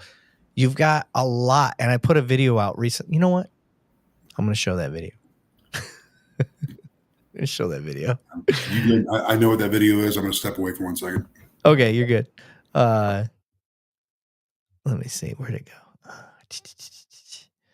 Was it this one? Give me 1 second. Nope, that's not the one I'm looking for. Give me 1 second. I am looking for this video. I put a video out today or the day before. I can't find it. But anyway, my point is there's times where qualified immunity that's why it's there. And then the other times when it's not, and then people get mad, it's not the police you're mad at, it's the courts. Why are they allowing the qualified immunity to be there versus not? Hold them accountable. Where is the review board? Where's the citizen review board for the courts? Where's the citizen review board for your prosecution? Where's the citizen review board for your judges? Have them there for that. You guys have held police account. You guys are doing great. We are walking on eggshells, y'all. I promise you. But you know where we keep fucking up is on prosecution. That's my point. Why the hell are some people not? Why are they getting qualified immunity? Where are we failing? It's not at the police level. It's higher than that. Follow through on that. I just put a video out of a corrections officer. That's the video I was looking for. I found it. I'm going to pause it and I'm going to share it. Share this instead. So I'm going to play this. I can't go back, so. You never had a problem. Why you gonna spit on us? Sergeants come around. Give me 1 second. I'm going to reload it.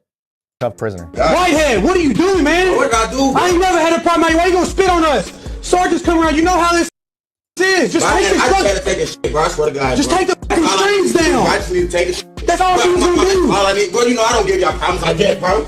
I do not give you problems like that, Shorts, bro. You know, Fucking all prison. you had to do is take the strings down, Put dude. that dude in prison. I'll take next time, bro. You ain't hear no problem with me, bro. I swear to God, bro. You know, second shift, bro. You know, I try my hard. Keep your leg down. Keep your leg down. I try my hard, you feel me? Cause y'all treat us right, you feel me? On everything. I give y'all double trace every day and everything. This ain't right here, though. On my mom. You need medical? This ain't, nah, bro. I'm straight. I don't want no medical. You want decon out your ass? I need shit out my ass, though. I'm sure. Hey, though. You know, God, bro. I'll come back and talk to you. Hey, The point of what we do here is to Tell me that dude qualifies for immunity. Fuck that. Fucking road raging asshole.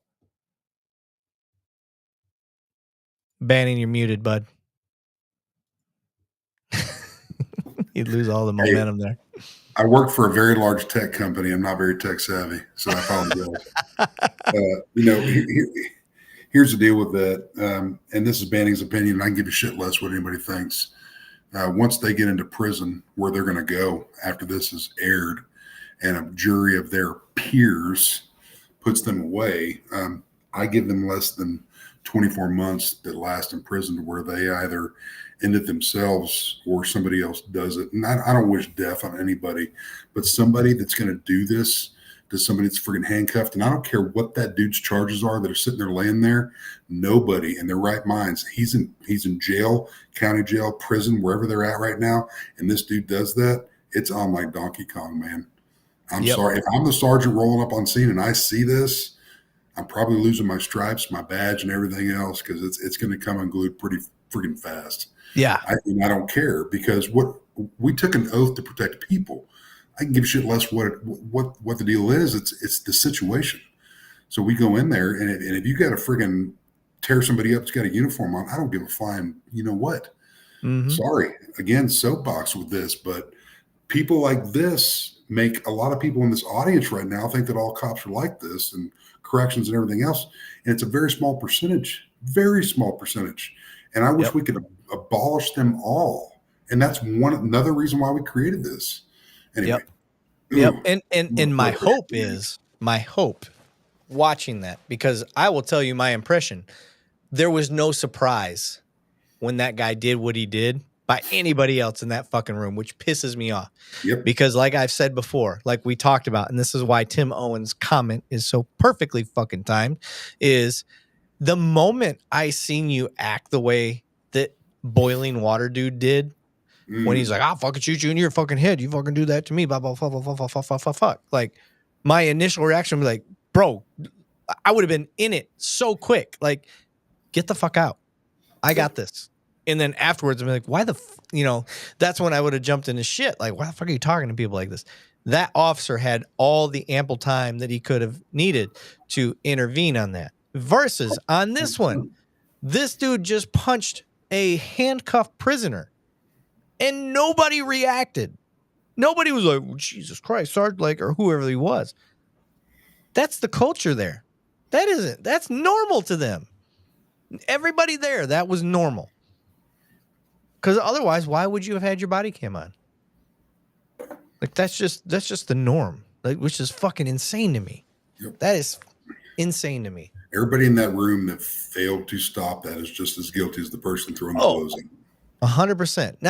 And I'm not saying you should have prevented it, but the minute he started, you should have tried to intervene, or like, even if you're in the shock of it, like, holy shit, like, get out, like, do something. You did nothing. You did that too. I don't care. Listen, and people are like, well, what if he's a pedophile, or if he's a murderer? I don't care. Listen, I don't care. No person deserves to be punched while handcuffed. Just the way I feel. Like I kind of look at it. I would think how doctors take their, what is it, Hippocratic oath? Is that what they call it? Yep. Yeah, Hippocratic oath. They're going to save everybody. No matter what, they're going to save everybody. So my job is to get you in cuffs. Once you're there, now you're under my protection. I can't let you get hurt while you're in cuffs. And we're all here for the same thing. But for somebody to make a comment that down here that 95% of cops are criminals, it's proven. That Get out of here. Josephine, wherever you're getting that from, please check your sources. That is not a fact. I'm going to tell you right now, it's less than 1% across the United States and around the globe that are doing bullshit like this, and the other percentage are like Erik and I, and we want to stomp their heads in and put them in prison. Yeah, and we're trying to get them out of the profession as fast as we can, but we have limited powers on that. And Josephine, if I'm going to be honest, you're wearing out your welcome pretty quick. We normally don't pay this much attention to somebody that keeps spewing bullshit, and you're spewing bullshit. So if you're going to do that, I'm going to call you out. Just no different than anybody else would call me out when I said something stupid. So there's 350 million approximate calls for service each year. Now, if you want to start calling out numbers, I'm going to call out numbers. 350 million calls for service, approximate, each year for police. Out of that, 0.0006 end up being a use of force or a complaint. Even less of that end up being sustained. So, if 80 to 85% are wearing body cams out of 350 million calls for service, I'm pretty sure there would be overwhelming evidence that backed up your claim. But the complaints, the sustained uses of force or complaints, they don't back that up. That's bullshit. So, is what it is.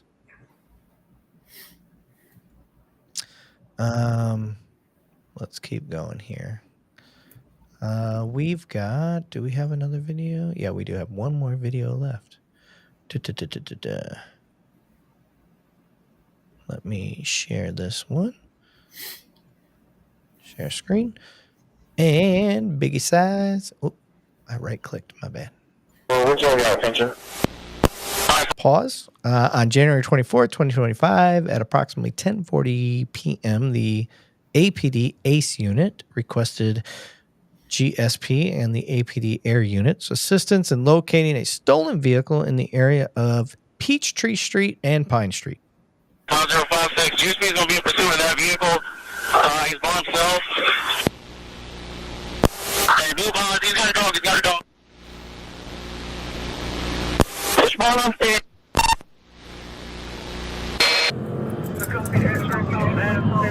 I'm curious if GSP means Georgia State Police. It's turning on. They don't Hearing play. right now. Just turned off daring. I think GSP's got it.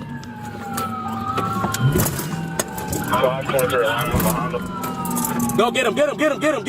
Georgia State Police would already hit him.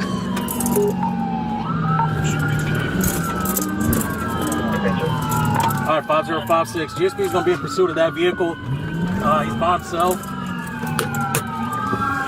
Hey, be advised, he's got it. Okay, from here, we're going full. Sorry, I didn't mean to click that comment. I'll get to it in a second. From here, we're going full felony stop. Yep. Car stops, felony stop. What that means is we're going to get out, guns drawn, and then we're going to start loud hailing. Driver, turn the vehicle, put the vehicle in park. Put your hands out the window. We're going to command them out versus going up to the car. So, with that said, I'm going to the comments here.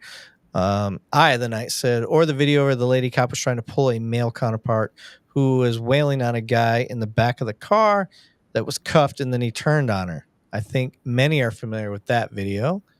And then Tim Owen said, Josephine, he may have told you everything that was happening in New York at the time, but he couldn't tell you everything because he doesn't know everything. Now, come on.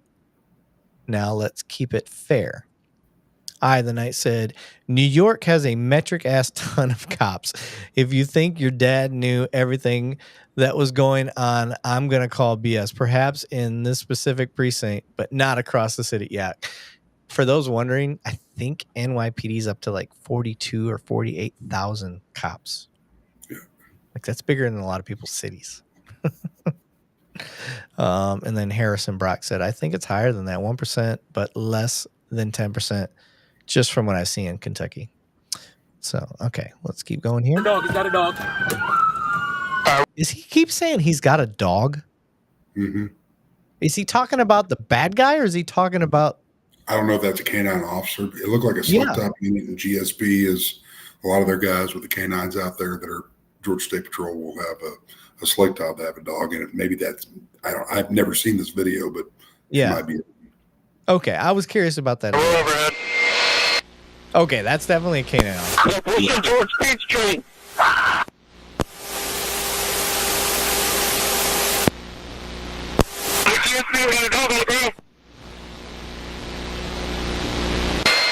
Okay, so the reason it's so important to keep telling officers that there's a dog on the ground is because that dog will bite another cop.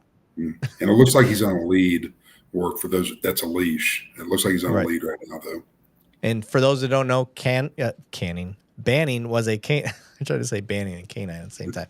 Banning was a canine officer. So if anybody knows, it's this motherfucker. So. I got eyes on the canine. I'm looking for Buddy here.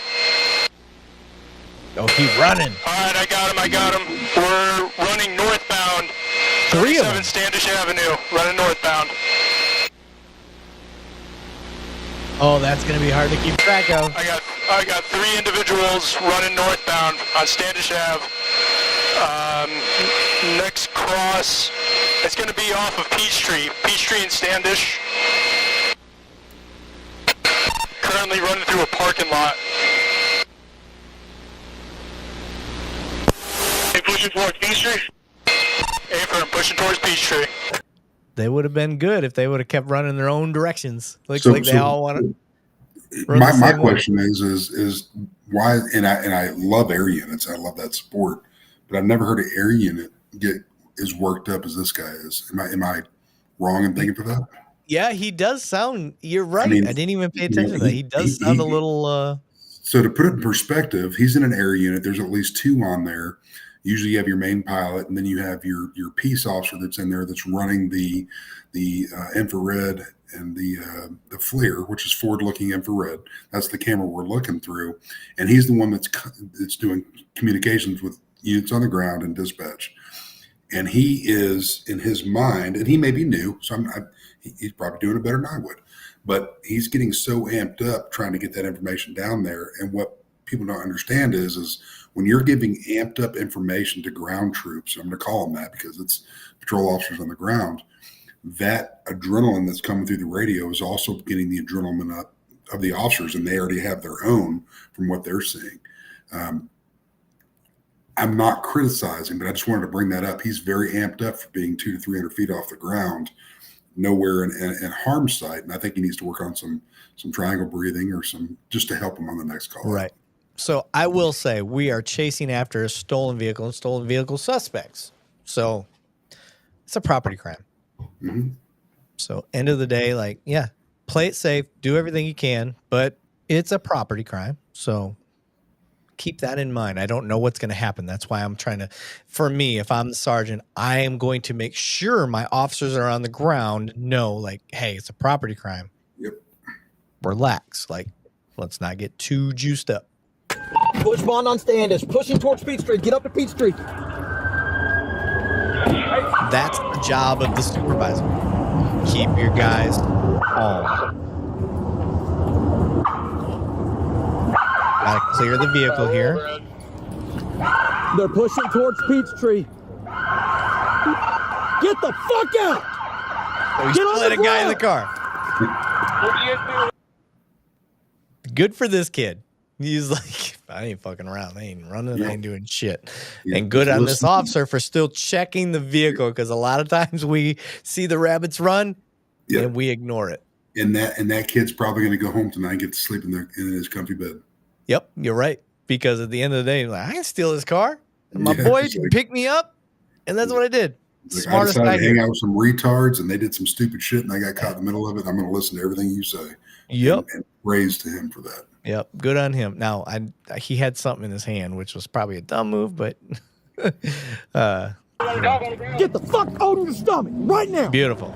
I like it. I'm okay with the swearing, whatever you got to do. Take him into custody. Shut the fuck up. All right, I got him. We're running northbound. Relax. Listen, that's a write-up. Sorry. Yeah. That's a write-up.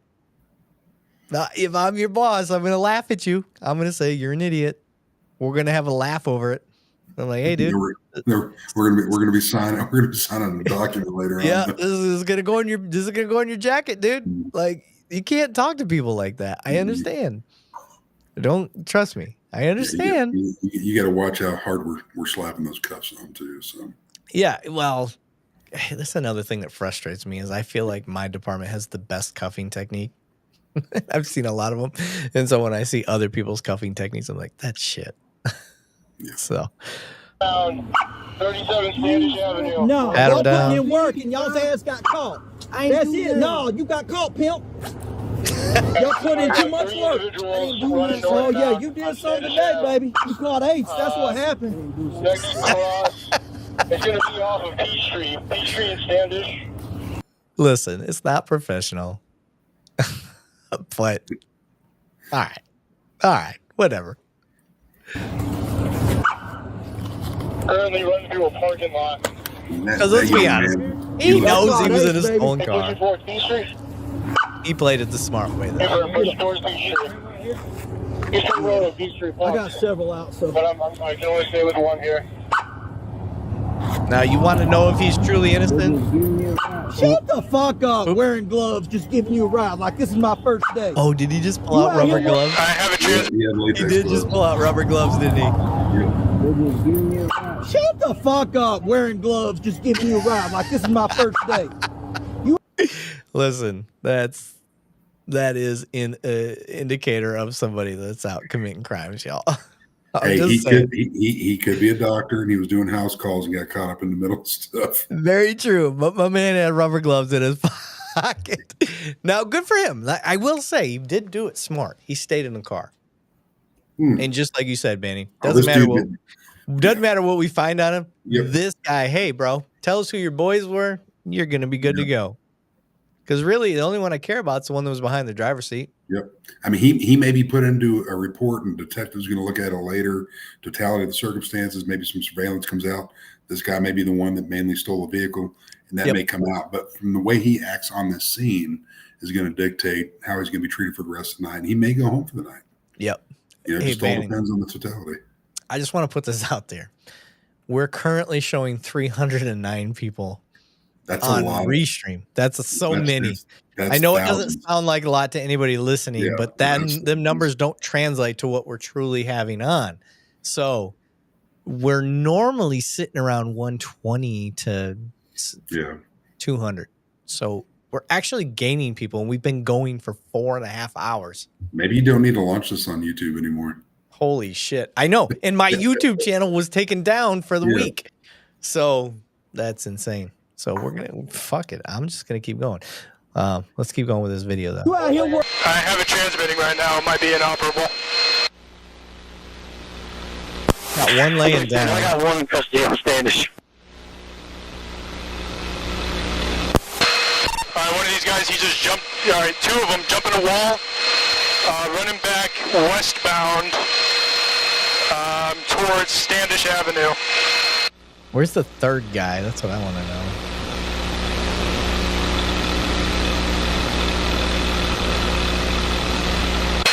One's gonna be wearing a black hooded sweatshirt.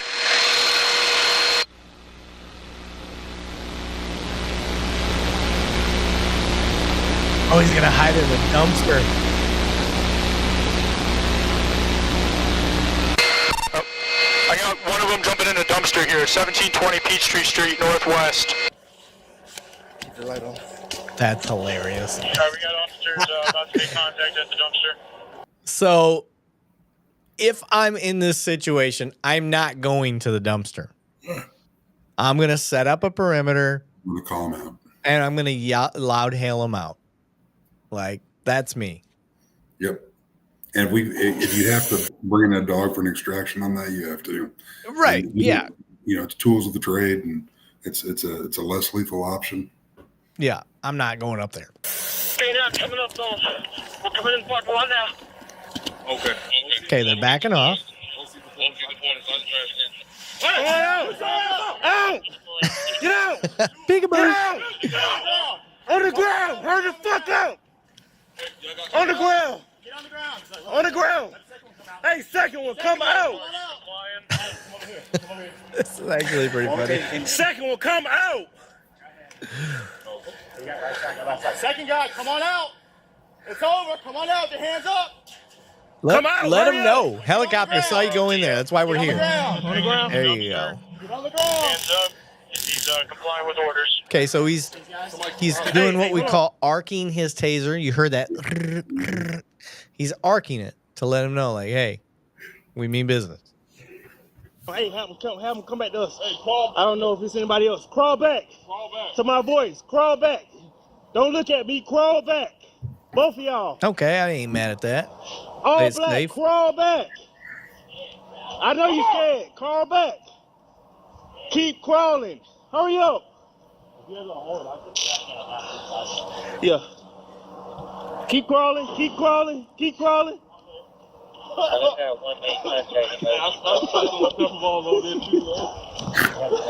Okay. You got it? Adam, go ahead. I got contact. I got lethal. Yeah, beautiful. 50-54. We got 2 detained. OC sprayed.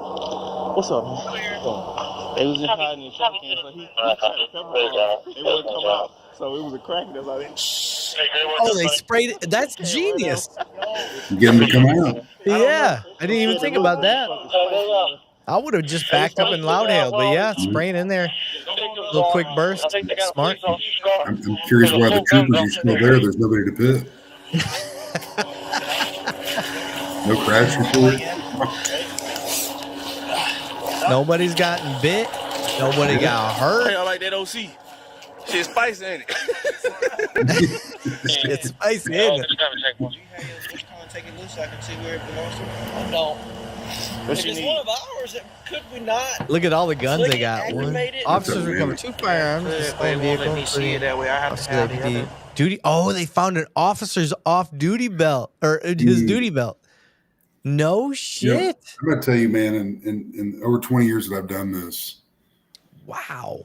I don't know how many reports I've received coming through TLETs, which is a messaging system for those that don't know, that Officer Schmuckatelli at whatever agency left his entire duty rig in his personal vehicle, parked at a mall in a different city, and the windows were smashed, and somebody took his shit and his credentials and ID, and it's like, dadgummit, man. Right. I have never left my duty belt in a private vehicle parked in a public lot. I don't know if it's common sense or what, man. I mean, I know cops make mistakes and they got families and they got to go and they're on call and this and that, but get a better freaking system. Don't leave that shit in the personal car. I have a weird window or a weird perspective, I should say. I grew up with a dad who was a cop. My dad retired as a police officer.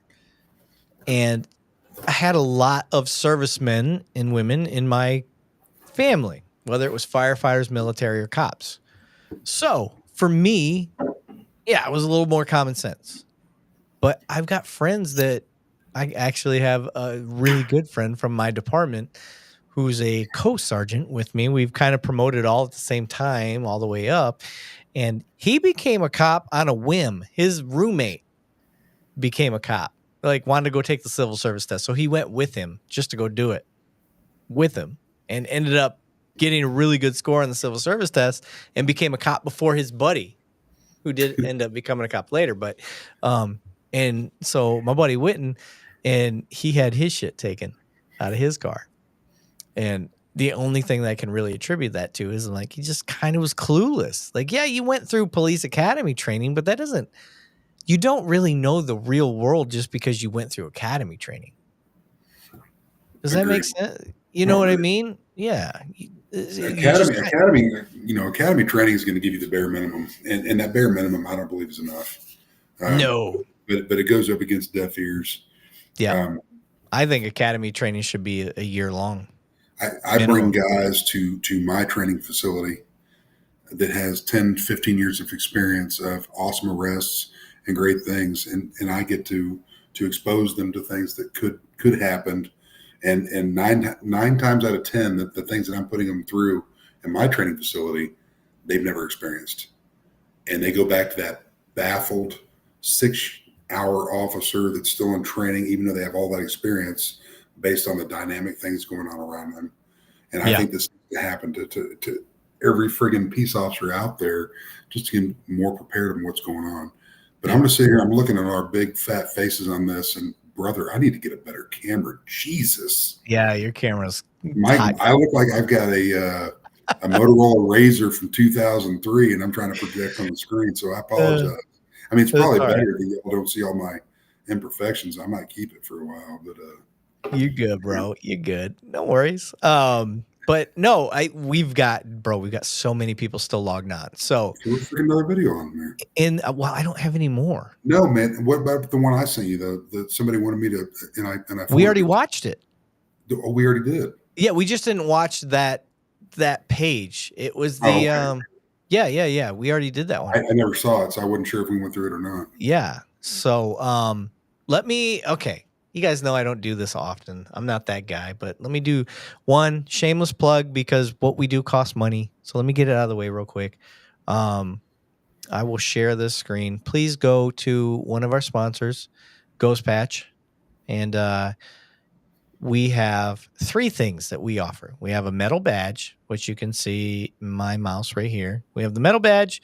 We have a coin right there, and then we have a little Velcro patch. So go to Ghost Patch and pick one of those things. And when you do that, you directly help support us. And then you actually help support Ghost Patch, who is sponsoring us, because we split the cost on all this stuff.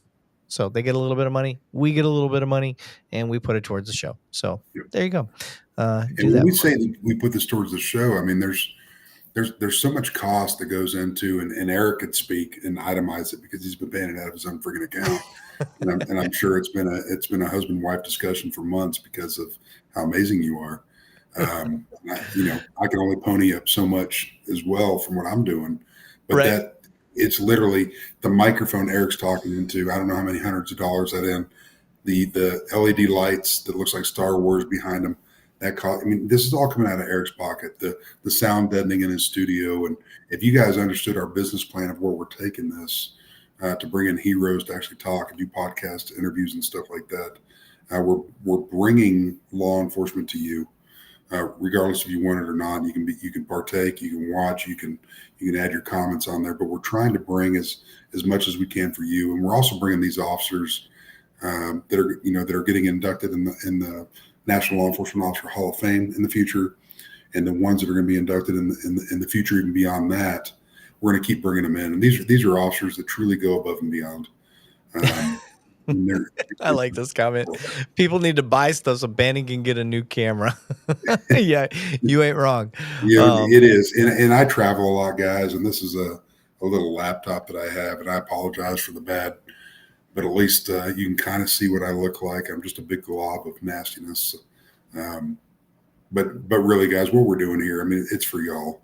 Yeah. I mean, there's no point of Erik and I staying up this late unless we love bringing our experience to y'all. And we're all watching this for the first time. Yeah. Sigmund Lord said, I ask you kindly to take in consideration that I would support, if not for my current legal situation. It's a lot, especially with a family. Yeah. We'd love to, I'd love to know more. Love to know more about what's going on. I obviously saw throughout the comments that you've got something going down. So would love to know a little bit more if you care to share. But you don't have to publicly share that. You can share that with Erik in private. Yeah, just DM that shit. I don't want you to put you on blast. That's not, you wouldn't believe the stories that we get to come across on here. And sometimes when we've been able to help people with stuff and get them in front of the right people. So yeah, we're like right now we don't have any more videos to show. but I want to answer questions. I want to be able to have real discussions and do. This is the fun part. Like for me, what's been frustrating to a lot of people is they really like doing the body cam video reviews. So they like to watch the video parts and they want to talk about it. Mm-hmm. But overwhelmingly, there's been a lot of people that they just like the discussion part. And they want to ask their questions, say their piece, and get it out there and vent. Some people just want to vent.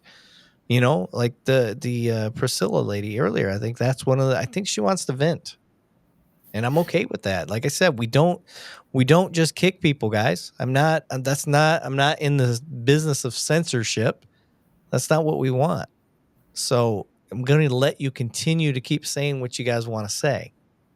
I'm not going to block it. I may not acknowledge it. Don't get pissed off because I don't acknowledge it. Because you guys don't see it. Everybody other reads people it. see it. And sometimes when you were on that bullshit. Because sometimes I'm on my own bullshit and you call me out. So it is what it is. So I think we're pretty fair across the board on that. Sigma said, I just started posting. Hard have to relive the events each time. Yeah, that's post-traumatic stress, bro. That is, like we talked about that earlier. Like just talking about the stuff that you had to go through. For me, which is really weird for me, and Bannon, we've talked about this on the show before. For me, I never thought I was a victim of post-traumatic stress. Domestic violence calls for some reason stick inside my brain. And I didn't know that until I had some domestic violence survivors on my show for interviews. And then it all came out. Like I fucking went through it and didn't know. And it just hit me. And then that's when post-traumatic stress really kind of opened my eyes, because I never thought that I had post-traumatic stress about anything. And if I'm going to be honest, the post-traumatic stress I have, it isn't even for myself. It's for the people that got hurt, which I don't understand. Do you get that, Banning? I don't get it. Why does that bother me? It wasn't me. I wasn't the victim. And my thing, Eric, is going to those domestic violence calls, and for those of you who don't know, that's a very high or a bad call that law enforcement goes to all over the world, not just America. When we have these things that spruce off in our house between husband and wife or husband and whatever, it gets violent for whatever reason. I've never personally gone through it, but I've gone to dozens and dozens and dozens of these bad calls, and a lot of them have ended up in death or aggravated assaults or worse with the children that are born between them. But also another one for me is wrong way drivers with DWIs that hit a vehicle, and it's a family maybe coming from wherever, and they're escaping something that's bad, and they're having to leave in the middle of the night, and they're met with a DWI that's driving down the wrong side of the road head on, where the speed limit is 75, wrong way driver maybe even going more than 75. And when you hit that metal on metal, and then we're the first responder on scene, and I'm a human being. Nobody can teach you how to properly digest what you're about to see in this carnage of all this metal. And then when you get to a back seat, and I'm not even going to go into the details because I don't want to give somebody else in the comments the stuff that we go through. We make all these big bucks on, and what Banning made on every 2 weeks when everything came out of my check was less than $500 every 2 weeks. So, and I was the topped out, highest paid uniformed officer at my department. And I was making literally less than $1,000 a month once taxes and insurance and everything else came out of my check. But I still love it, and I did it. And I had other side sources of income, training officers to make it to where my family could still eat and do everything. And it's not a pity show for Banning. This is a choice that Banning did. But if I sit there and if I could have a movie player up here of everything that Banning saw, of what I saw on every call,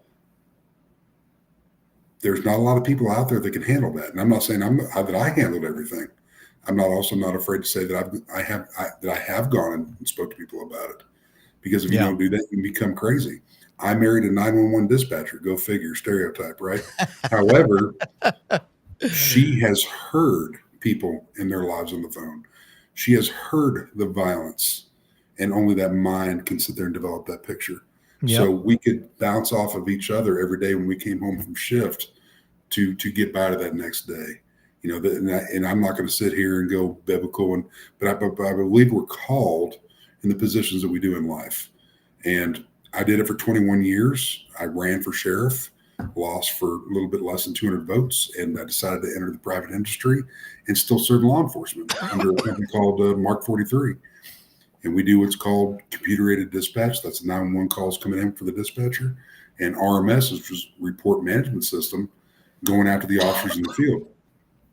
And I love what I do. I get to fly all over the country, meet amazing officers, meet amazing brass and command staff from everywhere. And everybody's trying to get a better system to where we can articulate to the public what's truly going on in the cities. But it's really for a different breed that are coming out here to take that oath. And sorry, I just read a message, personal message, that you know, we take this oath to go out here, and we're not. There's nothing that can prepare you. And I did 4 years in the Marines. I don't have any weird war stories. I get out, honorably discharged 2 weeks before the towers got hit. So I lost a lot of friends in the war after 9/11. Yeah. You know, again, it's for a very small percentage of people to handle what law enforcement, and not just law enforcement, and that goes to the ER staff, people in the hospitals.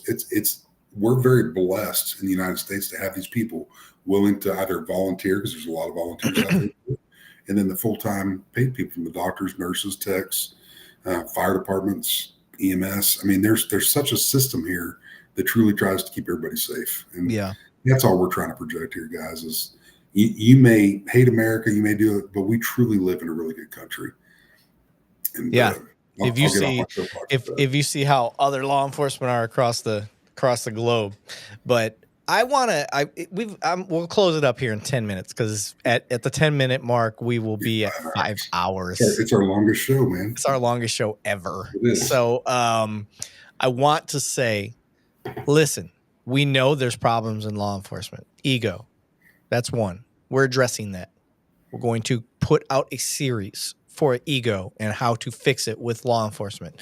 People can take it for what they want or not. But if you guys see videos out there where there's obviously a problem with the ego at that department, rather than just bitch about it, I want you to offer them the solution. And guess what? The solution is going to be on the 2 Cops 1 Donut YouTube page. Free. They've got no excuse. Here is a class that is put on, and we're not going to tell you the department, but you can say it's put on by one of the 12 largest departments in the nation that also share the same class, and it's free. Go to it. So ego's an issue. Training's an issue. So we're going to discuss police training. What else are we going to talk about? Knowing your court cases, I'm blanking. The whiskey's hitting me. We talked about it earlier. Right. You're not constitutional law. What the hell is it called? Knowing your court cases. There's staying up. I know. Staying up on your court cases. Knowing the current court case law. Case law. Jesus Christ, I couldn't fucking think of it. Knowing your case, like the numbers keep jumping up, by the way. This is going to make it really hard for me to get off of this fucking platform. When the numbers keep going up, it's really hard for me to jump off, y'all. This is why we're going 5 hours. We've never gone 4 hours as long as we've ever gone. So my wife would laugh at you if I ever said I went for 5 hours. I mean, that's right. Andy Fletcher's like, Jesus Christ, case law, say it. So everybody in case law, idiot, read. Sorry, guys. All caps. You're right. So case law, ego. What else? What else is another major problem in law enforcement that we're seeing that we keep addressing? I feel like there's these things that we keep talking about. So anyway, we're aware. We're going to keep hammering down on it. The reason we do it, me, Banning, everybody on 2 Cops 1 Donut, Matt Thornton, especially, I think a lot of the people that are on tonight are from Matt's page. The reason we keep hammering on this stuff is because it doesn't make a difference if you as a civilian says it to another cop, which is bullshit, but that's just reality. But when I say it as a cop who's in the streets still currently, as a midnight supervisor in a city of over 1 million plus people, that holds credibility. Banning, as a person that was in law enforcement for as long, he just got out. He was a cop when we started this. So when he says it, like, it holds more weight with other cops. So when we say it, if you get mad at what we're saying as a cop, maybe you're part of the problem. So that is why we keep doing what we're doing. That is one of the reasons we're pushing out, because we are the influence over our own career field. Are people talking shit? You keep giggling. I'm reading the comments, man. Mama G just said banning TMI. Some things should be kept quiet. It's a joke. And I'm going to tell you right now, my wife would laugh. She'll watch this tomorrow and she'll laugh. Somebody else wrote in here. That's what she said. We have the button in our kitchen. You know, if I make a comment in the living room, my wife will hit it on the fridge. Well, that's what she said. All right. Yeah.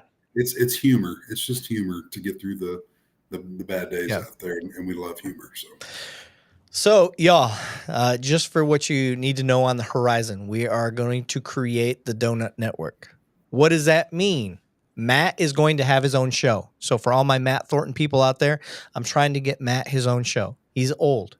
Listen, these are things that he's wanted to do. He just didn't know how to do it until he met me. So I am trying to make that happen for him because I am such a believer in Matt. So I told Matt, you just tell me the idea, buddy. Once we get the idea written out, I'm going to make it happen. So you've got your own show. So we're going to get Matt his own show. We're going to keep doing the Two Cops, One Donut stuff. Me and Banning, we've got some ideas for some shows that we want to do. We've got Trey and Kat going to do street interviews from their necks of the woods, so to speak, California and New York, where we have ideas for shows for them. So we're all going to be pushing out this stuff on the new Donut Network. I guess that's the unofficial name. That's kind of what we're talking. With sprinkles. With sprinkles, yes. And with that, y'all, please, it's free. I'm not asking for your money. If you can buy one of those patches and coins and stuff to give you something, you know, to hold and look and say, this is my precious or whatever, that's awesome. But if you don't have money, all I ask is that you go and you like, subscribe, follow on all of the stuff that we're doing. It's free. It takes zero money and maybe 30 seconds of your day. That in itself helps us keep doing what we're doing. So please, Brock, Eric, you are not much younger than Matt. Listen, I am 42 here in Jesus, man, come on. Yeah. How you like that, Banning? I just turned 46 back on January 20th. You old bitch. February 12th. So in 1, 2, 3, 4, 5, 6, 7 in a week, I am 42. Oh shit, we're gonna do a live. Oh yeah. Maybe. No, it's on a Wednesday. No, we're not doing a live. I forgot. We went 5 hours and now it's past midnight. So no, we're not doing a live on my birthday. Maybe I'll take the day off and we'll do a live just for shit. Just for the hell of it. Dude, the numbers are still going up. We're at 316 now. You fuckers, you're making it so hard to get off and the numbers keep going up. What am I supposed to do? Oh, don't oh shit. He goes, Andy Fletcher said you're babies. Andy, how old are you? That's hilarious. Oh shit. Slavi. What does that mean? Sigma, are you from Ukraine? Is that what I'm reading? That's crazy. You'd be the first Ukrainian that we've had on the show. We've had some Australians. We've had Greenland and Iceland. That was also very cool. What? Let's Eric, let's end this on and I can't even send it to you on YouTube. Yeah. I want you to look up Chick-fil-A where the guy doesn't say my pleasure. It's a short reel. Because we were talking about Chick-fil-A earlier, guys, and we got to have comedy in life, right? So this and the guys that produce this, obviously it's all fake and done for comedy. I love Chick-fil-A. I love that place. They're amazing, but he's got to play that reel because this thing, I think Jamie sends it to me about twice a week. If I'm having a bad day, she'll send me that reel, man. It makes me smile. I got it. Yes, that's it. Make it Biggie size and let's watch this thing. I don't know that I can make it Biggie size. I think that's the best I can do Okay. But everybody listen. We got the 2 chicken nuggets and then the number 1 that's going to be $22.50 at the first window. Okay, thank you. Yeah, no problem. Or my pleasure. My pleasure. I said my pleasure. I said my pleasure, right? Fuck, dude, you gotta let me in. Fuck, I said dude. my pleasure. I said my pleasure. You can ask him. I said it. I said it. Oh, you can. I said it. I said my pleasure. I said it. I said it. I said my pleasure. Just wait. So that was 2 chicken nuggets and a number 1. That's gonna be $20.55 if you just pull around to the front window. They popped him. What happened to the other guy? So there was no other guy, but if you just pull up, your food will be ready. Okay, thanks. Yeah, There was no other guy. Oh, but why is this funny? You know, and I'm not talking about the pop in the car. That's not what I'm talking. But why is this funny? Because they have such a good training regimen at every single Chick-fil-A around the United States. Every other fast food is trying to catch up to the niceness, everything that they're doing. I don't know if you guys are having a bad day on a Saturday and you pull into Chick-fil-A and you're just met with this. It doesn't matter what kind of day you're having, man. And they just kill you with kindness. And I love it. And that's what I try to do as a law enforcement officer when I'm out there. And that's why I bring this up is you may be having a bad day, but you're being paid out there for those taxpayers when you're out there wearing that uniform, and you try to kill people with kindness. It doesn't matter how your day is going. And I know that's these Chick-fil-A, because I'm going to tell you right now, I will go crazy if I think that there's no Chick-fil-A person across the United States that doesn't have family problems at home or whatever, a loved one getting locked up or whatever. And then when they come, they bring that 100% out there. And no matter how bad of a day they're having, that's my pleasure. What do you need? How can I help you? Yep. And I wish more businesses, government, privately owned, publicly traded, would take this leadership that they're doing and put it out there, because Chick-fil-A's got it.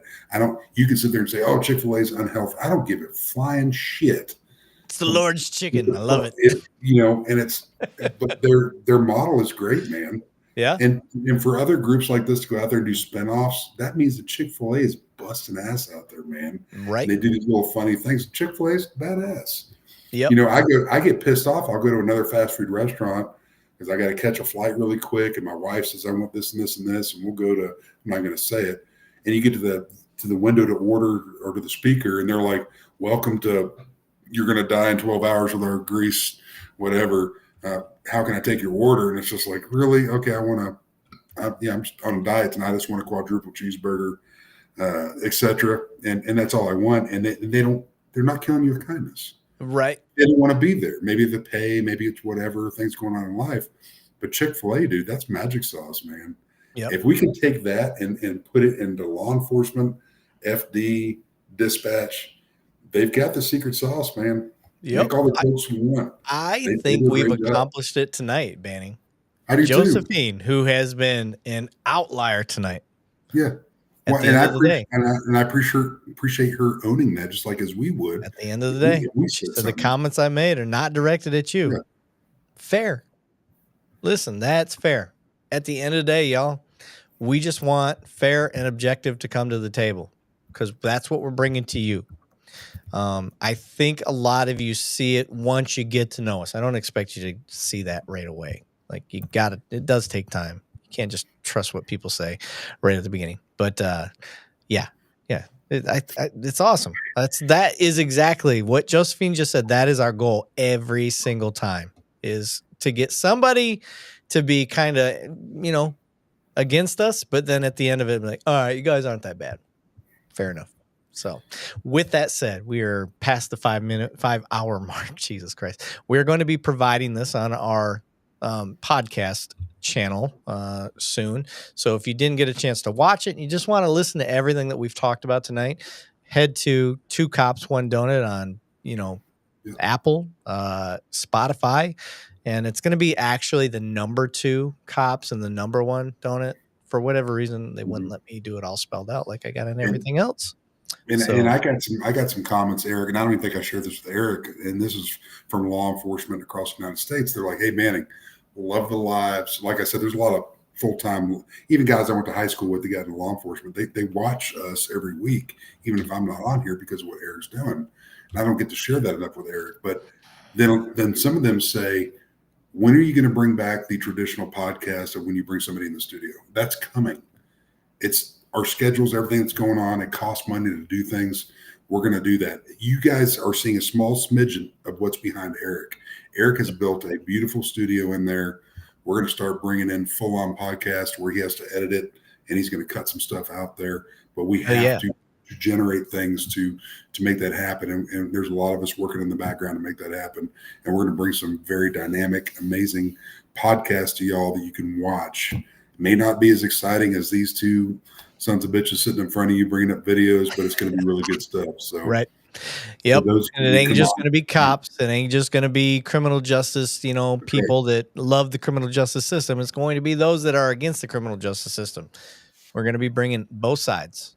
And the whole point is to get everybody's perspective out there and bridge that gap. So everybody, thank you for tuning in. Very much appreciated. David Edmondson, see you there, brother. Thank you for tuning in. Everybody from Matt Thornton's channel, thank you. I understand he wasn't on here tonight.